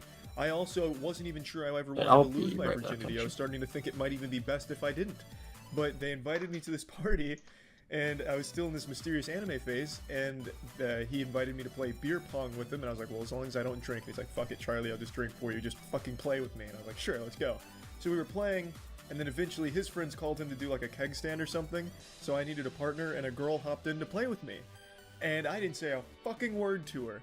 And I guess that must have been cool enough because she started talking to me, and then I eventually like mumbled out like, do you want to go to the beach? And she said yes. She gave me her number, and we set up a beach date for the next day. And my god, I don't even think I slept that night. I remember that night after the party, I went back to the dorm, and I was just busting out hundreds of crunches and like bicycle crunches and shit, trying to sculpt out my abs speedrun style. I didn't eat, I only drank a ton of water, just trying desperately to get my six-pack to pop out a bit more. I was a lot leaner back then, because all I focused on was being, like, ripped, but my arms were super skinny, so I just kind of looked like an actual poorly drawn anime character physique-wise. Nowadays, I'm just actually fucking jacked. But back then I was like, all I need is abs and girls will want to fuck me real good. So I'm in my dorm for hours just fucking doing an impromptu P90X routine till the sun comes up.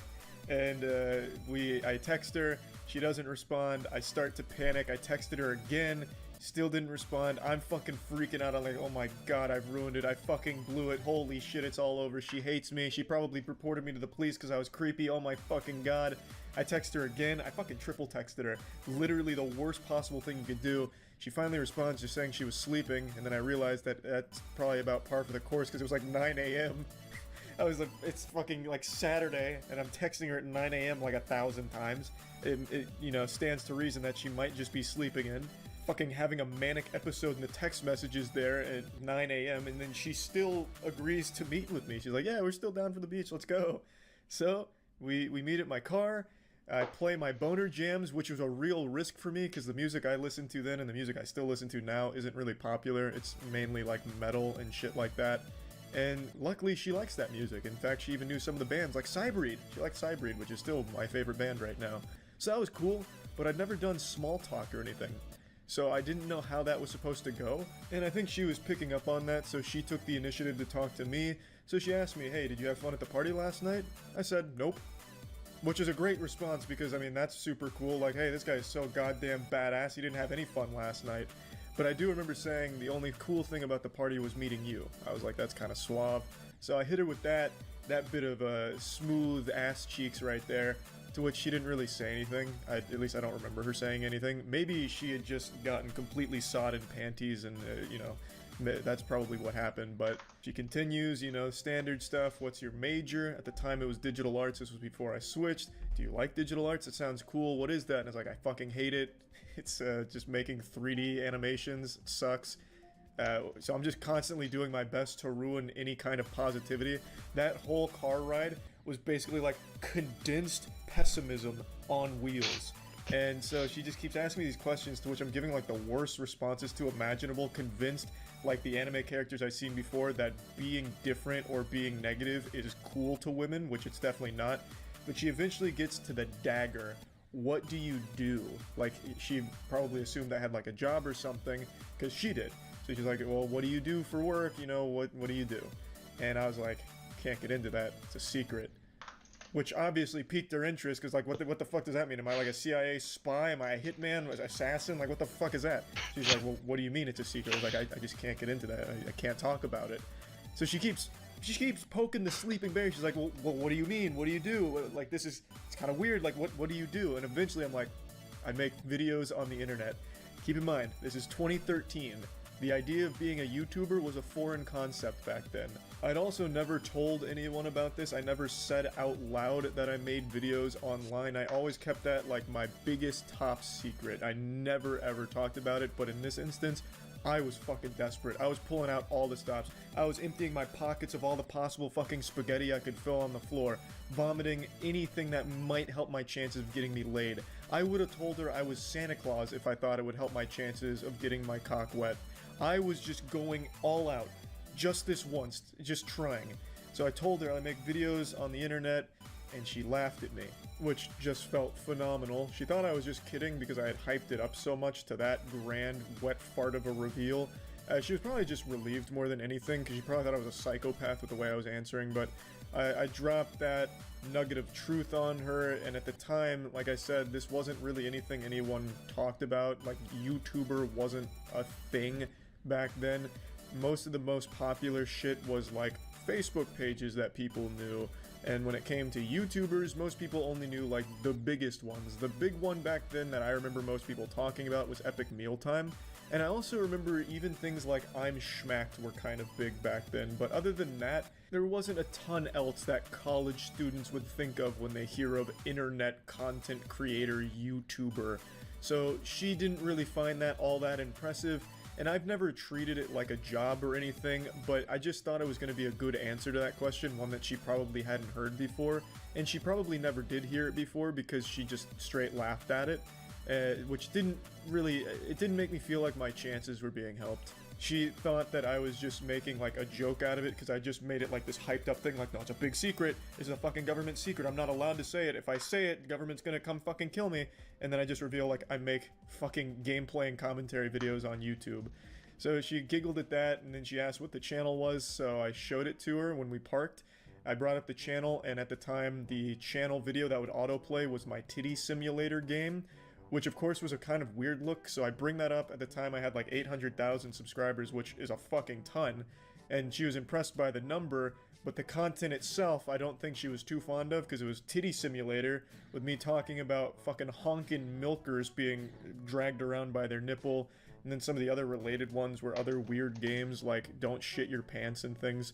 So she didn't really want to stay on the channel that long, but she said congratulations to me, and I was like, oh, okay, it didn't really work very well, now did it? So we finally arrive at the beach, confidence is shot, I can tell that this mysterious anime character facade's not doing me any favors, so we end up just going to like a pretty crowded area on the beach at Clearwater, and just laying down, and she played music with her earbuds in, and I just kind of laid there, you know, pretending like this was productive, like, yeah, I'd always wanted a tan, I'll just fucking lay here with my ass cheeks hanging out, I guess, why not? And just fucking sit there doing nothing while she's listening to music at the beach. At the end of it, I just kind of felt like I was an Uber driver who stayed a little too long. Like, she requested a ride, but then I had nothing else to do, so I also just went to the same destination. So we just kind of stayed there for like an hour, and then she's like, alright, I'm ready to head back, I'm kind of hungry. I didn't even bother asking if she wanted to get food with me, because I could already just pick up on the vibe here that it wasn't really going anywhere. So we go back, and then she hugged me, and I was like, fuck, it was all worth it, I got a hug, let's go! Woo! So I got a hug out of it, which means I was a champion that day, but we never talked again, surprisingly. And that's how my first date went, so overall pretty successful. Got off to a great start, really, in the whole romance world. And yeah, I just wanted to share that with you. I also think it's a pretty interesting look at how things have changed recently, because back then, YouTuber wasn't even a word in anyone's vernacular. No one had ever really, like, heard of that before. It wasn't really an explored concept, just kind of like this emerging hobby that some people would pick up on. But nowadays, I think it's like 60% of kids want to grow up to be like a YouTuber or internet creator, which is wild. So in less than a decade, it has completely changed. But back then, yeah, that shit was not looked at too positively. But anyway, I just wanted to share this story because I haven't done this one before, and I thought it was worth sharing. That's about it. See ya. What? Wow. Fantastic start. Absolutely splendid shit. What's up, everybody? It's Critical. I wanted to share another story with you guys today. I know I just told one yesterday, actually, but that actually happened last week. I made that video last week, and I only posted it yesterday. And the night after that happened, we went out again, and I had another unfortunate encounter, and another one that was just out of my control. It was my friend again, not the same guy, just another one of my friends, someone I thought I could trust, you know, someone that I thought I could give my Yu-Gi-Oh card collection to and expect to have it returned to me back in mint condition. I haven't fucking touched my Yu-Gi-Oh cards in years, but I feel like that's a pretty big display of trust. I'd let them walk around in my animal slippers, which is something I don't let a lot of people do. So, you know, I trusted this person, and it backfired yet again. Dorm And this is a tale I don't tell easily because I genuinely have been having some fucking PTSD flashbacks night, to this scenario. Every time I think at like about it, 3 a.m., someone my apartment, my vision gets blurry, threw up like all in front of the bathroom. Start ringing, you know that feeling where and it was like, disgusting. I know, because I got up to use the bathroom at 3 a.m. and yeah, it was like on the door, on the wall, and if you opened the door, it was like inside on the floor and in the sink. Like it was like everywhere. It's like probably the most vomit I've ever seen in one place. Yeah, I was just talking to the resident assistant about that just now. I'm back now, though.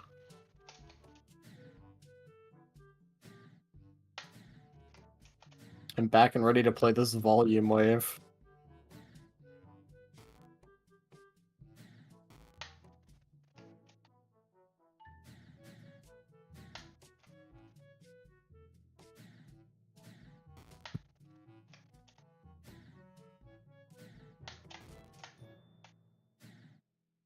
still on that Kosi grind?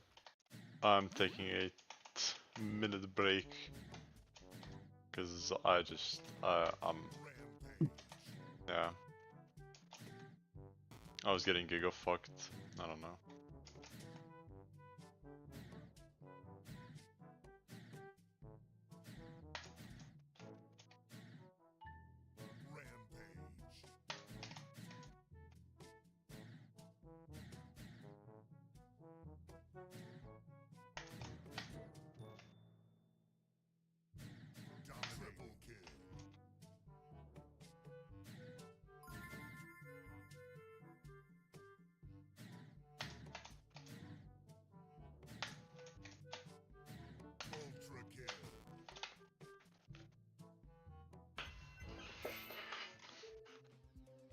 Okay.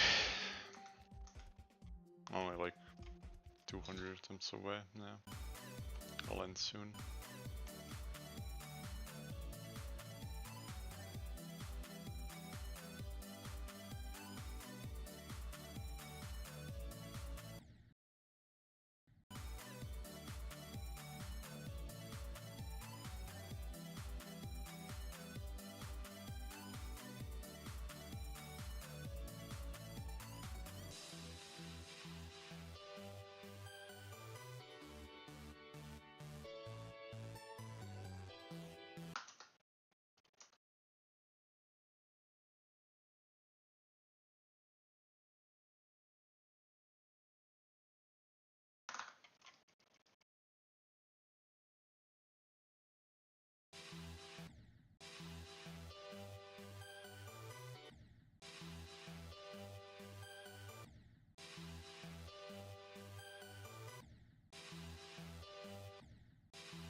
Nah, fuck me.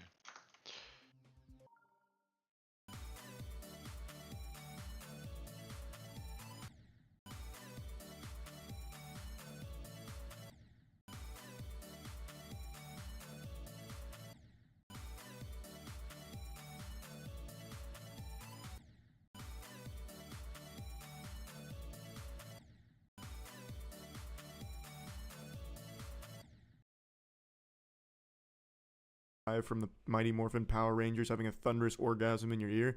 Yeah, every time I think about this, that's what happens to me. So this story starts the same as all of history's most influential and most memorable stories. I was taking a fat shit in my bathroom getting ready to go out with my friends. We were pre-gaming a little bit, not too hard because there's really no point to pre-game super hard to happy hours and other drink specials. So we finish this, I pinch off the Grumpy, and I'm ready to rock and roll. We go to this different bar, not the same one from the night before. And this was around the time Hurricane Herbert or Hermione or whatever the fuck the name of that hurricane was hitting. So it was very moist out. There was a lot of moisture in the air. There was a little bit of rain, just some sprinkling, just spitting out there. So people were fucking climbing over each other, World War Z style, trying to get into the bar. Pretty long line, but it wasn't too bad, and it wasn't raining really hard or anything like that. It was just kind of a nuisance. So when my friends and I got into the bar, we started going turbo immediately. We just went up to the bar and just started fucking slapping drinks hardcore and just getting absolutely obliterated. And while we were doing this, a girl that I kinda knew at the time came up because she saw us. She's like, you know what, I want to get in on that action. They're going hard in the paint. I'm about that life. I'm gonna try and put anus to faces over here too, like these guys are. And this girl is absolutely gorgeous, probably one of the prettiest girls that I know. And it's not like we're super familiar with each other, we never exchanged numbers or hooked up or anything like that, but we had gotten fucked up at bars together in the past, so we knew each other a little bit. And this girl was going, and she was fucking ordering drinks faster than we were. She's like, come on, hold on a second, pussy tits, I'm getting 2 more. And just taking them both, bam, breaking shit on her fucking face. She wasn't doing that, but that would have been pretty cool too. But yeah, it was just fun. And after doing this for like an hour or 2 hours, however long it was, one of my friends, he was flopping around like a noodle. He was too drunk, so he went home because he lived pretty close. And then it was just me and my other friend, actually the same friend from my ceramic story, G. So it was me and G and this girl, and we were ready to leave. We were going to go back to my place, which is also walking distance from this bar, and we were just going to hang out for a bit. And since Hurricane Hermione was hitting in full force, shit, the rain was fucking coming in sideways. It felt like hail. It felt like we were just getting bullets shot at us, and it was kind of cool.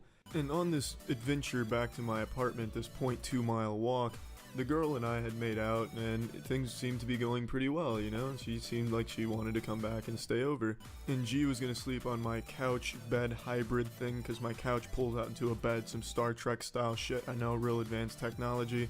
And because that's what he usually does when he gets too drunk, because his place is too far away to walk to. And he's done this many times in the past.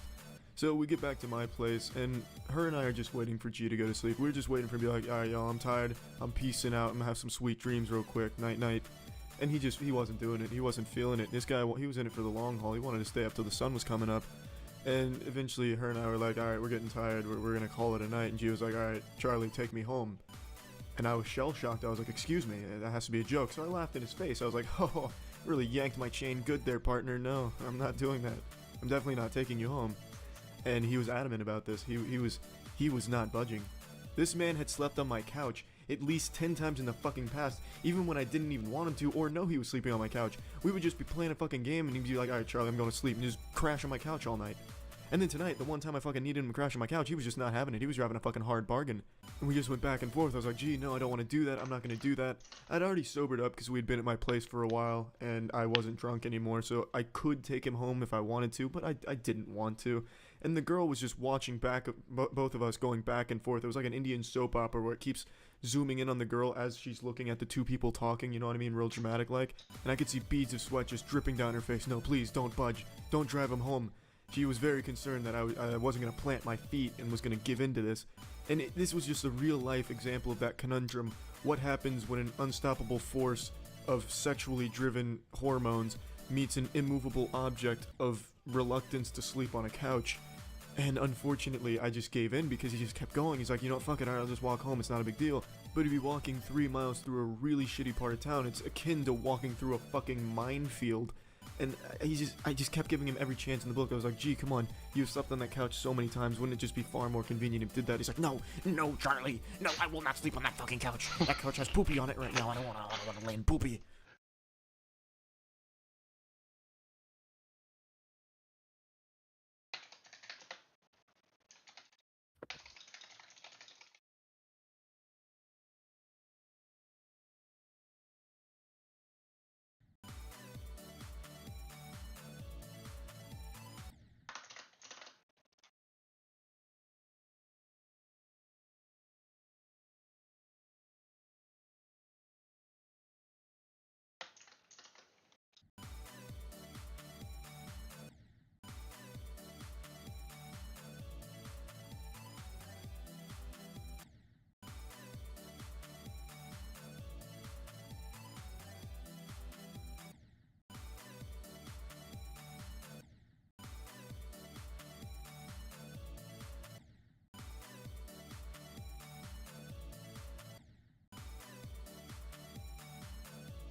I did it. You spent all your attempts? I did the first wave. Nice. You still going? I died at 76.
Great. Guess I'll play from 0 for 27 attempts or however many I have left for today. Maybe I can do the level in free runs today. I refuse to do a single attempt more because my goal is to do 3k attempts a day, no more, no less. So, guess I'll be praying I do the pre-drop today.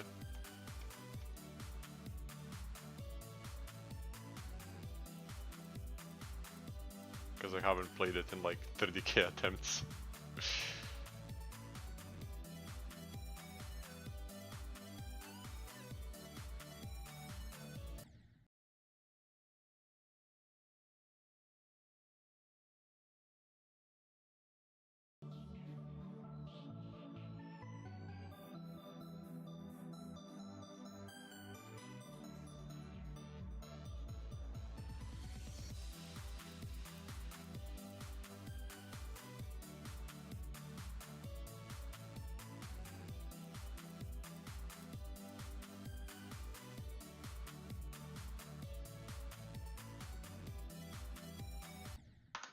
Okay.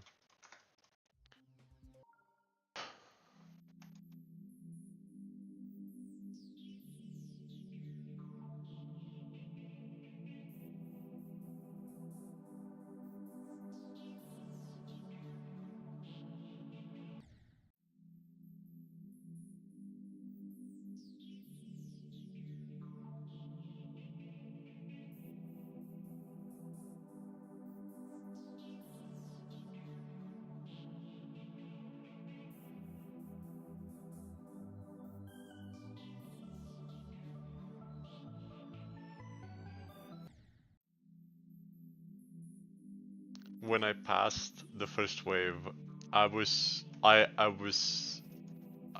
holding back so hard not to just say I did the first wave. I was just like, I was just sitting in silence. I was like, I just gotta focus up. Don't say anything.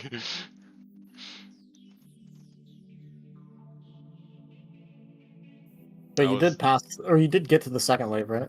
Yeah, I got all the way to the upside down section, but I was just too nervous. Like my hand was so sweaty that I was nervous I was gonna die the duel, but luckily I didn't do something that stupid.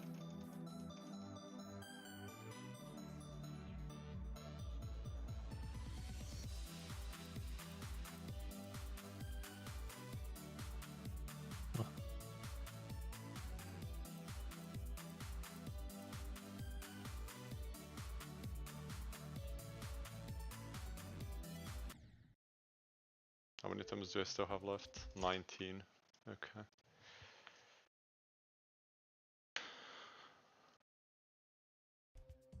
Let me turn on attempt so I can actually see when the last attempt is. I better do the fucking level in free runs today. I'm gonna be so mad if I don't.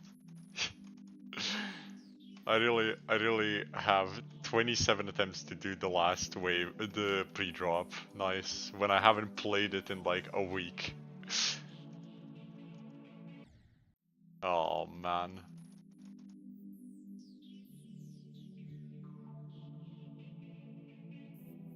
I have to do a level that I'd argue is harder than Bloodbath in 27 attempts. Am I this consistent after a week? The real question right now.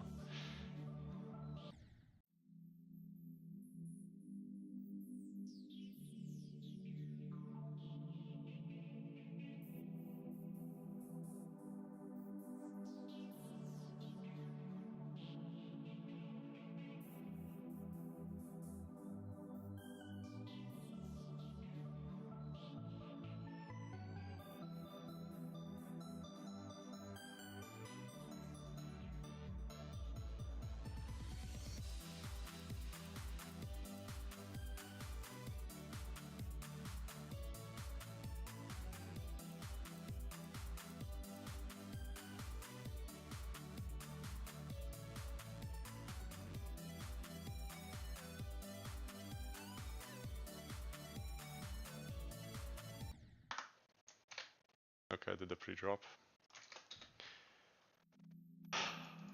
Okay. Freedom. I did the level in free runs finally. Now I can Right. upload a video titled the hardest version of Cozy in free runs. No, I don't know. I'll upload final version of Cosmic Cyclone layout in free runs or something like that. I better be getting 10 million views for it. I deserve it.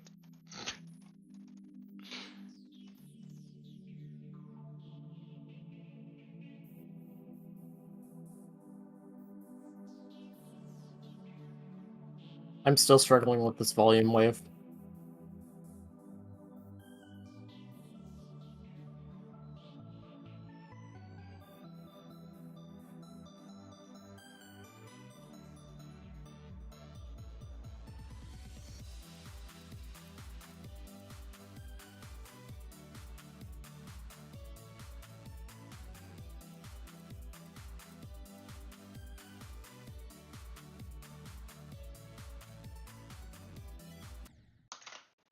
Did I clip the first wave? Now I'm fucking worried. Okay. No! What was that? I almost did 56 to 100. Oh damn. That's not even the full wave, though. It's like half the wave.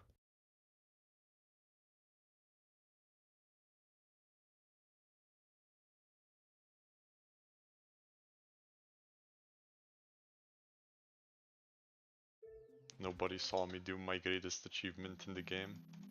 This is so sad. Wait, you had done the first wave before, though. Spamdry, you know how hard the current first wave is in comparison to the last version that I did? No. The last version I could do twice in a row and it would be fucking easier than the current version. So you just super buffed it. Yeah, you can... I mean, I'm still streaming. You can just go back like 10 minutes and you'll see how hard it is when you see where I did it. Or I'll show you after I finish my last 11 attempts.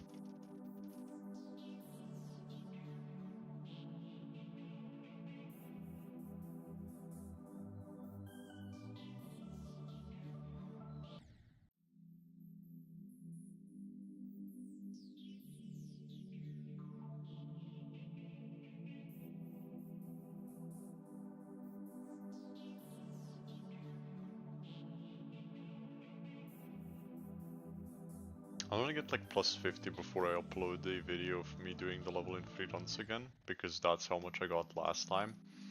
But at the same time, why bother? Like legitimately.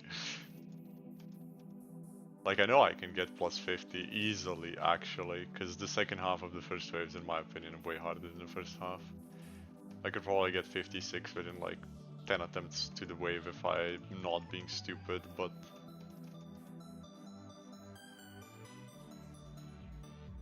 I don't know. Right now doing anything would be impossible because I'm just too hyped up still from doing the first wave. It's like a drug, you know? Like, I got dilated pupils.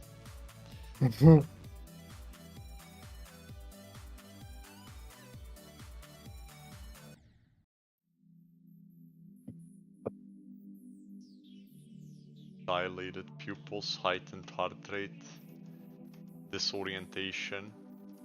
I don't know. What else? Oh yeah, like, wait, a dry mouth. Yeah, that's one.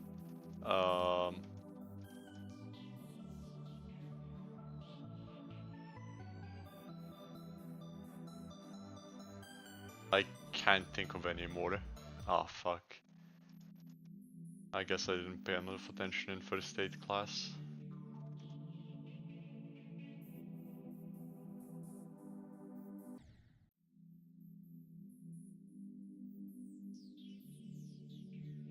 Died in the widest straight fly in the whole game.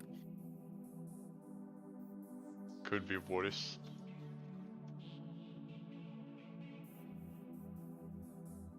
Could have died to it 17 times before you passed it once.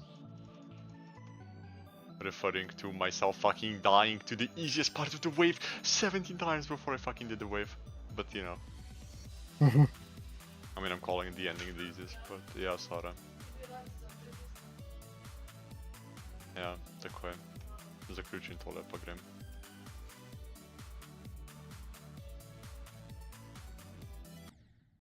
I got 2 more attempts.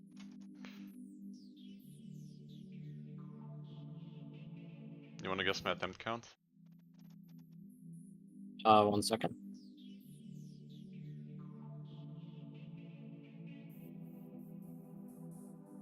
No, God, I died in a straight fly again. Yeah, what's your attempt count? You can actually guess it because it's a round number. Because I'm ending on a round number today. That's why I'm doing exactly 3k. 350k. No, what the fuck? I'm not that bad. I have 185k.